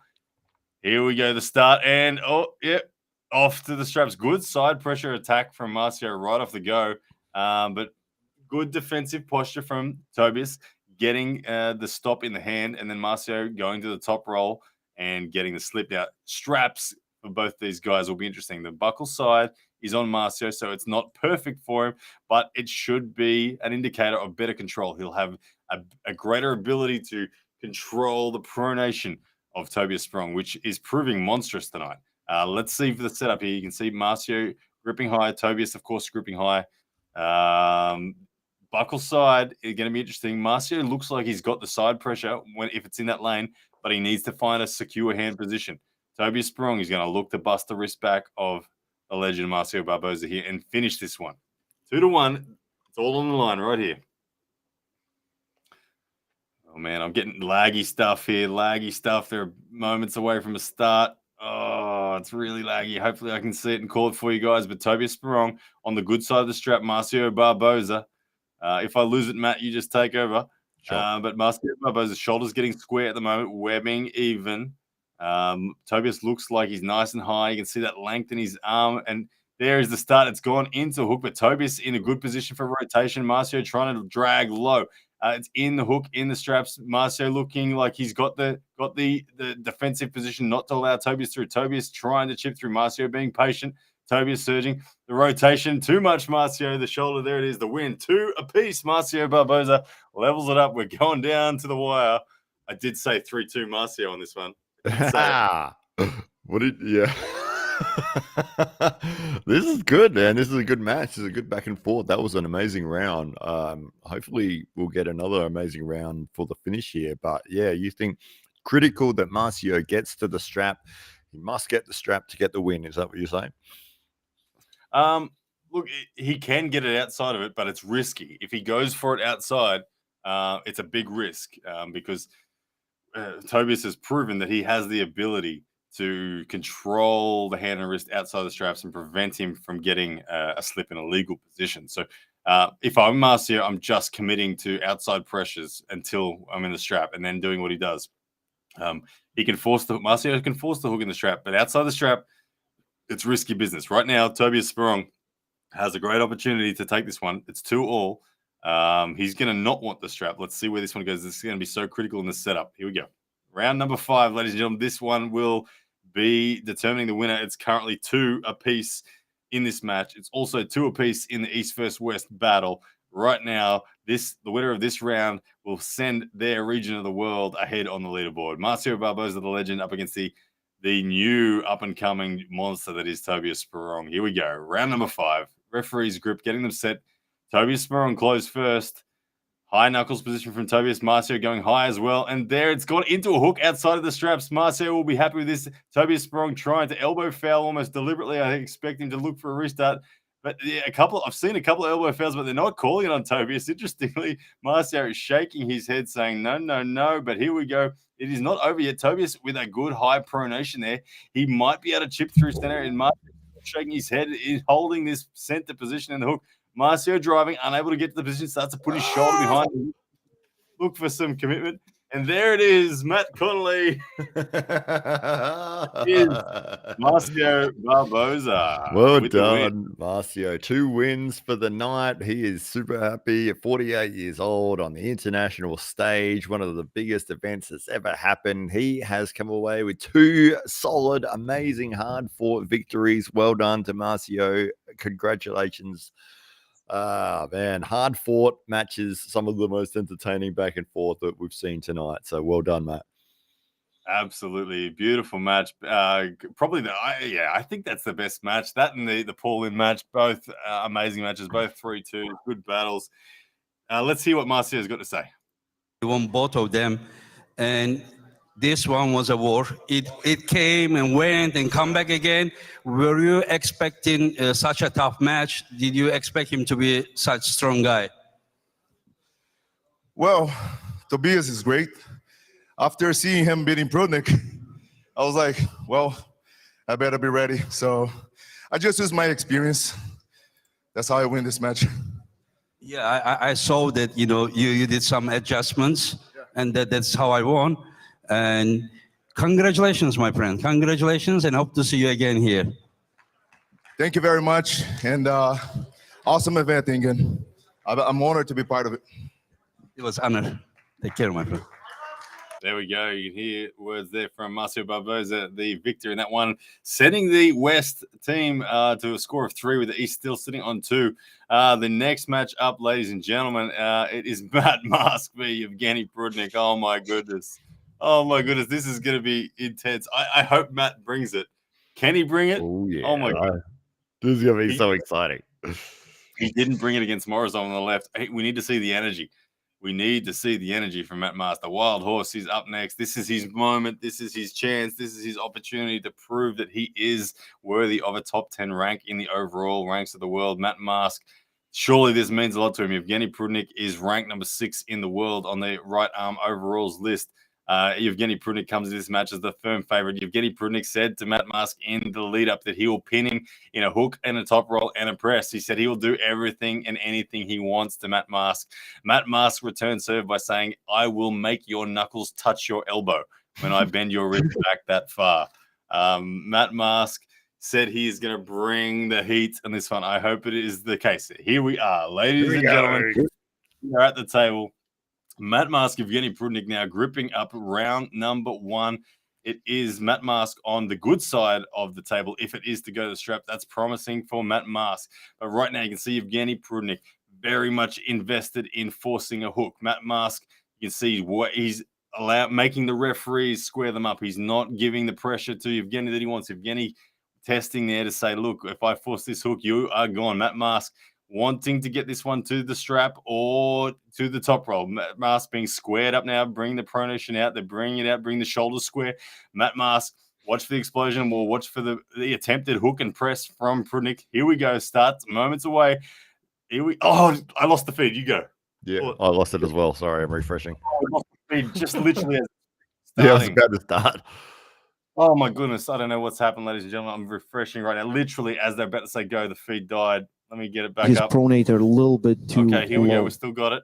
It's still 0-0. They're back up again. Prudnik now looking. He's got a high grip. Prudnik. He's looking to shoot forward. Matt Mask not happy. He's going to end up in the ref script here. You can see they're not quite settled. Prudnik looking very calm and calculated. Matt Mask talking a lot now. He's talking to the ref. This is what he needs to do. He needs to make sure that the referees give him a fair crack at this. You can see Matt Mask getting fired up. Prudnik now, again, looking calculated and clinical. Oh, it died again. Mine's still going there, still getting set up. Mine's also died as well. My God, this is not happening. Not going to give it to him, right? All right, we're back again. I'm back again. There's still the I don't know if it's going to work or not. But anyway, ladies and gentlemen, we're back again. And Matt Mask is still shaking his head. He's going crazy and talking to the referee. Still looking for the first start of round number 1. Here we go, ladies and gentlemen. The start there. And it's Prudnik forcing the hook. Oh, but hang on a second. Prudnik being fouled as the stream dies again. I think. I haven't got it back. I don't think there was a pin. Prudnik, interestingly, forced the hook, but then Matt actually managed to get a pronated slip out somehow. I don't know how that happened. Stop. False start. One more. False start call on Evgeny Prudnik. False start call. I'm having to refresh this stream over and over again, guys. It's dying for me every 20 seconds. I will give you what I can, but at the moment I can see a false start on Evgeny Prudnik. It's just a warning at this stage, not a foul, but he did force the hook. But then interestingly, after he forced the hook, Matt Mask still managed to actually get a slip in what would have been a legal position, in my opinion. So Matt Mask will feel okay after feeling that, but Evgeny Prudnik, watch him to set that deep hook aggressively. He's very snappy off the wrist with his supination. Matt Mask just wants this to get to, there we go, good rising pressure from Matt Mask, sends it to the ref script. The ref script will help Matt Mask. He can create further distance as the stream is very laggy and glitchy, guys. I do apologize and I'll do as best as I can. But, oh, my goodness, it is horrible at the moment. I am struggling. I'm going to refresh again. I think that they are setting the grip. Still Matt, getting set up.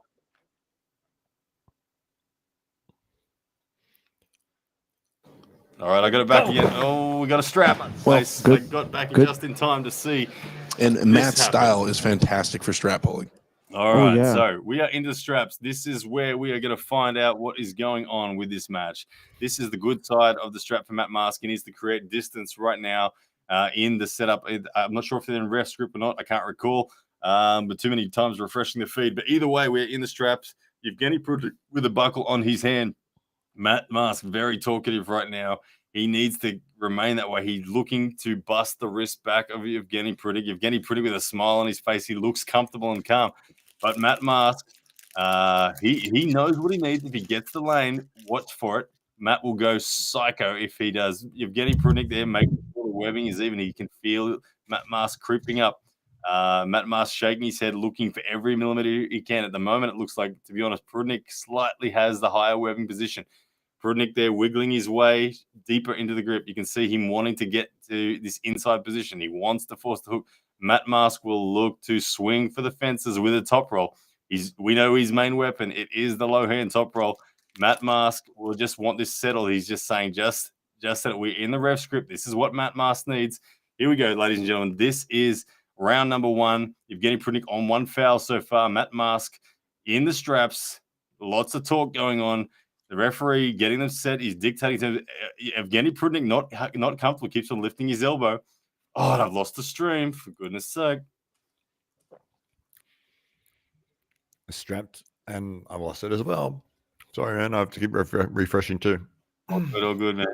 Yeah, if he Okay, feels we're back. uncomfortable, We're in the straps. I've got something, guys. We are in the straps. Thumbs are going down now. Hands are being closed. Referees are looking happy so far. Matt Mask still with his hand open, yet to close. Here we go. In the straps, round number 1, and there is the attempted hook from Evgeny Prudnik, but Matt Mask in control of the hand and wrist. Evgeny Prudnik now trying to go sideways, getting control, and Matt Mask conceding there. Interesting stuff there. Interesting stuff that wasn't big smiles from Evgeny Prudnik.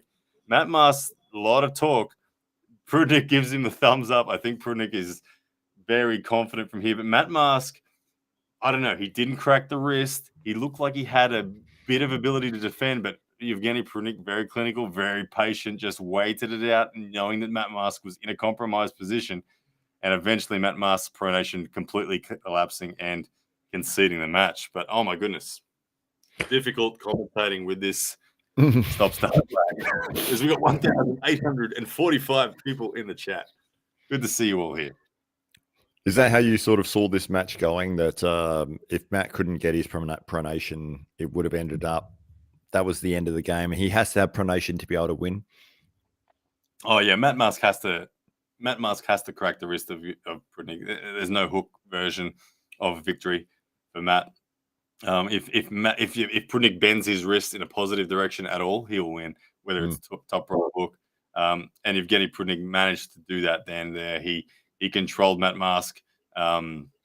His static strength in the setup was sufficient that Matt was not able to get anything away. His rising pressure from Prudnik and his fingers were just good enough that Matt Mask couldn't threaten anything. And so quite comfortable. This time, it'll be, I hate to say it for Matt Mask fans, but it'll be easier for Prudnik this time because Matt Mask is on the difficult side of the strap. If it goes there, it will be buckle side for him, which is going to only enhance the ability for Prudnik to deny that top roll. Matt Mask, it's a long shot from here, but Prudnik looking good so far. And here we go, round number 2. They're getting them all squared up. Let's see if Prudnik will slip for the straps or will he attempt to hold on. That's probably the only way that it can backfire for Prudnik is if he holds on too long outside of straps and doesn't stay high himself. But here we go. The referee's getting them squared and set. Prudnik looking calm and settled. Matt Mask not looking calm. He's re-gripping and lifting his elbow. A lot of talk. Prudnik looking rock solid. Referee getting them set. Prudnik supinating and controlling the thumb of Matt Mask. Matt Mask doing a lot of talk. Prudnik just kind of chuckling this off. He's sitting there talking. He's saying, you want me to grip you all the way out here? Look at this. Both of these guys teasing and taunting each other, both of them. Prudnik in control here of the mind games as well. He knows at the end of the day, he's physically in a dominant position right now. He's got no reason to change anything he's doing. Matt Mask saying, you just want me to start in the hook. Prudnik saying, you just want me to start way out here in a top roll. Referee's grip now setting them. This will determine. Matt not settled. A lot of head shaking, a lot of talking going on.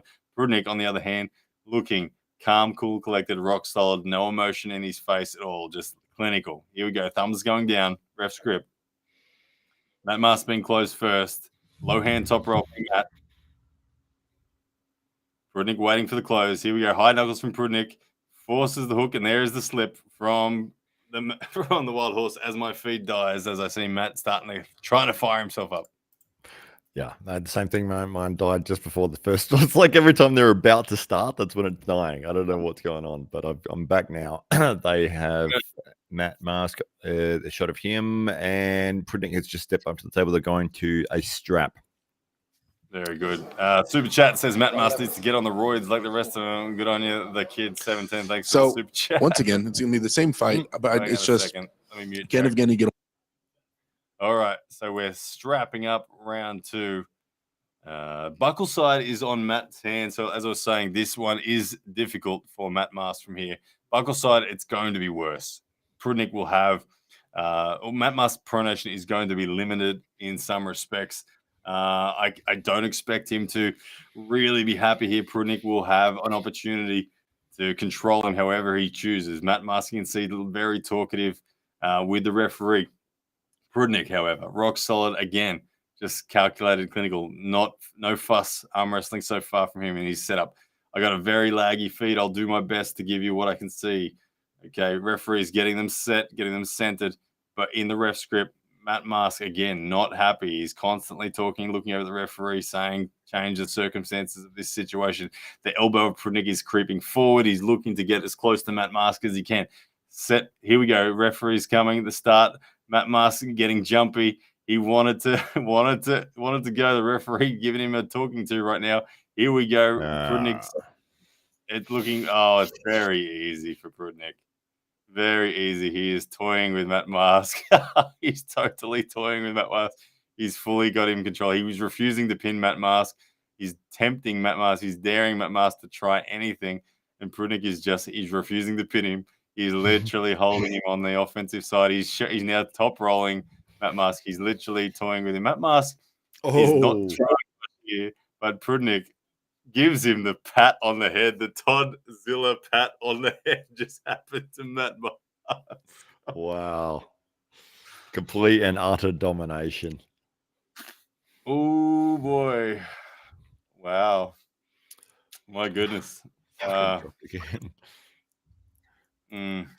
Feeds are dropping out. Matt Mask is dropping out. Everyone's dropping out. Yeah, got to feel bad for Matt there. He instantly lost his wrist straight off the start. And Prudnik just sort of sat in that hook position and said, hey, do you want to try something? You want to waste your energy? I'm just going to sit here and embarrass you. So, whew. Yeah, savage stuff there from Prudnik. Obviously, there'd been a lot of talk between these two guys beforehand, and Prudnik making a point of it here to say he took control, disconnected Matt Mask from all of Matt Mask's weaponry, and then just when we're setting up, and then he's doing Give him the old head. Absolutely toyed with him. All right, I've hit the refresh button again. I don't know. I can't promise you guys it's not going to drop out. Hopefully, it just drops out in between rounds. But anyway, we are 2-0, isn't it? 2-0 now, yeah? Yeah, 2-0, yes. I know we're working around what we can here. We're hoping to see a good match, and we're hoping that maybe Matt Mask will be able to get back into this or do something different. But it looks like Prudnik has everything he needs to take this any which way he wants. Just so everyone knows, I'm going to WhatsApp the CEO of Core Sports right now and just let him know, in case he doesn't know, that it's dropping continuously for everyone. So, Matt, you just talk for a second and you keep refreshing. Yes, absolutely, yeah. So Prudnik and Matt Mask with this match here, East versus West, one of the biggest cards that has happened. As everyone in the chat, I think we've got about 1,800 people here watching at the moment. We've been live for just over 4 hours. It is actually 4:30 in the morning for me. It's 5 in the morning for Ryan. We're staying up all night because we love arm wrestling so much. We want to bring you the best coverage that we can. We're excited to see this card. We are dealing with some stream issues at the moment, but we are about to see the third round of Matt Mask and Evgeny Prudnik. Prudnik taking the second round in an easily dominating fashion. So easily, he was able to give a head rub patting to Matt Mask after the after the match, which was a pretty insulting thing to do. Matt Mars took it pretty well, though, but we do still have the third round coming up. It is playing for me at the moment, but it is playing at about 1 frame a second. Okay. But we are. Ladies and gentlemen, I have an update from the CEO Core Sports. He said, "Yep, we are on it. We're fixing it. We're going to take a break after this match, and we'll sort it out." Thanks, Ryan. Legend. There we go. Thank you very much, CEO Core Sports. So, ladies and gentlemen, they are onto it. They are aware. They are fixing it. Good stuff. Legend. Thank you. All right. We're about to start the third round here. You all loaded up and you're watching, are you, Ryan? It's all working for you at the moment? Buddy mode. All right. Third round. Yes, I've got something up. We're in the straps. It's 2-0 to Evgeny Prudnik. Okay, Juji Mugu with a super chat. Thank you, brother. This is Bowen telling Core Sports sucks. That's bold. That's good to see. So good to see. At least we got a line through to them so we can find out what's going on. But here we go. In the straps, Matt Mask against Evgeny Prudnik. Matt Mask with the good side of the strap this time. This will be his last chance, last opportunity. They're going to the ref script. Matt Mask against Evgeny Prudnik. Prudnik absolutely toyed with him in the last round. Matt Mask, again, I don't know what he's saying, but man, he's talking a lot. He's not happy. Again, Evgeny Prudnik just sitting there silently, like he's just waiting for just say it. Matt Mask, I don't know, looking a little desperate, to be honest. He's looking a little desperate. He knows that if it starts where it is right now, that he's going to be closed down. He needs to find the and there's the feed dropped. Let me refresh. They're going to take a break and fix this after, because the matches coming up are phenomenal. Yeah, absolutely. What would Matt Mask be complaining about in specifics here? What would he be? What would Matt Mask be complaining to the referee about? The way that he's being set up, the height, the movements? Yeah, he's saying depth. He's saying he's allowing Prudnik too deep. He's saying that webbing height, as my feed drops again. I mean, Matt Mask wants to create distance between him and his opponent. In the strap, he doesn't want to get told thumbs together. He wants to be thumbs apart. He wants to close like this. That's happy days for Matt Mask. Be doing a workout but with at the end of the day, the rule sets. I don't know exactly what the WAF rule sets are, but thumbs are strapped with the part is what I expect always, and so he would be getting that. Matt Mask needs every millimeter he possibly can in respect to height and depth. I've lost the feed once again. I keep refreshing, guys. I don't know if I'll get the start. I will call it if I get it. Matt, if you get it, let me know what happens. Yeah, same. I'm still refreshing. All right. I'm constantly refreshing, guys. We've got something going on. Each time I refresh, it takes a step back, and then it plays a little bit further through. So hopefully I'll get that. I'll try to get some degree of call for you guys to let you know what happens. But at the moment, it is 2-0. Evgeny Prudnik over Matt Mask. We're about to start in the strap. Have you got it loaded? I'm loading at the moment, so you call. Mine's dropped as well. Sorry, dude. Back as well. Hopefully we get a start this time in the refresh.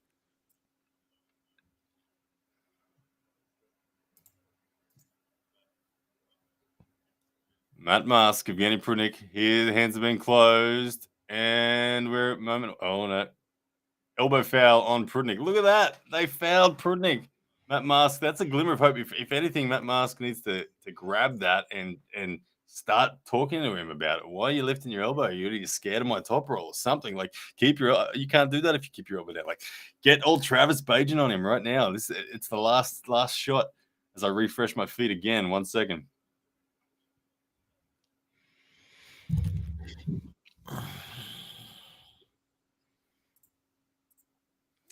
Good to see 1,923 people in here, by the way. You are all legends. Every one of you. Thank you so much for being here. We're up here all night. Like I said, we're doing an all-nighter here. It's 5 a.m. The sun's probably up outside if I actually would open the windows and have a look. But having a lot of fun with you guys. Hopefully we get some degree of call. Here's the start. In the straps. Elbow. Okay, so I've just seen the elbow foul again on Prudnik. Hopefully it means with this time around it runs through enough that we see it. I got about 5 seconds past where it failed on me last time. Yeah, I'm just gonna keep doing this. We're gonna get there, guys. I'm gonna tell you who won this match. I think I am gonna see it. I'm just gonna see it in 5-second blocks. One. Okay. Here we go.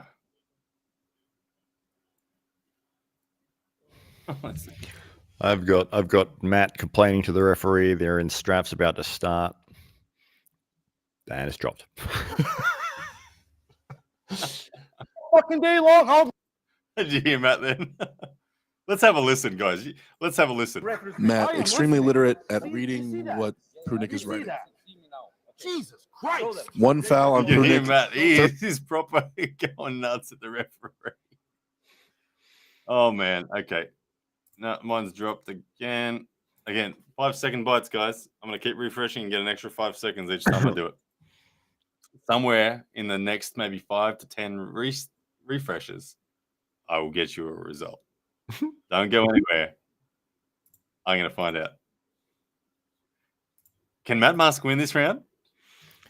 I don't think so. He's doing everything possible. He's certainly talking. Prudnik did lift his elbow like he wasn't comfortable. I think it's all the referee's fault, according to Matt. Yeah, okay. I'm attempting the refresh right now. Let's see if I get anything.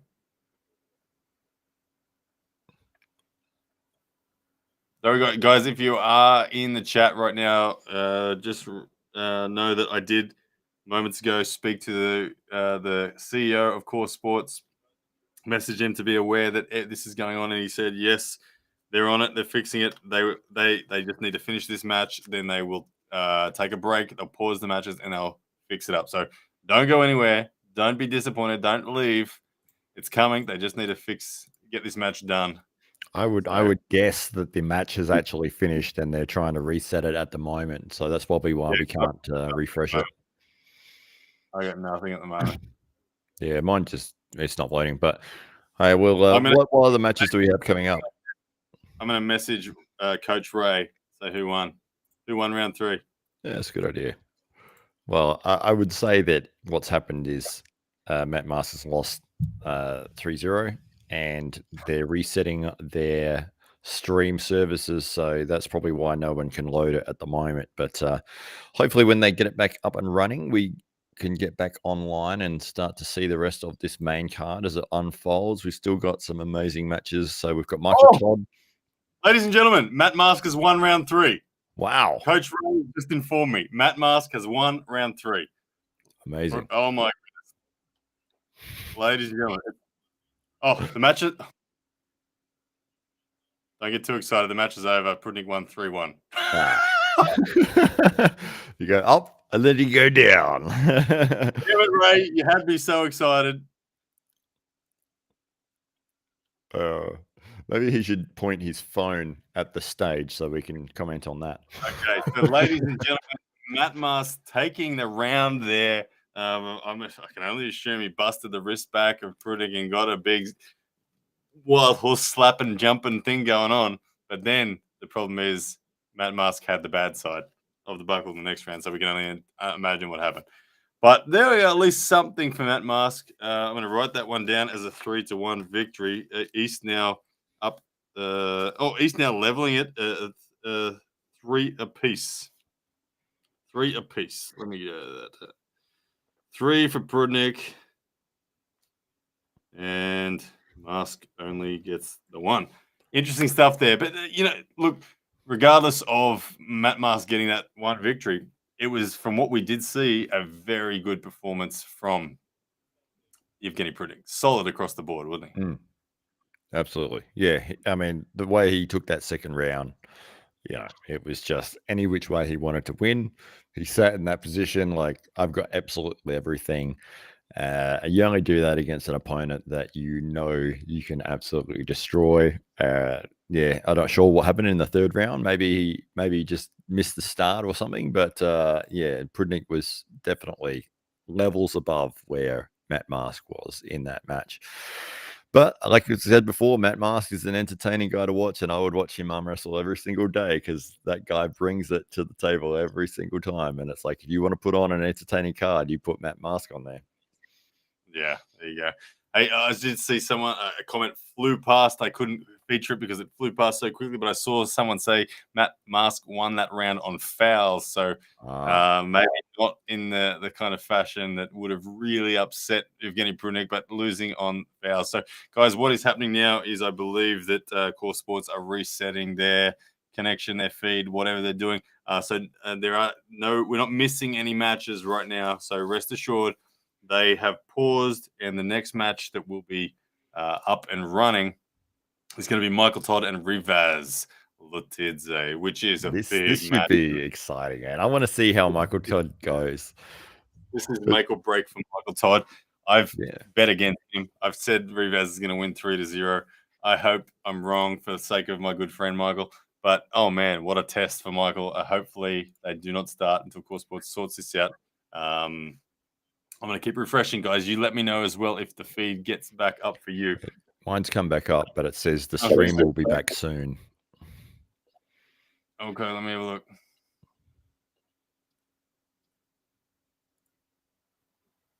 Okay, I'm hitting refresh. You got anything yet, Matt? Yeah, I've got mine's loaded, but it says the stream will be back soon. It's just like their banner that they had at the very start of the event. Okay, that's all good. The stream will be back soon is a promising thing. Okay, let me see. Yeah. Mine has loaded again, but somehow it's ended up back at the Matt Mask Evgeny Prudnik match, which was 2-0. Yeah, I so I don't know. tried to click forward on the timeline down the bottom, and it did the same thing for me. But at the moment, I'm back, and it just says we'll be back soon, and it's fully loaded, and then it says restart. Okay, I'm just gonna keep refreshing until I get it. But anyway, ladies and gentlemen, they are fixing it. We're not going to miss the Michael Todd Rivaz Letidze match. This is a big match from Michael. It is the be all and end all. It's the last opportunity for him to prove to us that he still is top 10 in the world. If he loses this match, he slips out of the top 10. If he holds on to this match, he holds on to his rank inside the top 10. Let's see what we got. We got a Where do you coming. think? Sorry, you answered. Sorry, the super chat first. Yeah, sorry. 50 PHPs. I don't know what PHPs are, but thank you, brother. Either way, he says Prudnik using Matt Mask tactic, get everything. Yeah, look, I think Prudnik did get everything he wanted, but the thing is, you can get everything you want when you're stronger. That's the key thing that you got to recognize is that you can get everything. You can dictate terms when you have superior static strength over your opponent. It's not that you're cheating. It's not that anything. If you can sit in center, keep your hand and wrist in the shape that you want it, and your opponent can't affect it, then that's credit to you. Even though then the opponent feels like they're not getting a fair crack of the whip, which Matt Mask clearly was feeling that way, it's because of superior strength. I remember hearing Bill Collins once, the head referee from King of the Table. I heard him once. I loved it. I can't remember who the match was between, but there was a quote from one of the opponents said to Bill, "He's not letting me get a fair grip." And Bill looked over at that guy and said, "Well, you're probably going to lose then, aren't you?" Like, that was a good reflection. I liked it. We got another super chat in from Pseudonym. He says, Ryan has 2,350 viewers, but only 644 likes. Everybody hit that like button. Core Sports owes Ryan a commission. Haha. Thank you very much, Pseudonym. Yeah, guys, if you could hit the like button, or what hitting the like button does, whilst we're waiting for this stream back, hitting the like button is an algorithm boost. And weirdly enough, one of the easiest ways we can grow the sport is by the algorithm of YouTube complementing what we do. If the YouTube algorithm notices what's going on here, there's a hell of a lot of likes going on this particular stream, then that puts it in front of a whole lot of other people. And that brings new viewers to the sport. As we get another super chat in from Richie, says, do you think this was a fair setup? I'm a huge fan of Prudnik. So couldn't make much of Mask's whining. Yeah, look, again, Richie, to the same point from before, I did see it as a fair setup. I saw it as Prudnik being stronger than Matt in the sense of static threat in the center of the table. So it was just what it was, Richie. I thank you for the $20 super chat, man. Really appreciate it. Prudnik far too good. He was the favorite coming in. He demonstrated why, and he got the victory accordingly. So, yeah, well done to Prudnik. As I see you guys jumping on the likes button, thank you so much. We're up to 999 likes right now, guys. Keep it going for me. Let's get that algorithm pumping. Good stuff. All right. Anyone got a stream yet? You got one, Matt? Yeah, mine's sitting on the stream will be back soon, but it is loaded. I think that's probably the stream at the moment while they reset everything. I don't think they'll go back on live for the main event until everything's sorted. So we might be waiting for a little while, but that's okay. You'd rather wait for a little while to get everything right than go back into where it's going to keep crashing. Yeah, absolutely. Absolutely. Yep. We're not in a rush. We're here. We've been here all night. We're not going anywhere else. We got another super chat in. We got $1.99 US dollars from Blip. He says, King of the Table cannot use core sports. I don't know what the business, I don't understand the tech behind what it takes to live stream to this capacity. Obviously, it's tricky. Look what core sports have done for arm wrestling in the last 24 months. Look, as much as it's difficult when you have moments like this, they have held the sport together for us. Take core sports away, take King of the Table away, take East vs. West. Look, if East vs. West didn't have core sports, they wouldn't have the revenue to keep putting on these events. If this was Engen Terzi streaming it from his phone, he wouldn't have the funds to pay the athletes. All these athletes have had their travel paid for. They've got an appearance fee and there's a winner's check, and their accommodations paid for. That is because of core sports involvement. Without core sports involvement, which gives us a means as fans to pay forward and contribute and help fund this, we wouldn't be able to do anything. So it's one of those things that I get it. It sucks, but we feel like we're part of the reason the sport's growing. So, yeah. Stream is back. Try refreshing the stream. Is about to start their match.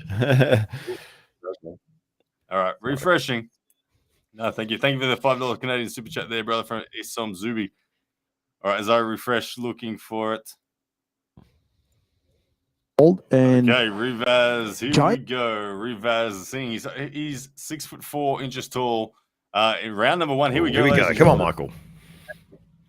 Michael Todd, here we go. Round number one. It is about to get set. Let's look for Michael Todd's return of form. Will we see the shape of the King's move, the classic King's move that Michael has been known for over the years? Can it make its return gloriously, or will the pronation still be a problem at the moment? Rivaz, I'm so excited.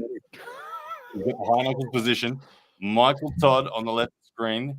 We're outside of the ref's grip at the moment. We're still in a negotiated grip. The referee looking at it, making sure everyone's off the thumb knuckle. Michael Todd with all the pressure in this one. Everything on him, off to the ref's grip. Here we go. You have to say, man, the nerves from Michael Todd right now would be high. Oh. He knows how much pressure he is under here. Thank you for another super chat here from Miso. Who says, not going to support any core sports ever again. Thank you for supporting me, and I hope you change your mind, because I'm on the next core sports event at East West. So please come and watch. But I get it. It sucks. But anyway, the stream's back. Refresh now. The stream is back. Okay. Round number one. Oh, yeah, I just got a message. Who's it from? Yep. Core Sports have just messaged me. CEO, it says it's back up and running. It is good to go. Yep, looking good. All right, round number one about to start. As I just text the CEO, hang on, I'm trying to dual hat here. We got Michael Todd. They're about to start. They're in the referee's grip. Intensity from Michael Todd. He's watching the referee. He's not watching his hand at all. He's looking for that ready go start. He's looking for that timing. And there's a time. Again, did you see? Well, they're saying elbow foul on Rivaz there. Rivaz won't mind that, because you see he gets to do that again. And you saw that it was the hand and wrist control. Michael was dumping. Rivaz had the high ground. And as I said, Rivaz is a tall guy. He's got great top roll ability. This is scary for Michael. He's going to have to slip again. Rivaz is not upset by that. He'll happily, even though he's on the foul, he'll happily take it and just know that he gets to dominate Michael's hand and put a little bit more fatigue into his pronator once again, because Michael losing the hand control there, slipping underneath. But with pronation still intact, but all the height was on the side of Rivaz. Here we go. Second start, round number one. Michael Todd, Rivas Lutidze. Here we go. A lot of tension. Ref getting them square. There's the start. Better from Michael this time. A similar amount of height. He dumps the wrist and looks for the pronation. Rivas held onto the finger, but not for long, and they're off the straps. Now, Michael's on the good side of the straps. This is it. We find out right here. Is Michael Todd back? Is Michael Todd gone? Right here, this round, this will tell us everything. We're either going to see an elated and fired up and pumped up Michael Todd. If he takes hand control, if Michael takes the riser, if Michael has pronation dominance, watch for an elated Michael Todd. On the other side of the coin, if Michael Todd's pronation collapses and he loses this round, watch for a devastated Michael Todd. Come on, Michael. This is a big moment for Michael here. Defining moment for Michael in this round right here.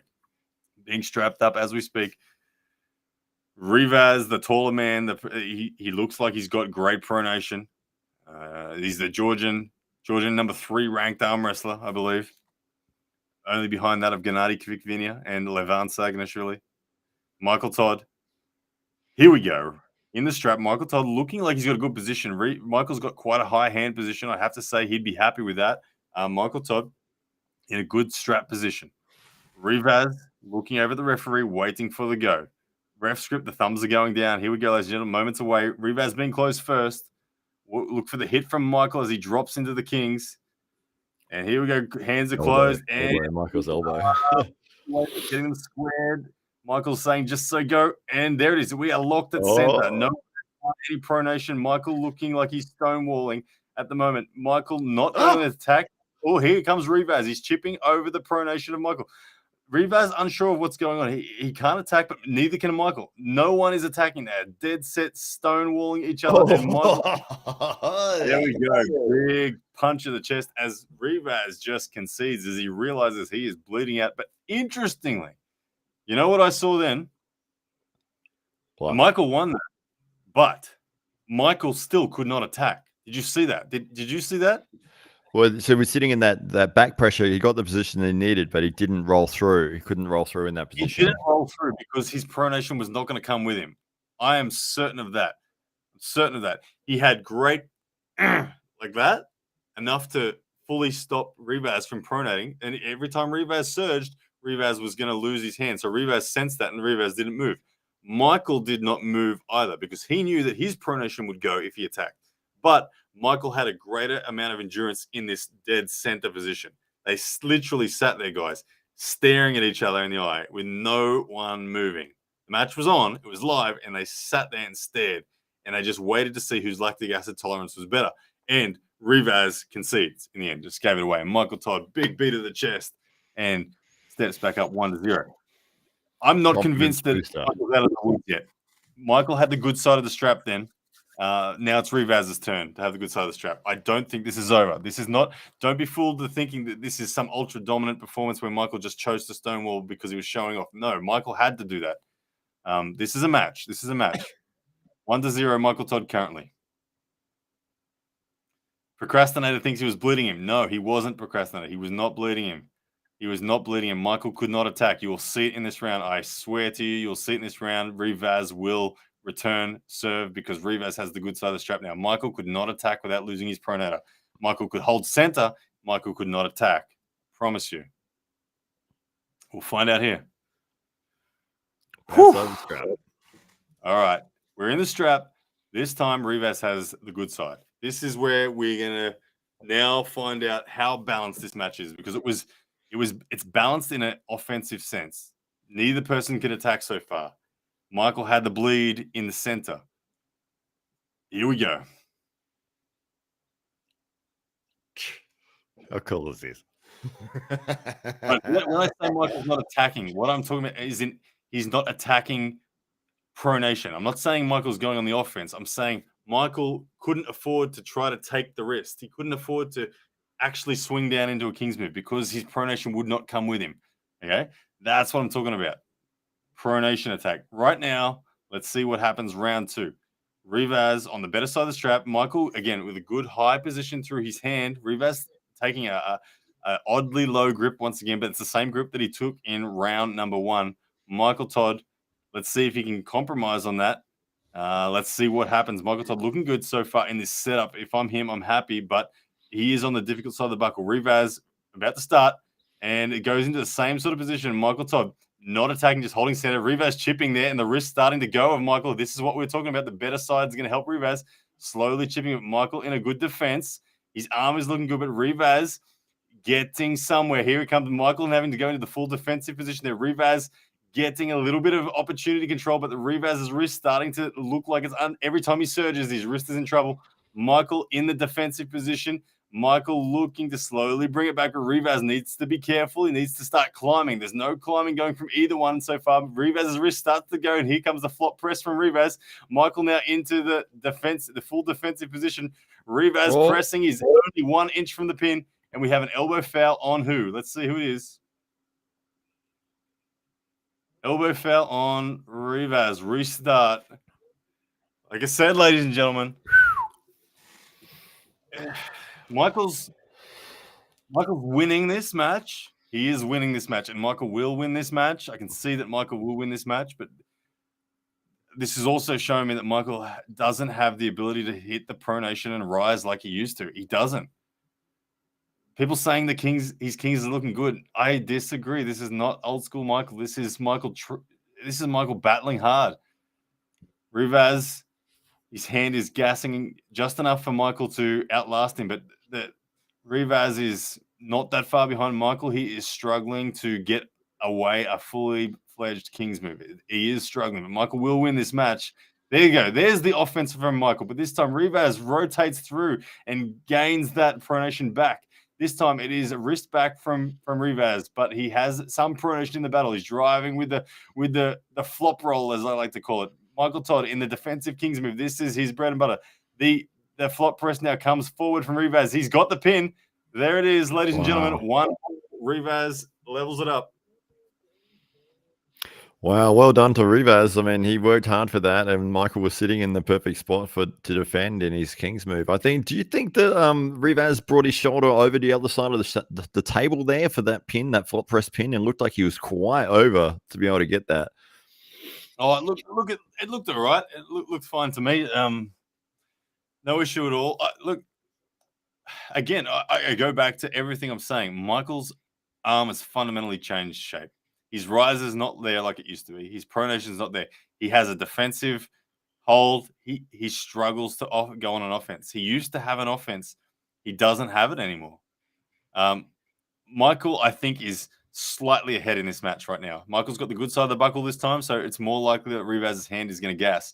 But Rivas just showed then that if he gets the flop press, he can pin through Michael's defense.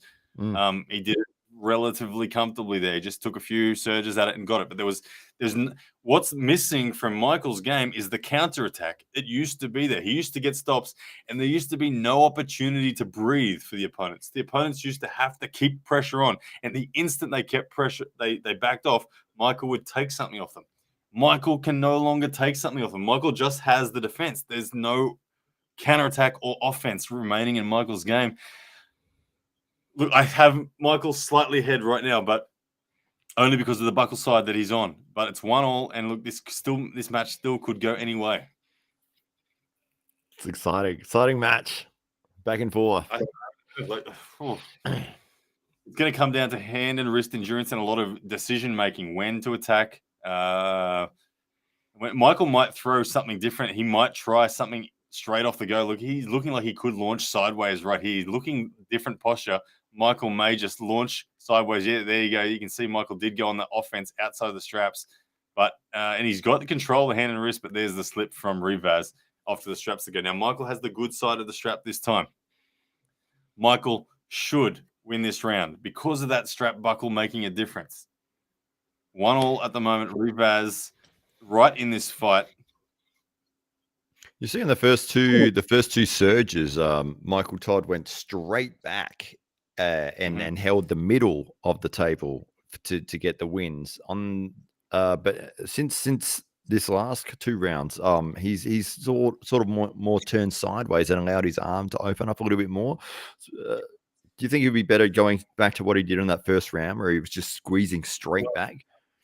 Michael doesn't have wrist flexion enough to curl in and keep control of it. Michael's a pronation leading offense. So Michael doesn't really want to force this into a hook or anything like that.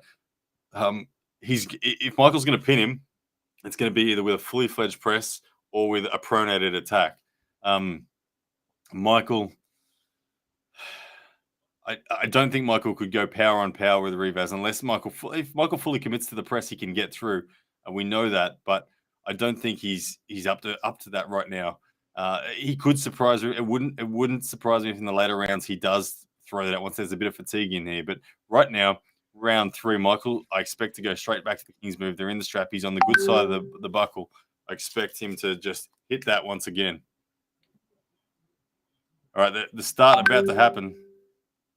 I just got a message from Core Sports. Matt, you just call it whilst I... Yep. So Michael Todd to drop back into his King's move. Rivas is trying to get the press there. Michael desperately trying to keep that pronation there. You can see he's leaning on his elbow, getting pronation back into his fingers. Rivas needs to get high if he's going to get that press. He's lost his wrist now. He's going to have to go for a flop press. It's going to make it a lot harder to get the pin, especially in the strap. Michael Todd is sitting above his hand and still climbing. This is kind of a weird position for Rivas to be in because he can't put direct downwards pressure on because he's going to put his own hand underneath the pin line. So Michael's sitting above his hand in his fingers. I think this is going to be a water of endurance here. This is going to be a long, drawn-out moment. This reminds me of Jerry Cataret and Michael's match where Jerry was dripping with sweat all over the table. But this is going to be a long position here. This will decide the match. I think whoever wins this round won't have much left for the next, but there you go. Rivas has pressed through. He's managed to get the press and got the win. There you go. Look, it's like you said, the people who misread it round 1, Michael doesn't have rise and pronation anymore. I don't know what's happened to it. I think this match is over. That was the good side of the strap for Michael, and he's got no offense. Rivas has found a comfortable zone. Rivas is happy flop pressing. Michael doesn't have an offense at the moment. He has a momentary defense, and then it's done. Rivas will win this match now. John Brezent coming out into the corner there. I saw Michael Todd. I don't know what advice John's going to give him. John's going to say, just cup your wrist, Michael, and pronate like a man. But Michael Todd trying to rediscover his King's move, and it's not happening. I feel for him, but his fundamental shape is done. He has a decent defense for a while, but there's no offense, no counterattacking ability. It's just a matter of time for his opponent. Now, Rivas will win this match. I agree. I think you're right. I think that Michael's sort of shown his hand, and Rivas has said, well, I know how to beat it, and I have all the tools to be able to get to the positions that I need. I know where you're going to be going, and you can't stop me from being able to get that press pin to get the win. So in that last round, you saw that Michael was in that position. He'd climbed to the right position in terms of he'd climbed high enough into the fingers to sort of keep himself above the pin line, but just couldn't get out of that spot, and it was going to be a war of attrition. Eventually, Rivas sort of took a deep breath and got that extra inch that he needed to get the pin. And you can see Michael's got a smile on his face at least. That's one thing. So maybe look, Michael, I can already see him in the mindset where he's accepting this as his reality. It's clear that Michael, like the Michael of old, almost beat Saplenkov and almost beat Pushkar at his best, and like was properly taking those guys' hands and forcing their wrist back and controlling center and threatening to come forward with his own press. This is not the same Michael, even though Michael's never stopped.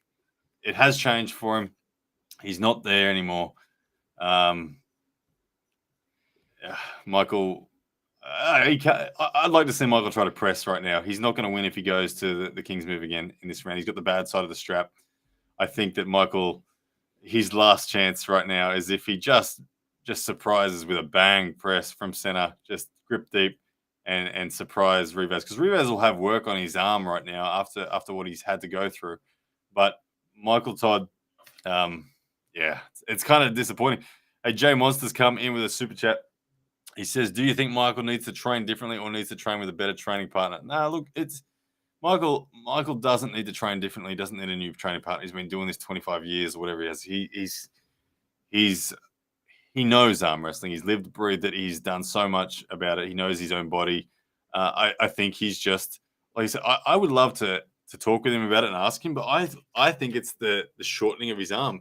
And what I mean by the range of motion of his arm is so tight now that he can't use the same geometry that he once was able to. He can't access the pronation while still being high, and because his arm won't open up as much as it used to, as he tries to drop, his pronation doesn't have the same height, and therefore his opponents are controlling his pronator. I think it's he's over stiffened, in my opinion. I don't know. I could be wrong, but that's just kind of what I see. Round 4, here we go.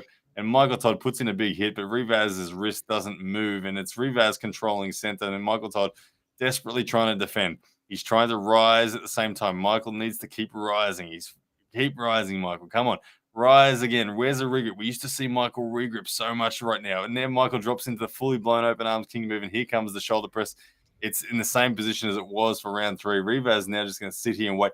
Michael Todd can't get out of here. That's the problem. How can Michael get out of here? He can't. He literally can't get out of here. He just can delay the inevitable. Rivaz is going to sit here. Michael's going to sit there with no regrips happening. Michael's not gaining anything. He's not closing down the rotation of Rivaz. But Michael is sitting there patiently. He's flirting with the shoulder rule in the defensive position. We've got a foul, elbow foul on Rivaz.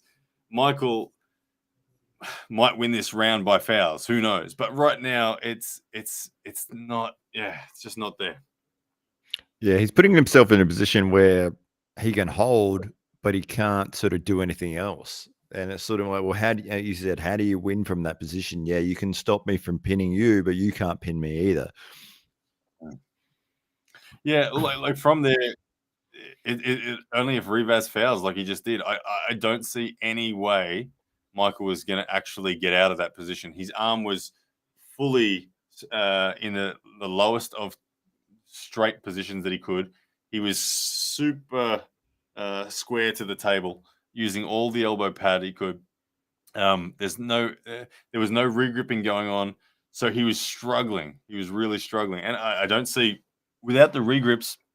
Remember, we used to see so much every time his opponent paused in their offense, Michael would be rising and regripping and adding more pronation. That doesn't seem to exist anymore, and he's just running on half the cylinders that he used to run on. He doesn't have it, unfortunately for Michael. That offense is gone, and I don't know. I think it's unless Michael can fix his arm, I think this is pretty much the end of Michael as a top 10 arm wrestler. He'll drop out of the top 10 for sure when Rivaz finishes this match. All right, guys, we're about to start round number 4 in the straps once again. Rivaz on 1 foul, Michael 0 fouls here at the moment. We got a super chat come in. Thank you for that. Michael looks for the press off the go. Rivaz flash pins, but they're going to restart it because they're saying Michael went early. Monster Michael told us in the video he was training his riser more. Yeah, I know Michael has been trying to train and get back to his foundations of what made him climb to the ranks. But like I said, the anatomy's changed for Michael, and it's not working. We just saw Michael attempt to flop press then off the go, and he's getting a second chance at having a restart because Rivaz crushed him. But here we go. Michael will go back to the King's move this time because he knows the press isn't going to get through. There's the attempted King's move. Rivaz gets the shoulder behind, setting for the flop press. Rivaz is going to try to keep his elbow on the pad this time. He's watching where center is, and here comes the drive from Rivaz, and it was 1 inch away from the pin. Michael very, very square to the table, low down, as low as you can go in a defensive position without fouling. Rivaz just considering waiting for the right time to drive. He's got to get his shoulder right behind. He's sitting there looking at the finish line. Michael Todd waiting it out. Again, Michael Todd, I'm not sure he can get out of this position. Rivaz talking to the referees here, asking, I don't know what he's saying, but he's working out what's going on. He's patiently waiting. Referees are watching those elbows incredibly closely. This is what Rivaz wants to avoid, is just one more elbow here. He tries to pin, but Michael has that defensive position very, very tightly locked up. Rivaz starting to fade potentially in his hand and wrist fatigue. Michael, here we go. We're starting to see the first sign of a regrip from Michael has happened. Michael's going to need to make the second regrip from Michael. Michael's going to need about 10 of those regrips if he's to get out of here and get back to his own press. Rivas starting to fade. Michael, the third regrip we see, and Michael just opens his thumb, closes his thumb, opens his thumb, closes his thumb. He's done 3 of them now. Rivas breathing in the big ones. He's trying to fourth regroup from Michael there. Rivas just waiting it out, trying to restock some fuel. You're going to see a big surge from Rivas soon as he waits for his opportunity. Michael Todd has made 4 regroups. Todd, Michael pushed Rivas off the pad then. They're going to foul Rivas and give the win to Michael. Interesting call too. What Michael did, Michael then side pressured forwards and Rivas, who was trying to relax and breathe, although got pushed off the back of the pad. Interesting one that they call that. I mean, that technically a foul on Monster Michael Todd as well. But yeah, that's how they called it. 2-all. I hate when matches end like that and they get restarted. Well, yeah, I know it's a lot. Yeah, Michael's got the good side of the buckle now, and Rivas is fatiguing in his finish. And Michael may win by fouling out Rivas. I don't think Michael can pin Rivas, but he's going to fight. He might foul him out. Goodness me.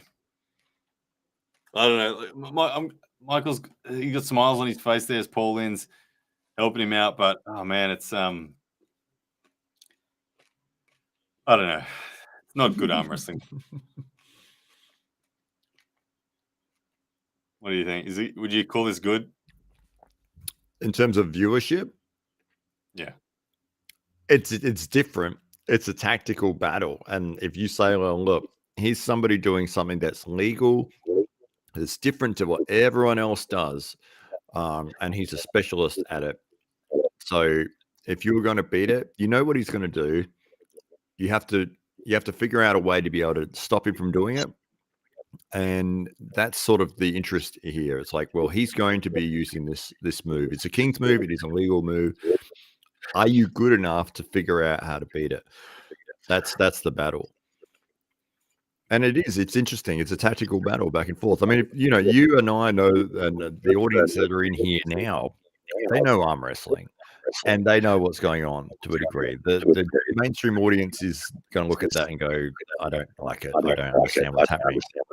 But because you understand, the straps, the positions, the regrips, the climbing, what's going on, that's where you can see those little tiny battles are being won or lost throughout the match.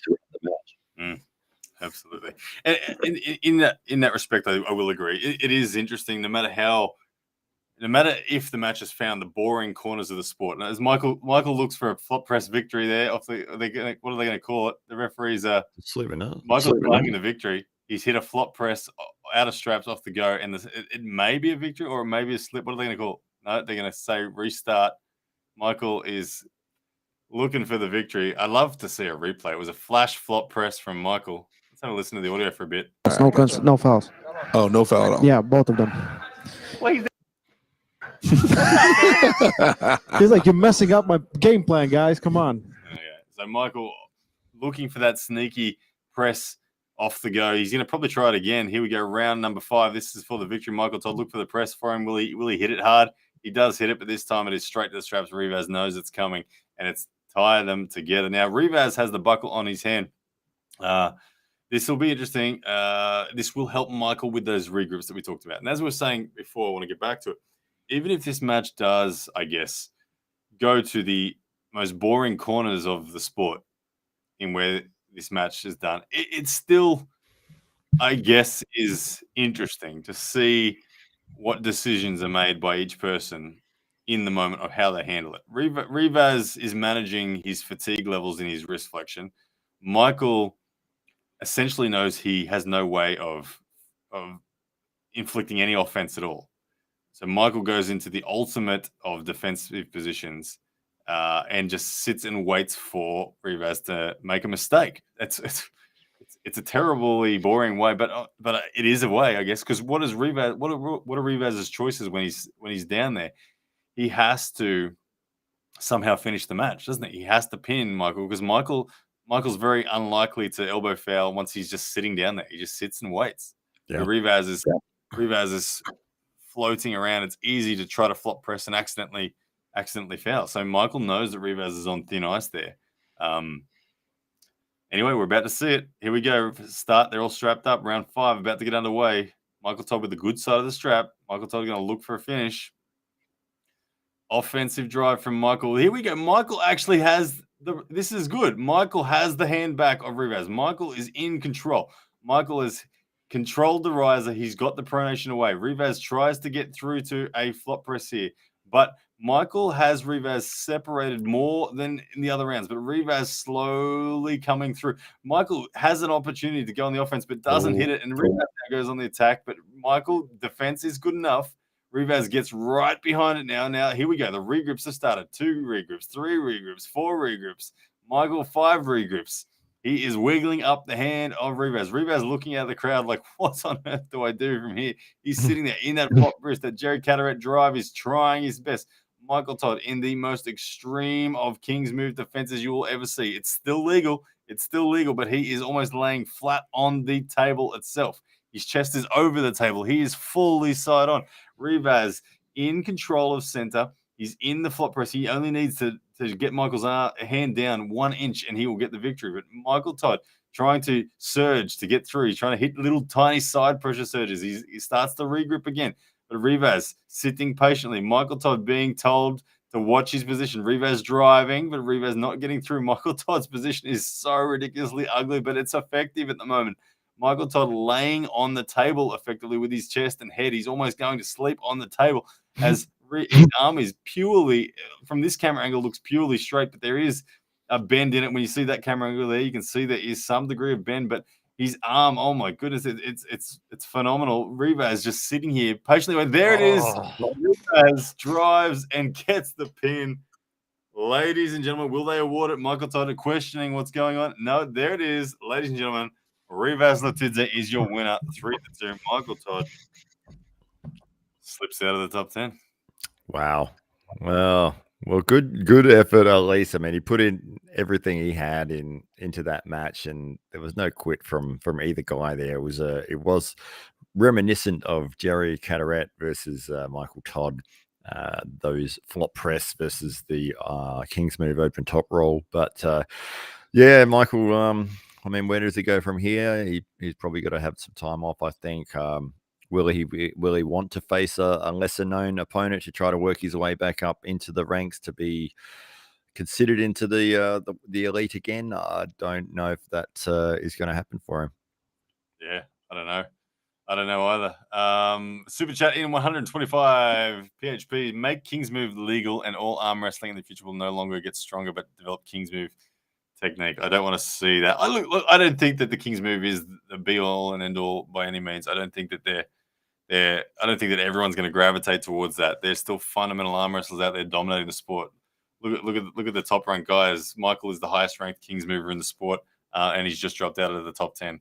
Do you call Devin Larratt a King's mover? Devin Larratt has a King's move, but I don't think Devin Larratt's a King's mover. Devin Larratt has immense fundamentals everywhere across the board still.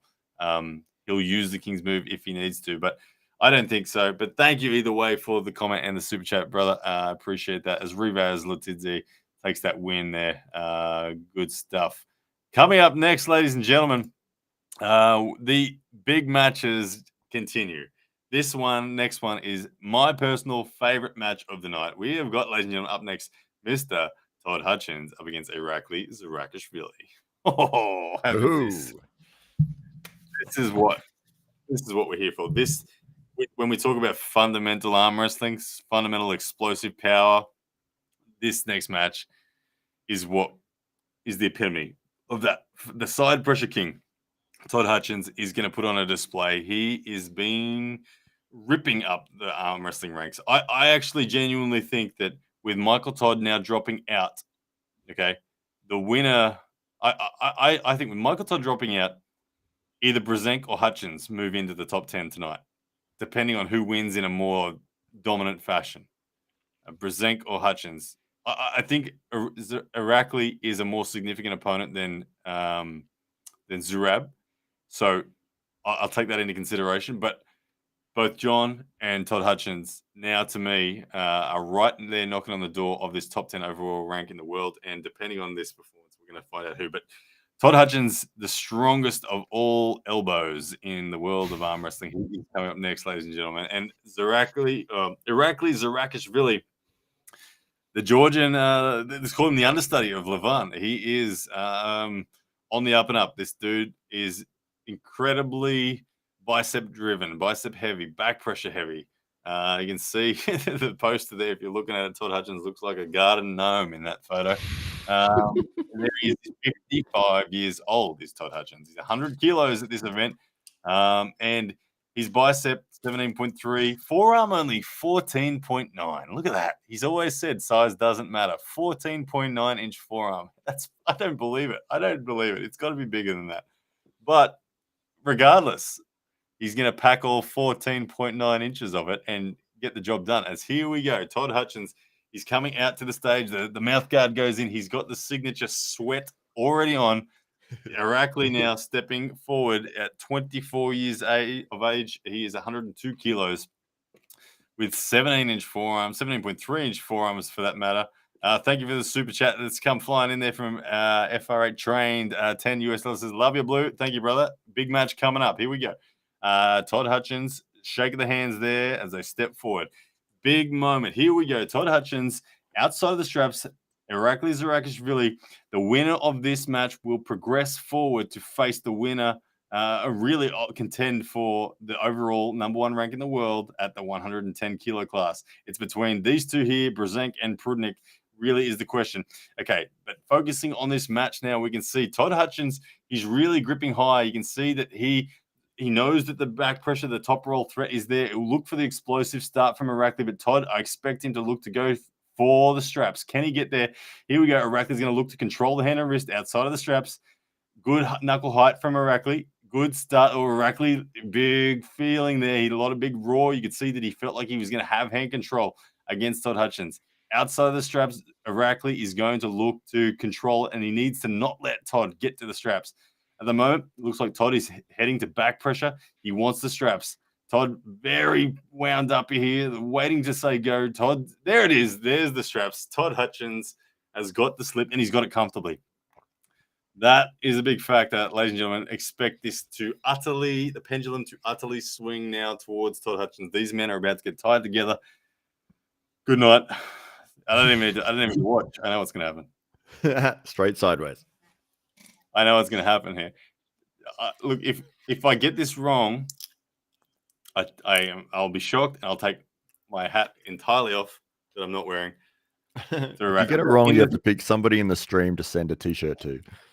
In the straps with the buckle side on Irakli. Yeah, if I get this wrong, if Irakli wins this round, someone in the stream gets a free T-shirt. Okay, so we're in the straps. Todd asked for the strap to be tightened. Irakli doesn't want it tightened. Interesting stuff. So yeah, Todd obviously just wants to be tied. Expect the wrist maybe to go back, but then the side pressure drive will come in. Irakli fired up, and there it is. And Irakli gets the wrist flat, but Todd is holding center. Irakli being patient and trying to consider surging. He tries to surge and gets the wrist, but there it is. The side pressure is turned on. 1-0, ladies. Hutchins' side pressure is in the house. It's unbelievable, isn't it? He just, anytime he wants to, it's just like, I don't care what you've got. I don't care. You can take my hand. You can be right on your side. I'm going sideways. Oh, man. Unreal.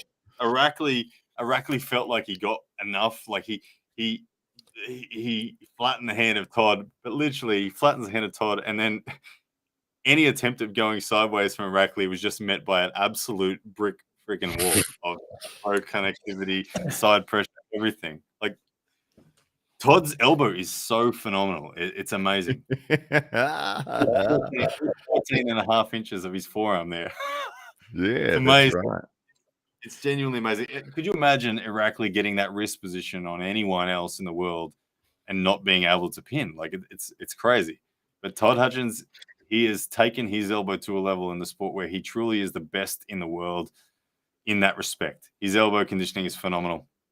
What Irakli needs to focus on is not taking the wrist, but taking the rotation. The people who beat Todd Hutchins control his thumb.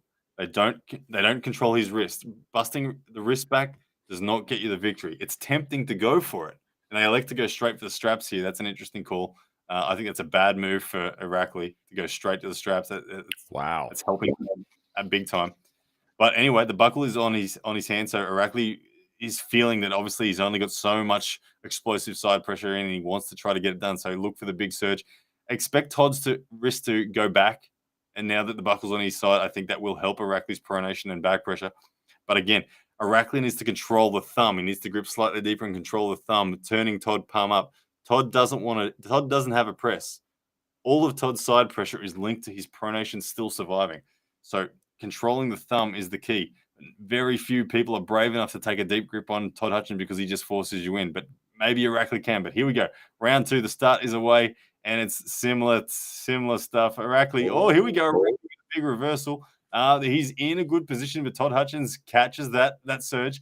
Once again, Irakli now stuck at center table, but Todd Hutchins' hand is under threat. He's leaning on the bicep of Irakli, and that side pressure only 1 inch away from the victory. It's just waiting it out. Irakli just holding on 1 inch away, and there it is. Todd Hutchins 2-0. Irakli put in a good counterattack punch there. There was a moment there where Todd got surprised.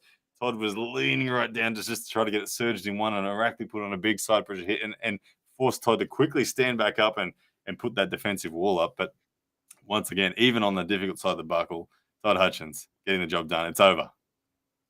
It's over. It's over. It was 2-0 at the moment. First to 3 in this match. Todzilla up 2-0. It's over if they start in the straps again. Yeah, why did he start in a strap? His coach needs to give him a slap. Maybe he didn't understand what he'd said. He said, you don't want to start in the strap. He said, yes. And the next event, ladies and gentlemen, because I think it's safe to say that Todd Hutchins is going to win this match, it's Todd Hutchins v. Prudnik. That's the next. That's at King of the Table 4. And it's John Brzezinski v. Irakli. So when is it Todd versus John Brzezinski? East versus West 5, if both of them win.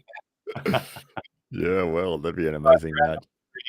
On its way, ladies and gentlemen. And once again, they are going straight to the straps. That is a terrible idea for Irakli. He should be hunting the victory out of straps. Like, honestly, why? But anyway, he knows himself better than I do. So, but I can't understand why he wouldn't look for a pin out of straps. Todd Hutchins, yeah. Anyway, strap it going on. It's on the hand of Irakli this time. This is going to be probably the most convincing round of the lot here. I think Todd Hutchins to win this match inside of 2 seconds from ready to go. I'm going to call it inside of 3 seconds. 1 p.m., 2 p.m., 3 p.m. Ready? Just say go. 3 seconds. That's the call. Here we go. Ready? Here comes the go. Go. 1 p.m., 2 p.m. Oh yeah, you're right. Done in 2 seconds. The head pat. There it is. Todd Hutchins, too good, ladies and gentlemen. He is your winner, ladies and gentlemen. The side pressure king firmly moves into a minimum top 3 in the world at 110 kilos. In my opinion, as of right now, Todd Hutchins is ranked inside the top 10 overalls in the world. Number 10 at least right now, Todd Hutchins. Wow. Let's have a listen to what Todd's going to say. Jersey. Todd's about to talk. Okay, Todd, you came here and you did the head rubbing again. I asked. Yeah, I know. You wouldn't want to upset him. And it is honor to have you third time here. And you are set for Prudnik. For the... No, I want Prudnik's sister. I don't. Anyway, so what did you expect and what did you find? I will first say my opinion. I was expecting something tougher than this one. It wasn't easy, but it wasn't as tough as I was expecting. I was expecting the straps. I wanted to go in the straps. I knew his hand was strong. I didn't know his hand was that strong. His hand is way, way better than I was expecting.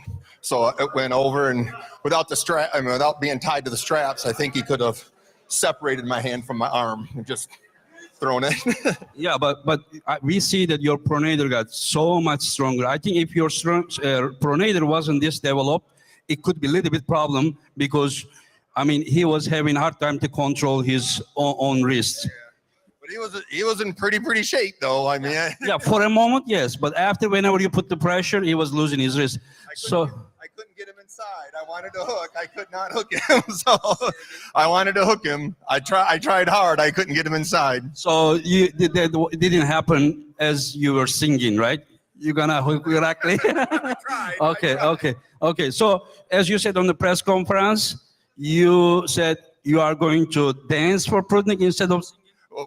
When you set up the Prudnik in 2025, I will dance before that match.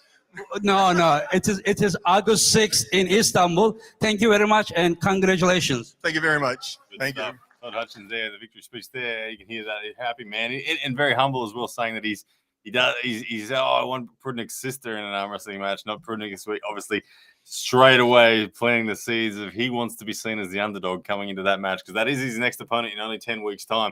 We've got a 200 INR super chat. Thank you, brother, from Bill Aringbam. He says the fact that Todd said he could not move Devin for even an inch indicates the level that Devin is at right now. Yeah, and that's a fair fact. I mean, last time they gripped up, yeah, it was very, very one-sided. And Devin, of course, in his preparation mode for Levan Saganishvili, which will take place in 6 weeks' time. So that's a huge match. Not long to wait. And yeah, Todd in amazing form, but Devin no doubt as well. So thank you for that super chat, brother. Up next, we've got Dave Chafee and Gennady Kvikvinia, the second last match of the card, ladies and gentlemen. This match here, good match. Just let me write this one. Todd Hutchins down 3-0. Takes it 4-3. The West lead over the East. Oh, the West, they are coming home strong with their best. This is the A team. They're finishing with the absolute A team here. Dave Chafee, the man who is, I think, universally considered ranked number 4 in the world, up against Gennady Kvikvinia, a man that ranked about number 8 in the world. Gennady declares that he has the measure of Dave Chafee. Let's find out if it is the case. Dave Chafee, of course, known as just a titan of strength. Gennady Kvikvinia with a lot more technicalities in his ability to attack. Here we go, ladies and gentlemen. Round 1, getting them set. You can see that Gennady Kvikvinia is loading up the pronation. Expect him to attack straight into a big, heavy pronated offense. Dave Chafee will look to take the high ground, control center, control the wrist back pressure, and just look to drive sideways. Expect Gennady to probably dump and slip here, but here we go. Round number 1 about to start. Dave Chafee unsettled there, stepping away from the table. We're going to reset again, probably into a ref script.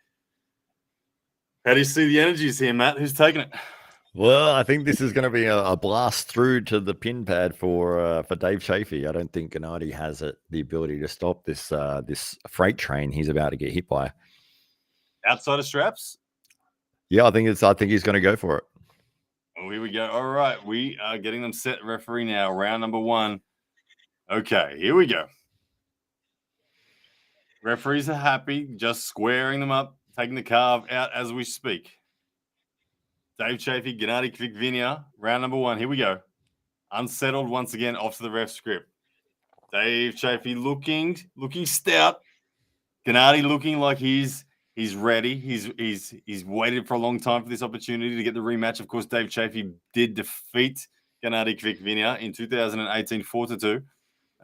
Dave Chafee firmly sits in the top 4 ranks in the world after his dominant performance against Alex Kodecha.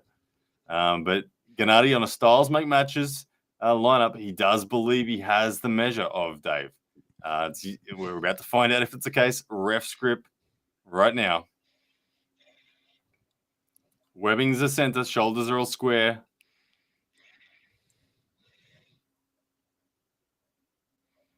Thumbs going down. Gennady closed first. Dave closing second. Here we go. Starts moments away. And there's the start. And as expected, Dave Chafee maintains the high knuckles position. And Gennady dumps the wrist and pronates out for the slip. Straps time. Here we go. I expect... Look, the buckle side is on Gennady. I expect dominance from Dave here. I expect Gennady to attempt the low hand top roll. I expect Dave to separate Gennady with back pressure and Gennadi's wrist to ultimately get popped over as separation happens, and then the side pressure comes in. The freight train that is Dave Chafee will roll into the round one station. Yeah, absolutely. Dave's just going to blast through this. What he did to Kadecha was really significant, wasn't it? He really controlled Kadecha amazingly. Dave's been a very consistent high performer for a long time, and I think that you can rely on Dave's level to be very, very similar. So I'd genuinely be surprised if Gennady has something for him here. When the buckle is on the other side, maybe. But as it is right now, like looking at that grip right now, man, I can only see Dave Chafee controlling here. If that, especially the tighter the strap goes, the better it is for Dave Chafee. You can see Gennady's taken a fairly deep grip here. He's fairly deep grip, so he's really going to go heavy on the pronation on the offense, but I just can't see it happening. You can see Gennady unsettled at the moment as the referee's getting them set, closing. The thumbs are closed. They're closing now. Dave Chafee first. This time, Gennady closing now. Here comes the start, and there it is. Dave Chafee. Hey, I just want to put a shout out to Pradeep Singh, who told me that Gennady Kvikvinia was going to demolish Dave Chafee, and I said, "You are kidding me, Pradeep Singh. I'll bet you right now." And he said, "No, I don't want to bet." But anyway, Pradeep Singh, Dave Chafee looking very, very, very comfortable. Then that wasn't a stress. His hand was never flattened. Very comfortable. Just he even let Gennady initiate, and he just collapsed underneath the hand of Dave. And it was too big, too strong, too powerful. Same thing's going to happen in the next 2 rounds. Well, it won't be as bad this round because Gennady does pull better when he's on the non-buckle side, which he'll have now. But I don't see it as enough. I think it's like a 95% chance in my mind that Dave Chafee wins this round, even though he's got the bad side of the strap. Look, Dave has the opportunity to also just hold on outside of straps if he so chooses. Now that he's felt the first round, he may have the confidence to do that. We'll see. There is a risk, of course, if you do hold on, like we saw with Prudnik and Tobias, and that you hold on for too long outside of straps, you can get caught. So he'll be aware of that, but I do believe Dave could do it if he so chose to. But right now, here we go. Round 2, stepping to the table. It is Dave Chafee 1-0 over Gennady Kvikvinia. This is the second last match of the mega card, East vs. West. We currently have West on 4, East on 3. This is the second round of this best of 5 round match. Dave Chafee, Gennady Kvikvinia looking to start, getting settled now. Shoulders are square. We're not in the ref grip yet. We're still in the negotiated grip, so the referees are happy just to let them jostle a bit. Gennady Kvikvinia, you see he's got a different posture about him this time. Is he? Surely he's not going to shoot forward, is he? I can't imagine that being the case. Can't imagine. But Gennady's posture is more balanced this time around. It's not all back like I would expect it to be a top roll. He's actually troubling Dave somewhat. Dave looks uncomfortable. Gennady intends to hold on here. You can see him, Gennady, actually questioning the ref, saying, "Why isn't Dave being fouled there?" Because Dave was still jostling and looking for the ref's grip. But Gennady, surprisingly, backing himself there. It did look, like I said, there was a posture from Gennady that was slightly forward, ever so slightly. I mean, he probably would have hit the top roll anyway, but he was playing his cards as though he was trusting his hand to hold on and control Dave's, which Dave didn't like. You can see Dave didn't like that, and he kept on reposturing. But anyway, ref script now. The shoulders are getting squared. Gennady Kvikvinia reaching deep into his bag of tricks to try to throw something at Dave Chafee. Thumbs are being closed. Gennady hands closed first. Dave Chafee closing second. Here we go. And off to the straps we go. Pretty even flip there, center table. Dave not troubled by it. Gennady firing up. He's giving him that evil eye as he stares at Dave and walks off and puffs up the chest. I don't know. I think it's there. Maybe, but no. We haven't seen a lot of fouls in the setup or anything like that. I don't think these guys have been as strict as sometimes you see those slotty style tournaments where it doesn't seem to be as strict. They've definitely relaxed a little bit on their warnings and fouls. Yeah, bang on. they're usually like if they're going by the WAF rule, any movement in a ref script is a foul, and I've seen it ruled that way plenty of times. I've experienced it myself, and it's like, oh, okay. But yeah, we've seen heaps of movement in the ref scripts tonight. Lots of talking, lots of chattering, lots of back and forthing, and all that sort of stuff, especially from Matt Mask and Brudnik and all those guys. So there is a different precedent that's been set, but at least they're being consistent tonight. That will. I guess that's good for the sport. I like seeing that. I like that. I hate seeing fouls in ref script. But anyway, here we are, round number 2. Now they're all strapped up, good to go. The ref script about to happen. Asking Dave exactly how he wants to get the shoulder square. Thumbs going down. Squaring up. Closing Dave Chafee first here. High grip from Dave Chafee. Gennady looking a little uncomfortable. Gennady rising the wrist up as he gets closed. Start moments away. There it is, There Dave it Chafee. is. There's No. the protesting, saying there was an elbow foul, but Gennady not happy, but the drill the bat as far as I could see. Let's see if they award it. Yes, they do. There's the win. 2-0 on the buckle side. Pradeep Singh, where are you, brother? Yeah, 2-0. too powerful. Same thing's about to happen in the third round. Yeah, it's not even going to be close. That was the one opportunity Gennady had with that side of the strap.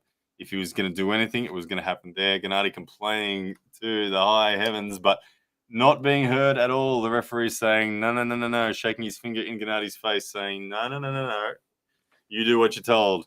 That's a win. So Dave Chafee looking incredibly calm. There's no sweat on his forehead. There's no stress on his face. I think his wife's taking care of his forearm there. Gennady, on the other hand, he wants at it. He's like an aggressive dog that just says, let me at it. Where to me, Dave Chafee's like the big dog in the pack. The young dog or the smaller dog of Gennady is barking, but the big dog's just quietly sitting there saying, I'll put you in your place one more time if I have to.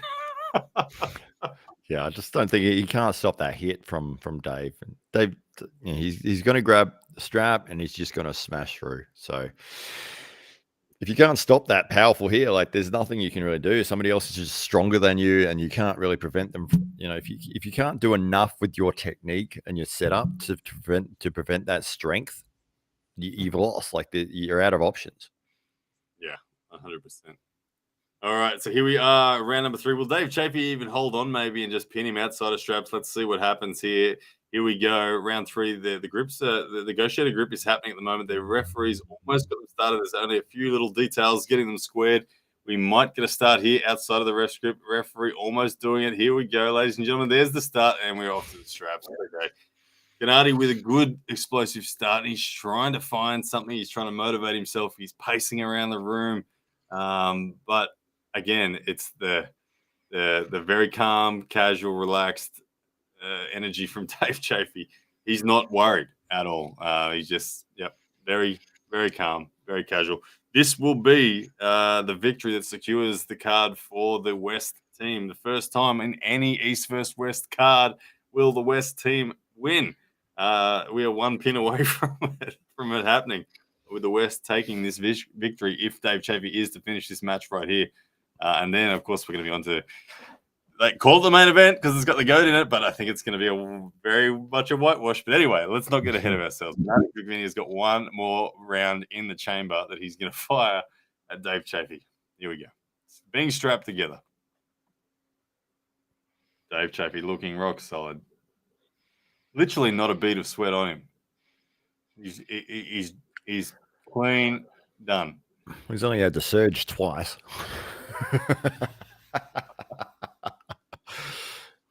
That's true. All right, here we go. Round number 3. Gennady going to give it his all. Watch for the attempted top roll rotation from Gennady. Watch for the containment from Easy Money. Here we go. Moments away from the start. Wrists being straightened. Here we go. There's the start, and Gennady starts early, and Dave Chafee returns. And Dave has the offensive position, but he's called for an elbow foul. What's going on here? Gennady's talking a lot. Elbow foul on Dave. Dave Chafee could have just waited patiently and had the inevitable. But Gennady is going nuts. He's trying to find something. Dave literally let Gennady start, and then he went over and surged, got to about 2 inches away from the pin, and could have stayed there and just waited, counted to 5, and it would have been over. but he elbow fouled in the process, so we're going to go again. 2-0 still as Dragomir Nonov comes in with a super chat. Thank you, brother. Doesn't say anything, just gives us $1.90 US dollars. Thank you, brother. Maybe a high five. Appreciate it. Thank you. So they're getting strapped up once again. Dave Chafee, somewhat, like I said, I don't think he missed the jump, but he certainly just allowed Gennady to tee off then. This time around, I would expect Dave to be a little sharper on the initiation. He doesn't want this to carry on any longer than necessary. He'll look to finish it. He'll initiate earlier. He won't allow Gennady to tee off, and he'll just look to get this job done. Gennady Vikvinia, he's trying to convince himself and Dave that if he gets that stop, that he would win from there. I don't see it. Anyway, here we go. One more crack at it from Gennady Vikvinia. Dave Chafee on 2. Gennady on 0 with Dave Chafee on 1 foul currently. Here we go. Round number 3 about to start. All right, referee taking the carve out. It's a negotiated grip, so the hands are already closed. Shoulders are square. Gennady staring Dave Chafee in the eyes. Now protesting that Dave's over his knuckle. Dave Chafee just looking down at the hand and wrist, just focusing on what he needs to protect. Looking to get the job done. Wants to just surge. That strap gets tightened. That'll help Dave Chafee. Good high position from both men at the moment. Watch for the attempted pronation from Gennady Vikvinia. Dave Chafee, round number 3. Here we go. Start. Good start from Gennady Vikvinia, but what do we got? Foul on Gennady this time? Let me have a look. What are those? Elbow foul Gennady. It was one similar again. And Dragomir comes in with another $1.90 with no comment. Brother, I feel like you want to say something to us, but we don't know what it is. Comment it anyway. I'll try to keep an eye out for it. But thank There you. There it is. Who wins? John versus Todd Hutchings from Dragomir. Yeah, I mean, well, hopefully we get to see that. Look, that's one of the matches. John versus Todd Hutchings. There it is. There's the comment. Thank you. Man, thank you for the super chats. That is a match that we need to see. Look, I know that when you ask John that question, he says, of course I know how to beat Todd Hutchings. He's like, Todd's difficult, but I know how to beat Todd. That said, Todd does look like he's potentially at the best he's ever been. I don't know if there's been a Todd Hutchings as strong as he is right now. So it's an interesting match. And the good thing is we're inevitably moving towards it. Todd Hutchings faces Prudnik next. The winner of that will face the winner of Brzenk v. Irakli. So if Brzenk, you can, assuming that Brzenk beats Irakli, we're headed for that clash potentially. If not, it'll be Brzenk and Prudnik. And that will determine the overall number 1 rank in the world for that 110 kilo class. And here we go, ladies and gentlemen. But thank you once again, Dragomir, for that super chat, brother. We are in round 3, about to get away. The straps are on, looking for the start. Look for the initiation from Gennady. There it is. Gennady tries to go in with a press, and it is Gennady now talking like he's in this match. And there it is, Gennady driving sideways, but now the defense. We've got another elbow foul on Dave Chafee, is it? It looks like Gennady is on the board. Give credit to Gennady. He found a shape, didn't he? Yeah. He wins around. He found a shape. I got to give him credit. He used a totally different shape. He initiated with a press, got it really low, and then dropped into a driving hook and really opened up Dave Chafee. And Dave Chafee then stuck in a defense. He positions himself well, does Gennady, and as Dave tries to roll out of there, he elbow fouls. Second elbow foul, that's around done. 2-1. A super chat that popped up just before somebody donated $5 asking why the buckle makes such a difference. This one here, let me see if I think I found it. Probably already been asked, why does the buckle make such a difference? Yeah, you just get more connection to your pronation when you have when you don't have the buckle on your side. When you have the buckle on your hand, the connection between the top strap and the bottom strap is just, it's not as secure. It just isn't. I can't tell you exactly why, but it just isn't as secure, and it separates your hand and wrist from your arm a little bit more. So right now, that is a factor. Look, Gennady's on the good side of the table right now, so he has a great chance. He's just found a formula that worked. The weird press initiation was very, very interesting. It'd be like, this might test Dave Chafee, because what Gennady's going to do right now is he's going to hit the same thing. He's going to hit the same thing. He's going to hit a press off the go if they're in straps, and then to look at. For Dave, what he needs to do now is just trust his inside. Dave needs to not go back pressure. He needs to, if Gennadi's coming in, Dave needs to go in, and then he just needs to meet that force. Oh, look at that. Early start from Gennady, but Gennadi's pressing for sure. We just flash pin Dave Chafee to the pad with an early start. I guess sending that warning shot across the bow there of the ship of Dave Chafee, just showing him where this weapon is, making Dave ask the question, where's Gennady going? What's he going to do off the go? Dave Chafee right now needs to be very careful because Gennady is rising in threat rapidly. And Dave Chafee needs to be careful. Here we go. Outside of straps. One warning on Gennady Kvikvinia for the early start. Here we go. And there's the press from Gennady Kvikvinia. Outside the straps, we're in the hook. Gennady Kvikvinia in the defensive position, holding and reversing it. And there it is. Oh, goodness.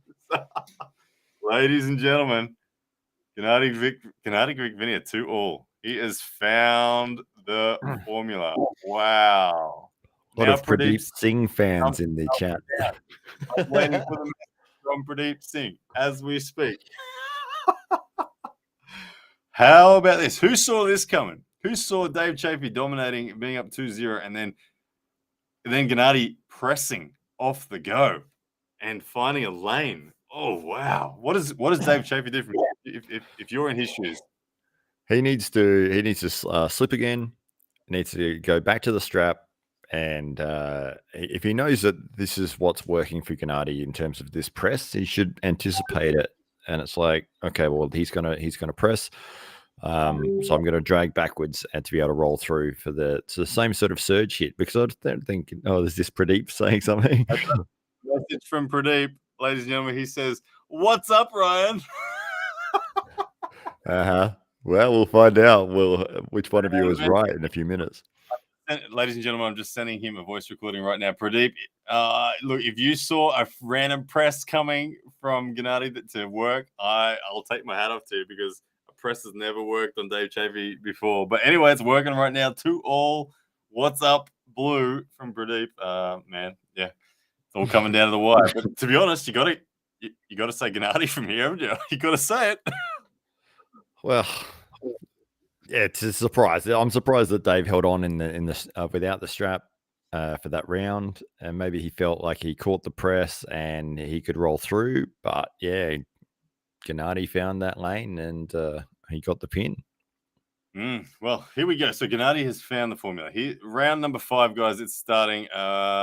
We got a super chat. He says Gennady's been using Saban's tool. He has. I've seen that. But here we go. Let's focus on the action. Round number 5. This is the round that matters most.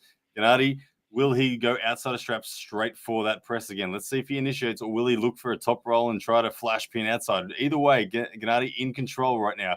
Dave Chafee stressed. You can see him unsettled. He wants to take it to the ref script. Gennady happy to start as it is right now. Dave Chafee is going to keep on fighting. He's getting the warning right now. He just got a warning for not settling. Dave Chafee wants this to be in a ref script. He's been warned right now. He said, one warning: if you do not attempt to legitimately take a grip, I will foul you. Gennady Kvikvinia in control right now. Right now, Dave wants the ref script. He's got to find a way to get there. He needs to put genuine threat somewhere to a point where Gennady is uncomfortable. But right now, Gennady is very comfortable. He just says, let's just start it. Let's say go. But Dave Chafee, he is in the corner. He's up against the ropes. High knuckles position from Dave Chafee and from Gennady. Can Dave Chafee survive this initiation? Will it go straight into the hook once again? Ladies and gentlemen, here we go. Dave Chafee still not settling. He's going to get fouled here because Gennady is not moving a muscle. Here we go. The start. There is the start. Gennady's got it, ladies and gentlemen. It's over. Here comes the hook. There's the slip in a losing position. Gennady, your winner. Ladies and gentlemen. Wow. Amazing performance. Gennady Kvikvinia has defeated Dave Chafee. Oh, my goodness. Wow. Ladies and gentlemen, it is 4-all in the East versus West. How about that? Matt Connolly, what does this do to the rankings now? Where's Dave Chafee? Oh my God. I can't believe that happened. Yeah, Dave. Well, I think he's got to move down a little bit from that. I mean, Gennady was coming off a loss, and for Dave to roll through so easily on the first two, but then he got figured out, or Gennady found a lane. Sorry. Underdog, and second time you ended up winning. What are you thinking?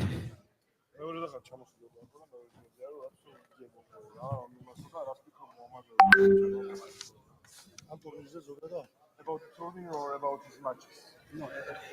Two Waiting for the times. translation to come through. Todd. Last time against Michael Todd, and this time against Dave. He was not favorite. And the truth is, even I didn't believe he was gonna win. Yeah. But he won. So what does he think?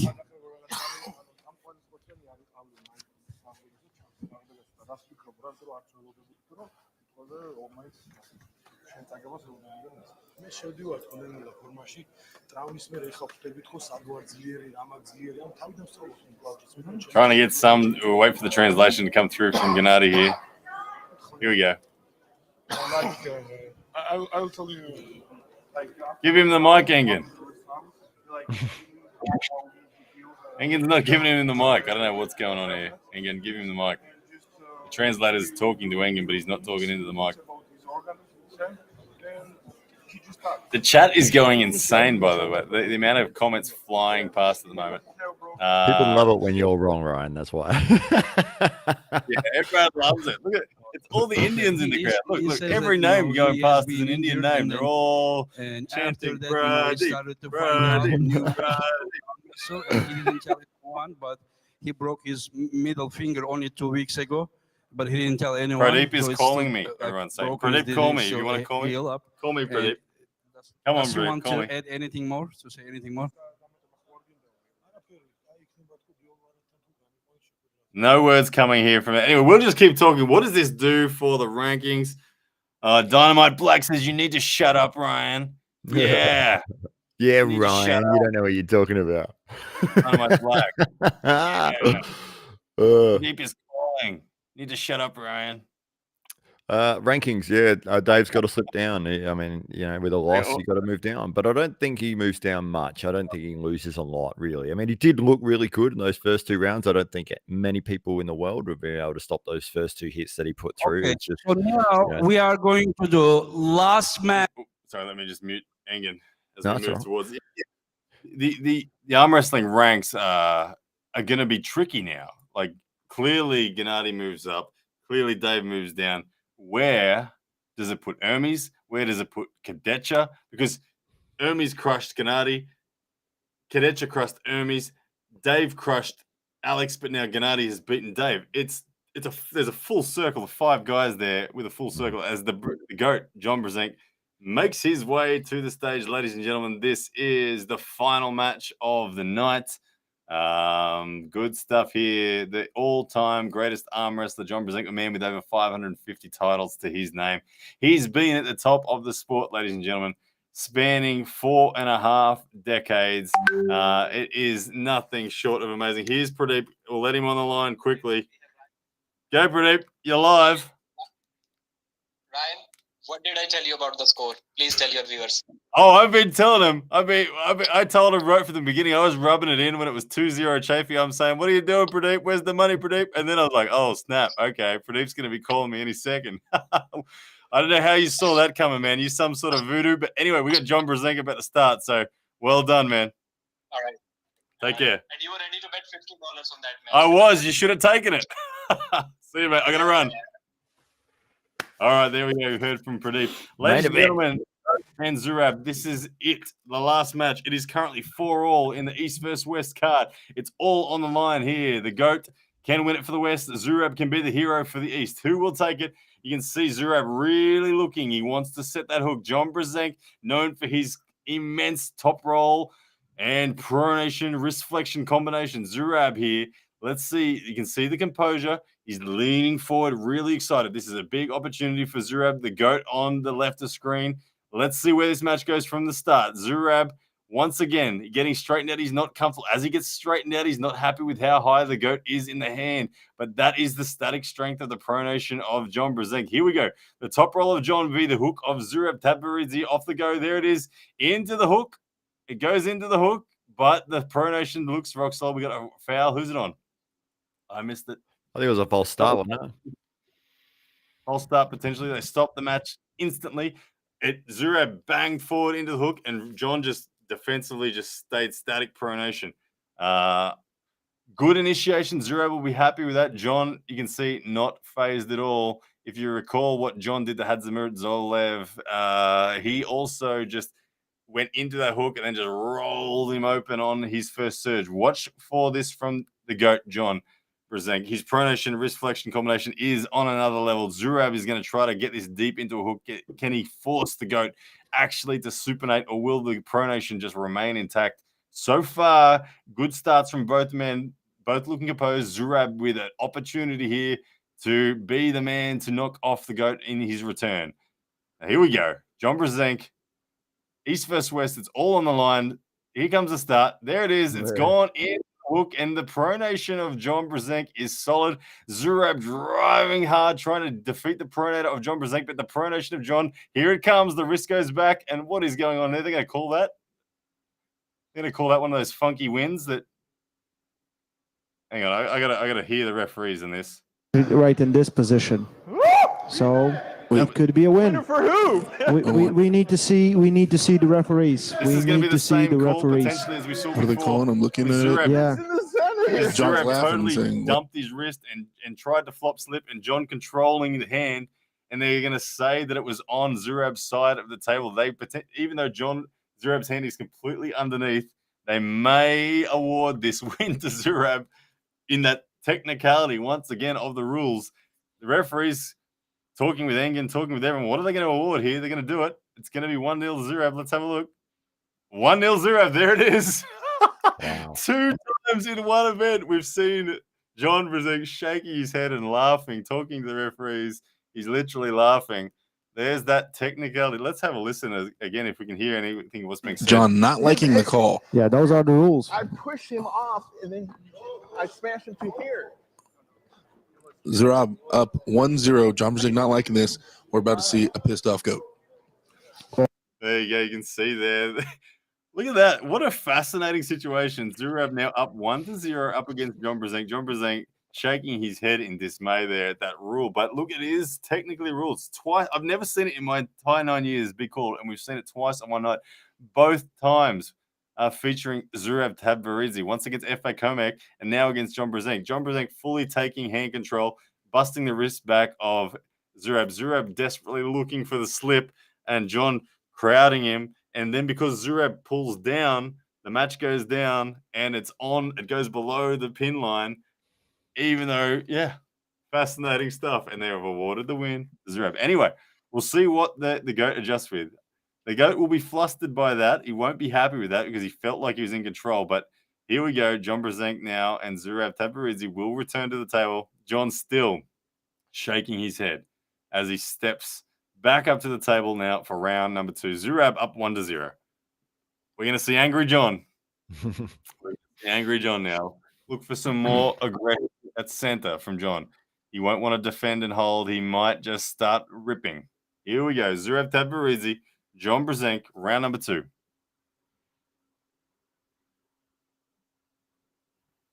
Getting them set outside of the straps. Squaring them up. Moments away from the go. Shoulders are square. Look for the hook attempt from Zurab. There it is. John Brzenk drives hard, as we said. He drives hard and pins the man. No hesitation. That's what we expected from the GOAT in return. Just to get out of the way. I'm getting this done. Yeah, he would have been frustrated with that. Especially to lose a round on such a strange rule where you had control and you were on top of the opponent's hand. It's like, and then you get a loss. It's just, yeah, okay. He's like, nah, screw this. I'm just going to win 3 in a row. Bang, bang, bang, and prove that I'm better than you are. Yeah, John is now pissed off. We've now kicked the hornet's nest, and John's still arguing the referees. Right now, he's still arguing the referees. He's still going on, and he's not happy with it. So we've got a pissed off John Brzenk. And look, if you're Zurab, you've got to use this to your advantage. You've got to. John's going to take a deeper grip than he would normally have because John would have normally been happy just to sit up there and take hand control and be cautious and just be careful. John's now throwing caution to the wind. He's gripping a bit deeper and he's driving harder.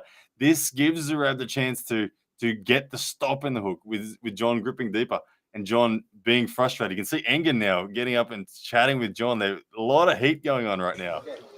John steps up, one apiece. 1-1. Okay. Once again, John Brzenk very, very frustrated with the refereeing situation here. Zurab Tabaridze, 1-1. Here we go. It's all coming down to this, ladies and gentlemen. This is your final match, and this will determine who wins out of East vs. West on this card. Round number 3 about to get underway. Zurab looking to set the hook. John Brzenk so far controlling the high ground with high pronation and wrist flexion and side pressure. Here we go. Round 3. There's the start. Good drive from Zurab, but same thing again.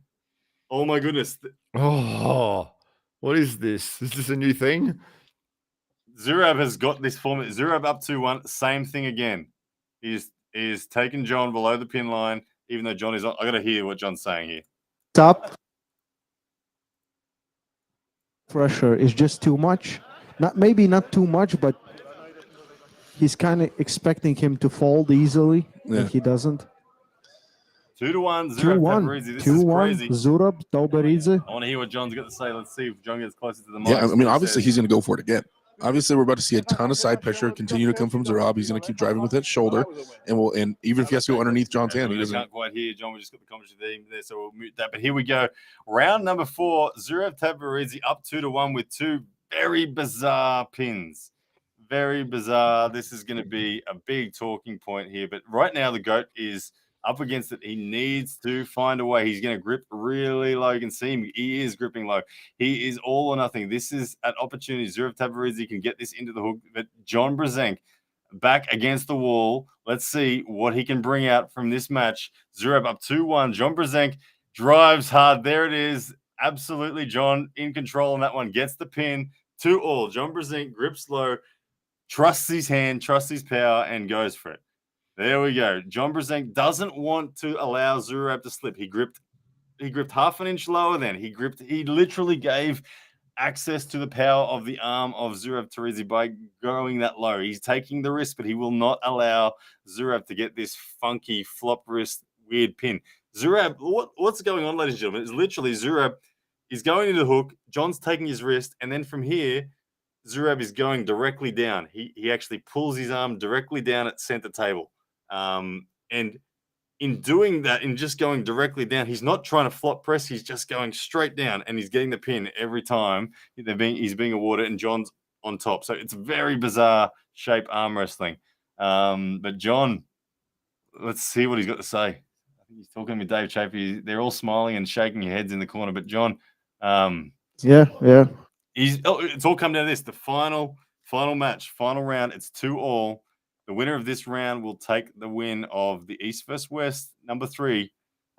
West relying on the greatest arm wrestler of all time. And then here is Zurab Tabaridze putting it to the GOAT in the most obscure fashions. Ladies and gentlemen, this is your final match, your final moment right here. All of it down to this final arm wrestle. The GOAT, John Brzenk, Zurab Tabaridze. Here we go. Referee's getting them set. Center is good. John taking that low grip again. He's going to look to take control and not allow the flop from Zurab. Zurab's going to set the hook, and John's going to drive. Here we go. Really good position from Zurab. He's got so much access to power here. John deliberately taking a position that he wouldn't be particularly happy with, but he knows he has to against Zurab. Here we go. Round number 5. Zurab unsettled, going to the ref script. I can sense the frustration from John there. You can just see it in his body language. Nothing about it. He's not in a good mood. He's not happy with this situation. He is frustrated. He's pissed off. He doesn't like this, the way that this has gone. Zurab, on the other hand, he's doing everything he can to find one more pin, one more victory. Everyone in the room watching closely on this one. Super low grip from both guys here. John does not want this slip to happen in this awkward way again. And there we go. We're off to the straps. This time, Zurab dumps and flop presses, and John top rolls. Here we go. This will help John. Ladies and gentlemen, John will be able to take the higher grip again now that he's in the straps. He won't have the same ability for that down awkward pressure. In the straps, Zurav Tabaridze, John Brzenk, final round, East vs West 3, final match. It's all on this moment right here. Such a weird thing to see that somebody has pulled that move off 3 times in one night. We haven't seen it, or you haven't seen it in 9 years of watching live events, and 3 times in a row, the same person has pulled that move off. Maybe he's been practicing that, but it's definitely a strange technique, and hopefully that isn't the new thing that people start doing, because it doesn't seem. It's just a weird rule, that you could be on top and you still lose because somebody else drags their own hand under the pin line. Yeah, it's not a flop press, is it? It's not a flop press. I've been totally broken down and compromised, and now I'm gonna just retreat down below the pin line in a totally compromised position. But anyway, here we are, ladies and gentlemen. We're in the straps, we're in the ref script, the thumbs are about to be closed. This is the final moment of the card. Here we go. John Brzenk being closed first. Zurav Tabaridze making sure he's not on the knuckle. John Brzenk. Hands are closed. Zurav about to be closed. Now, here we go, ladies and gentlemen. Last match. In the straps. Waiting for the start. And we're away. And there is the attempted press from Zurav. The GOAT is stonewalling. Come on, John. GOAT is holding center. The GOAT is looking stoic. Zurav is driving hard. But John Brzenk, here we go. Here we go. The shake from John Brzenk as he goes for the surge. And it's moments away. Gentlemen, Zurav's bicep is holding on. Ladies and gentlemen, the GOAT is in control of the hand and wrist, but Zurav's bicep refusing to say die. John Brzenk comes up for the press. He tests the press, can't get it. He goes for the regrip. John Brzenk, here it comes, ladies and gentlemen. The big regrip. And there it is, ladies and gentlemen. Your man, the GOAT, is the winner, 3-2. Yes, is right in the world. Oh, my goodness. Well done. Well done. Oh, let's good to say. We've got to hear this one. This will be good. 3-2. That's great matchmaking from Engin Terzi. And that is crazy. What a great day of John's got to say armwrestling about for this us here one. in Very Turkey. East controversial versus West victories 3. in those 2 rounds. Oh John my, that was awesome. Making a just- big point of it there in the end. John is so As John inspiring. We approaches go Engin to Terzi John now, we'll have a and listen to Engin what right he's got to say. Okay, John. You come in here in last 3 months, second time. Last time was kind of easy. And this time you had an opponent. How did you feel him? Was he as strong as you expected? Yeah, he's super strong. Super strong inside, that flop wrist, almost like a Jared Caderet press. Tight. Hard to get him out of that once he secures it. But, my hand and wrist felt good. My arm felt good. Getting him past the center was a little bit difficult because he's very tight. Because he has great pressure. Great side pressure. Great side pressure. Yeah. Okay. It might be a good match for Todd Hutchins. Todd, where are you at? Yes. Yes. Okay. Anyways, John, thank you very, very much. It's an honor to host you here. And congratulations. You would like to say anything? It's my pleasure, Inga. Thanks for having me. Hope to see you next time.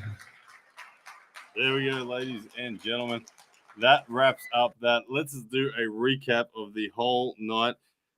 We started it off with Derek Smith v. Morrisov, Adam Morrisov, and it was Morrisov commanding victory 3-0 over the man from the USA. Really dominant. Marcio Barboza then very dominant over Sahib Kagla in which made it 1-1 in the East vs West. Prudnik over Sprong. In an East vs East match, it was Sprong. Sorry, Sprong over Prudnik 3-0 on the left. One of the big upsets of the night. Tobias Sprong beating Yevgeny Prudnik 3-0. Morrisov then returned on the left arm against Matt Mask, winning 3-0 again in commanding fashion, which made it 2-1 on the East over the West at the time. Then Tabaridze beat F.A. Komek on the left arm 3-0 in similar fashion as we just saw him against John. Then back on the East vs West card, we had Paul Lynn versus David Samusuya, and that was a cracking match, one of the matches of the night. Paul Lynn taking the victory 3-2, which equalized the score. Arif Erdem up against Krasimir Kostadinov in an East vs East match. It was all one-way traffic. Arif Erdem far too good for Krasimir Kostadinov, beating him in every manner possible 3-0. Marcio Barboza then had a brilliant match against Tobias Sprong. It was 3-2. Marcio taking that victory. Very entertaining match. Prudnik then crushed Matt Mask 3-1. The round that he lost was only on elbow fouls, but it was a very dominant performance from Prudnik. We then had Rivas Lutidze defeating Michael Todd 3-2 in what looks like the I don't know, I have to say it, but Michael Todd slipping out of the top 10 overall ranks in the world with that loss to Rivas. But impressive victory from Rivas. He outlasted Michael in a Jerry Caderet style. Then we had Todd Hutchins come in and crush Zarakishvili 3-0. Very dominant performance from Todd Hutchins. Side pressure king looked amazing. And then finally, ladies and gentlemen, as we've just seen, John Brzenk defeating Zurav Tabaridze in what can only be described as controversial. The pins from Zurav, very, very controversial. We'll be talking about it for a while in arm wrestling forums everywhere, I'm sure. But John Brzenk winning 3-2 against Zurav, with the final scorecard, ladies and gentlemen, being 5-4. The West have defeated the East for the first time in the East vs. West series. Wow. Matt Connolly, what do you reckon? Fantastic event. I mean, it came down to the wire, 3-2 in the very last match. John Brzenk, greatest of all time, going against the guy that was using a different technique. We'll call it that, a controversial move, but it couldn't have gotten any closer. But to have this event, and it ran well, the matches ran smoothly. That was really the only big contentious point was those calls on that move, which I think is within the rules. It's just that we haven't really seen that happen before. But in terms of the way that everything ran, it ran smoothly, and to come down to the wire to have a 3-2 victory in the very last match to give the West the first win in this series. It couldn't have gone better. It was there was a few back and forths. I mean, with Gennady and Dave Chafee, with a bit of a comeback there. Gennady, you could see after he'd been down 2-0, but he really fired himself up to sort of the next level. And I thought, well, I'm surprised that he's still got this positive attitude that he thinks that he'll be all right in this match. But he must have known something that I didn't, because he pulled through and got that win 3-2. Paul Lynn. Oh, sorry, I don't want to interrupt you, but yeah, Paul Lynn was a phenomenal match to watch, and so excited for the guy. I mean, as I said, he comes across as such a nice, humble, friendly guy who's been in the arm wrestling world for such a long time, and for his first appearance on the international circuit to go so well and to have such a great back and forth match, it was tremendous to see him get that win, and Marcio Barboza as well with some awesome back and forth. So there was a lot of good things that happened tonight. Absolutely, really, really good summary there. I enjoyed that, and I agree with you that for me, the biggest surprise of the night was the Gennady Dave match. The comeback, it did look like Dave was just running away with it. He was comfortable, he wasn't sweating, he was in control. And then Gennady entirely changed his shape, and that it was a shape that I've never seen used effectively on Dave Chafee before. A weird press initiation followed by a hook and side pressure, and it was very impressive. You've got to give it to him. Totally impressive win. Hey, Pseudonym, thank you for the $5 super chat. He says the GOAT won the match, but Zurav's back has won the shutout stake on Stake Kings. Once again, you did not disappoint, Ryan. Thank you very much for that support. Guys, thank you so much for everyone being here. We've got 2,532. We'll stick around for a while. If you have any questions, particularly that you'd like us to answer, or if you want to keep this chat going, we might stick around for a little bit more. But guys, please do hit the like button on this one as well before you guys go. I think it's been an amazing night. We've got 1.3 thousand likes on the video at the moment. Still got 1,900 of you in here. So, guys, chuck on another like for us if you could. We got another super chat here from Skeptical. What does Skeptical say? Ryan, can you defeat me using two hands? 80 kilos. Oh, I guess. Judging by that profile picture, yeah, I think you're after something else, maybe. But anyway.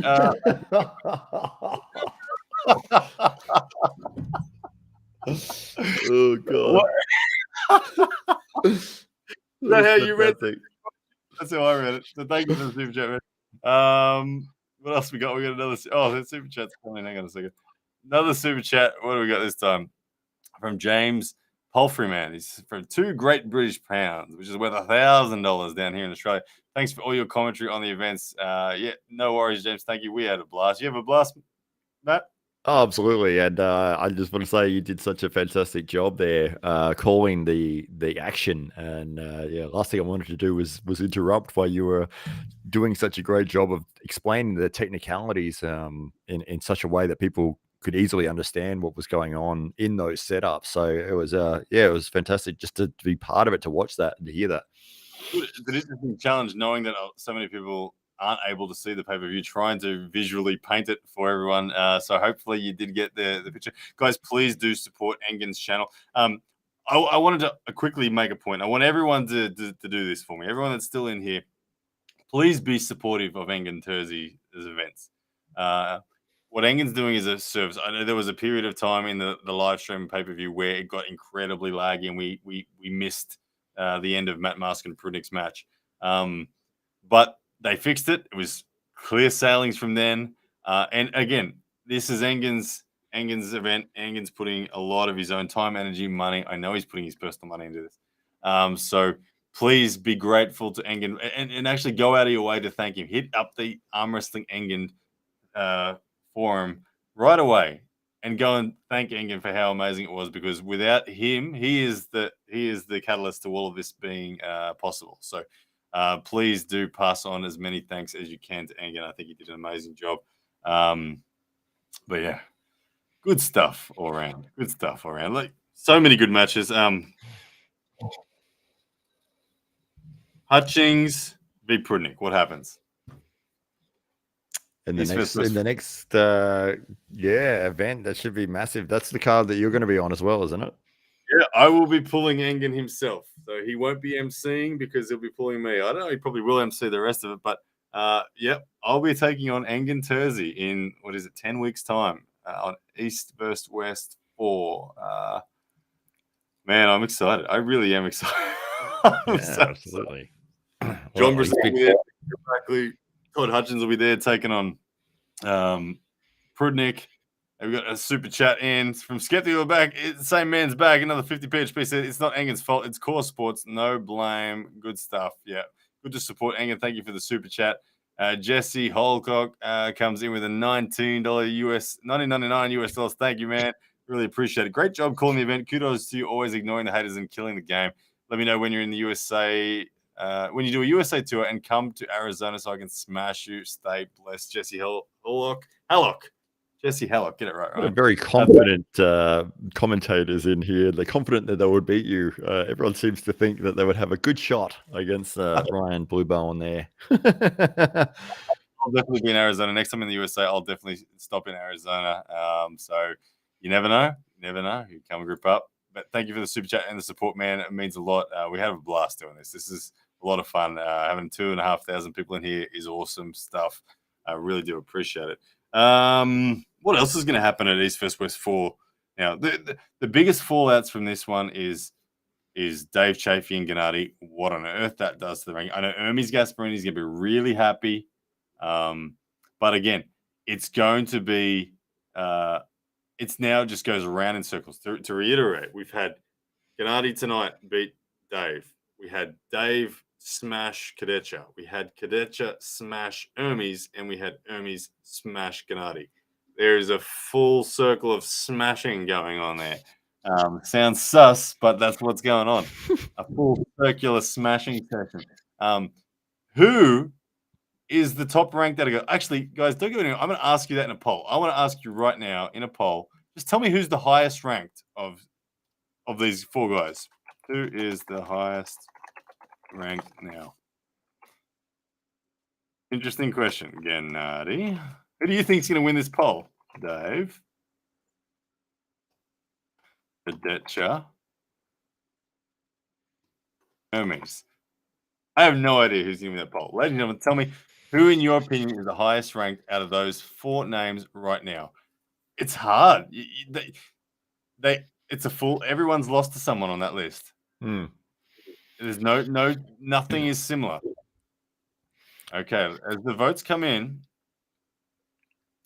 first impression after 118 votes is Hermes on 40%, Poor old Kadecha's only on 3%, 2% on Kadecha, despite him smacking Hermes.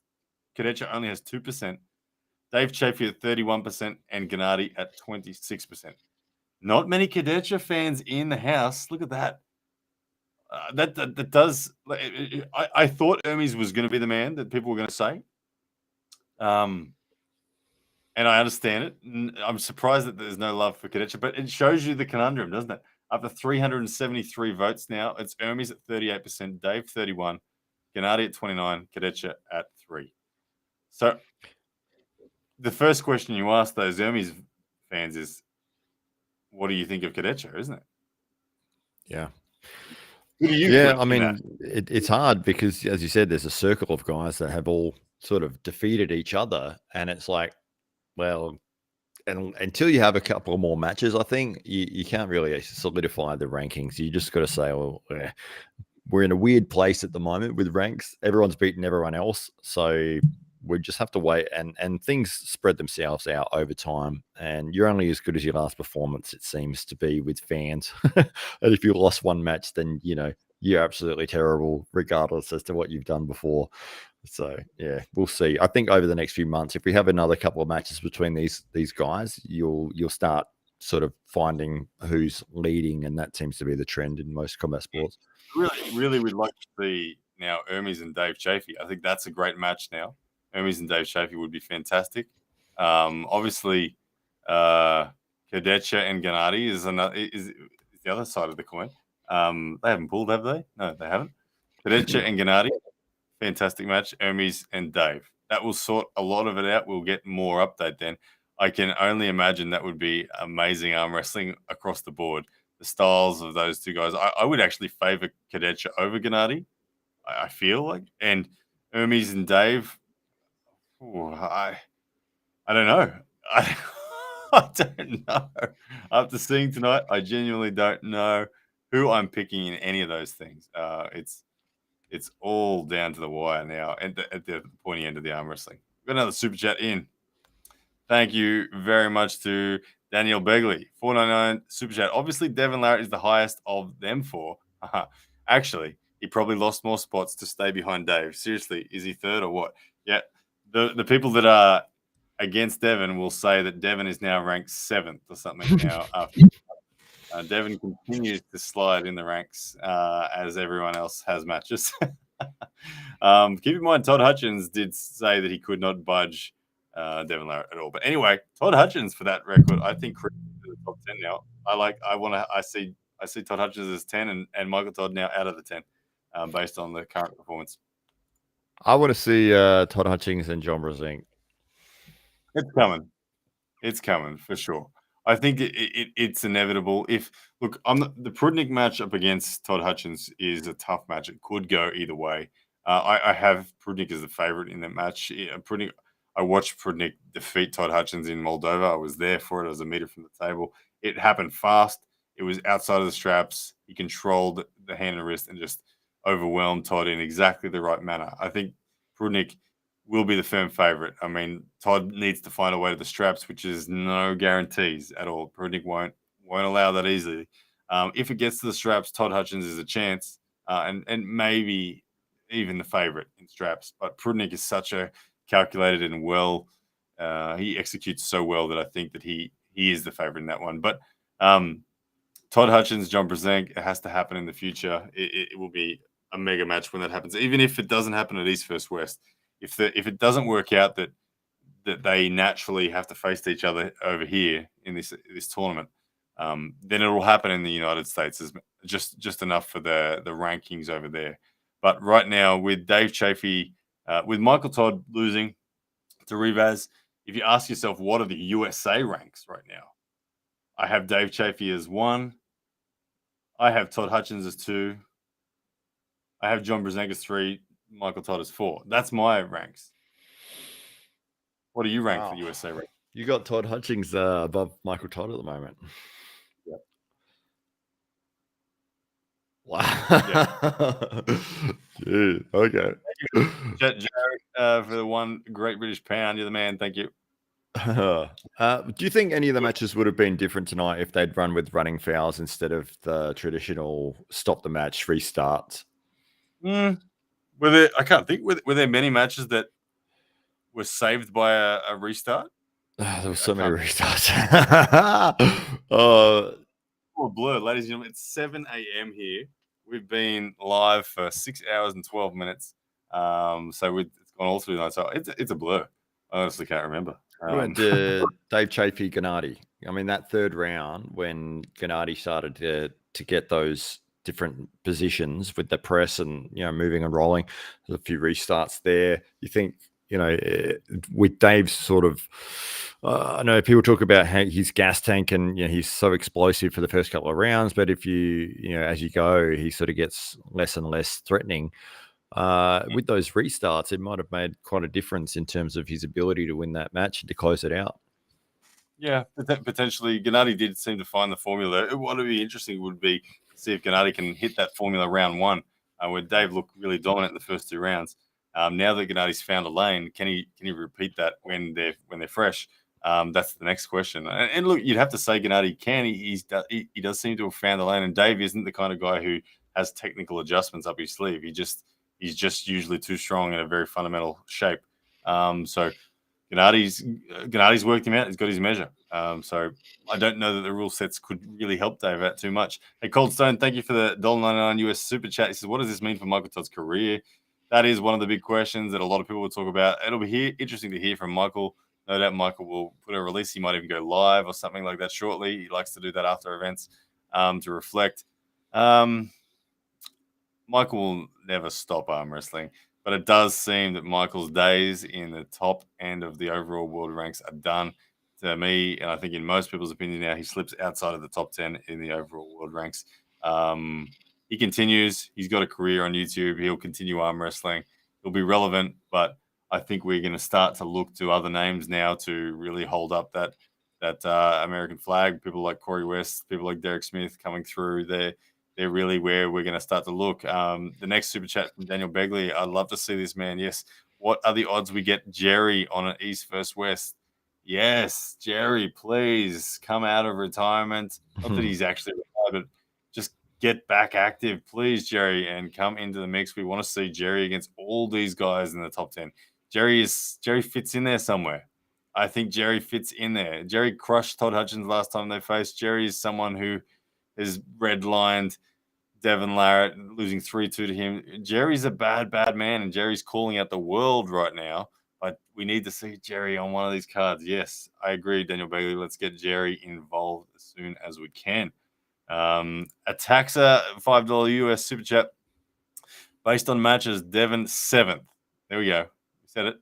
Devin 7th. He beat an out-of-form Todd, beat an old Cressy. The rankings are Levan, Gennady, Dave, Kadecha, Hermes, then Devin or Vitali. Wow, he's even put Vitali down there as well. Poor old Vitali's been relegated to 6th by a tax. What happens when Devin wins if he wins? Anyway, the drama of rankings is never short of story, and it will continue. But yes, there will be this exact perspective. As we said, people will say Devin is now ranked 7 at best. But anyway, it's not long till we know exactly where Devin is, at least relative to Levan Saganishvili, which happens in only 6 weeks, guys. 6 weeks. Yeah. It's coming, and all questions will finally be answered and done. We'll know. But after tonight, there's a whole lot more questions on the table. Another super chat in. $5 from a Rose. Thank you, brother. Based on the fact that Jerry's last match was a loss to Michael, I don't really see him in the mix like some think. That version of Michael back then, I don't know. Again, when was the fall of Michael present? Those that don't like Devin and Jerry will say Michael was weak way back then too. I don't know. We don't know. Only way we find out is if Jerry throws his hat in the ring. So Jerry, throw your hat in the ring. It's the only way we get the answer. But thank you for the super chat, brother, and that opinion. Another super chat from Pseudonym. Jerry won't crush this version of Toddzilla, in my opinion.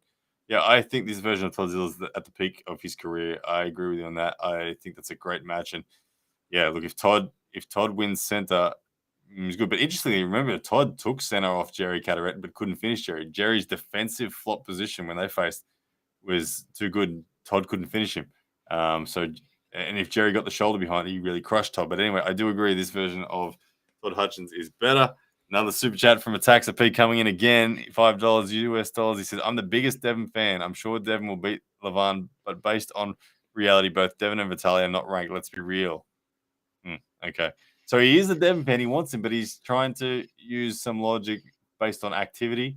Look, Vitaly's last match was Krasnodar Kostadinov, which he crushed, yes, and he made reference to that. But the last match prior to that was Vitaly coming close against Levan and beating everyone else that was in the top 8. It's kind of absurd to base him down at 6 or 7. But anyway, we've each got our opinion. Thank you very much. Skeptical coming in with 125 PHPs. I don't know what the PHPs are, but thank you once again, Skeptical. Filipino, is it? Filipino, yeah. maybe. Fair enough.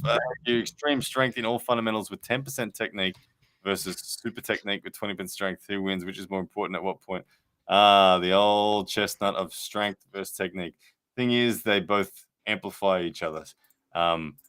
Strength will always there's a point where strength will always win. There is no amount of technique. A 12-year-old boy will never a 12-year-old boy who has perfect technique will not beat a man with zero technique. It just won't happen. But there is a moment in time for sure on a power level, and what those percentages are really is dependent upon how bad the technique is, particularly if it's in the strap.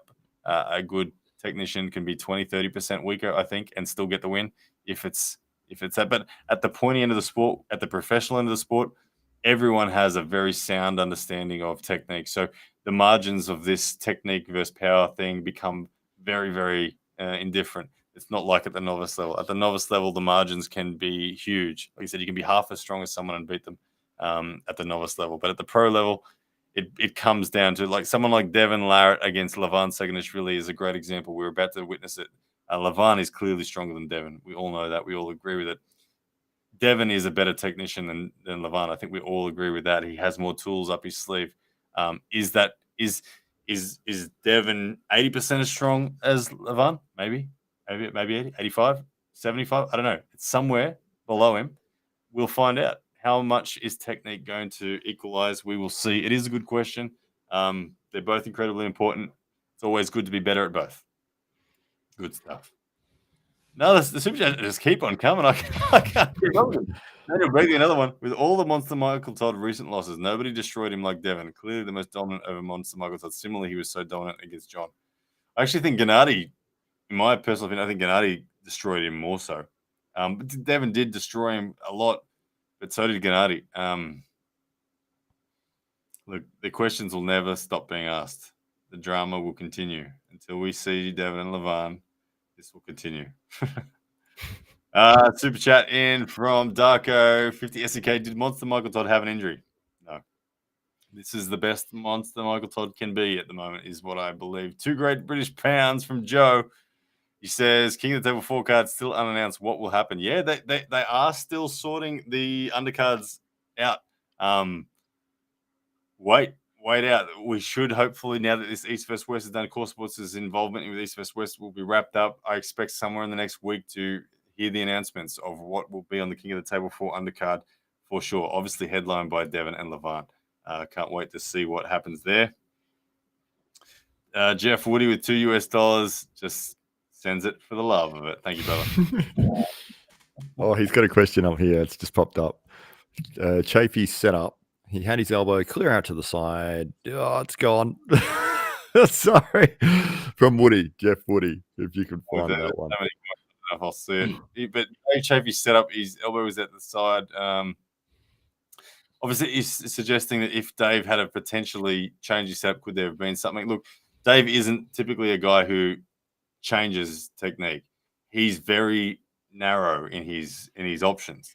He's very strong, but he's very narrow. So that has always been his downfall, in my opinion, is that Dave has relied on just being that much stronger, and that when someone puts him into the realm of having to use various techniques, he doesn't have the answer. So I don't know that Dave can really adjust on the fly as well as hope. No doubt there were other shapes out there available to him that he could have adjusted to.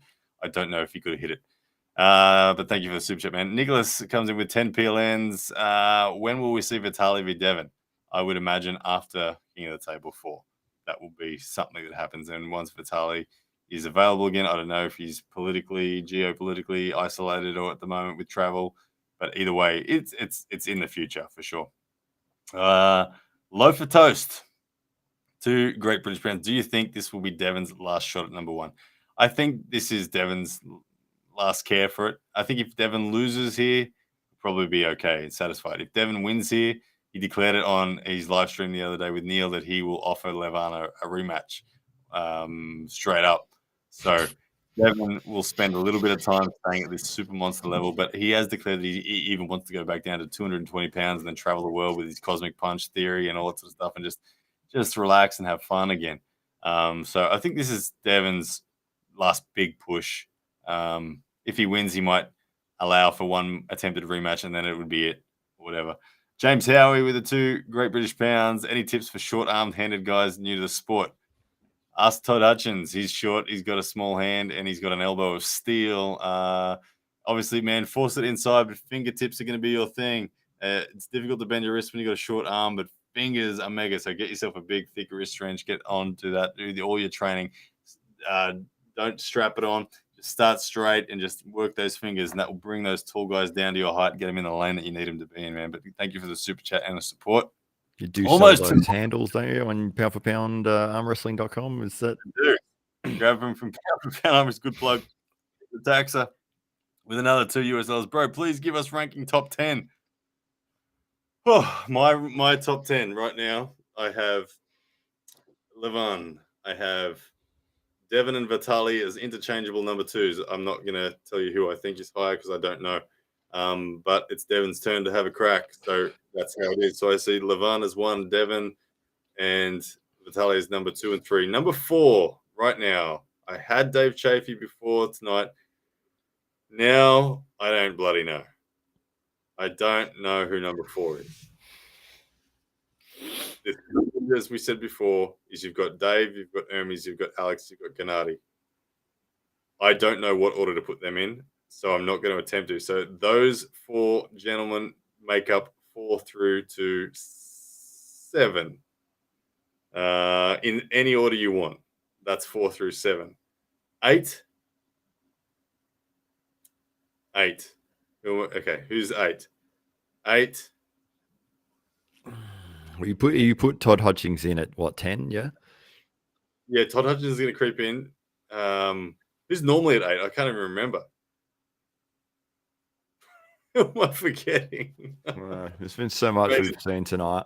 8. Who am I forgetting? Maybe, I don't know. Look, then there's names like Jerry, there's names like Brzezinski, there's names like Hutchins, there's names like Morrisov, there's names like Prudnik. Oh, thank you. Prudnik. Okay, so yes, I have Prudnik. Thank you. Oh, bloody Prudnik. Okay, so Prudnik I have at 8. 9. Rivas? No. 9.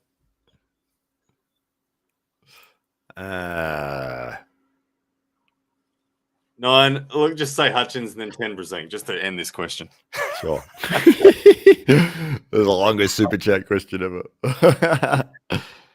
Been awake for too long. Could see the pain in your head there. It's All right, I'm going to attempt to scroll to the bottom. If I get to the bottom and we're done with super chats, I'll stop. There's one more there, Darko. Thank you, Darko. 50 SK. Only number 1 is clear for now. All the rest is a big mess. Yep. 1 is clear. 2 and 3 are clear. 4 to 7 is clear. 8's fairly clear. 9 and 10 are interchangeable. That's how I see it. I'll draw lines at all those places as do whatever you want with the people in between these lines. They're the chapters of this story. Good stuff. All right, guys. I was just about to say, please, no more super chats. I need to wind this one up, and 2 more came in instantly as we said that. So, guys, from now, please, as much as I would love to have more super chats, please limit the super chats here because we do need to. I don't know. I don't even know. We're gonna go. I don't know. Anyway, hello.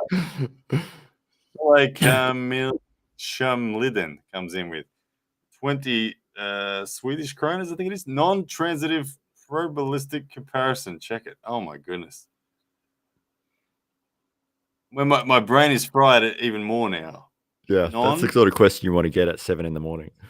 Probabilistic comparison. Check it. Can you Google that for me, Matt, whilst Sure. I address the next one? Non-transitive Non-transitive probabilistic comparison. Check it. What's the Google definition of all that nonsense?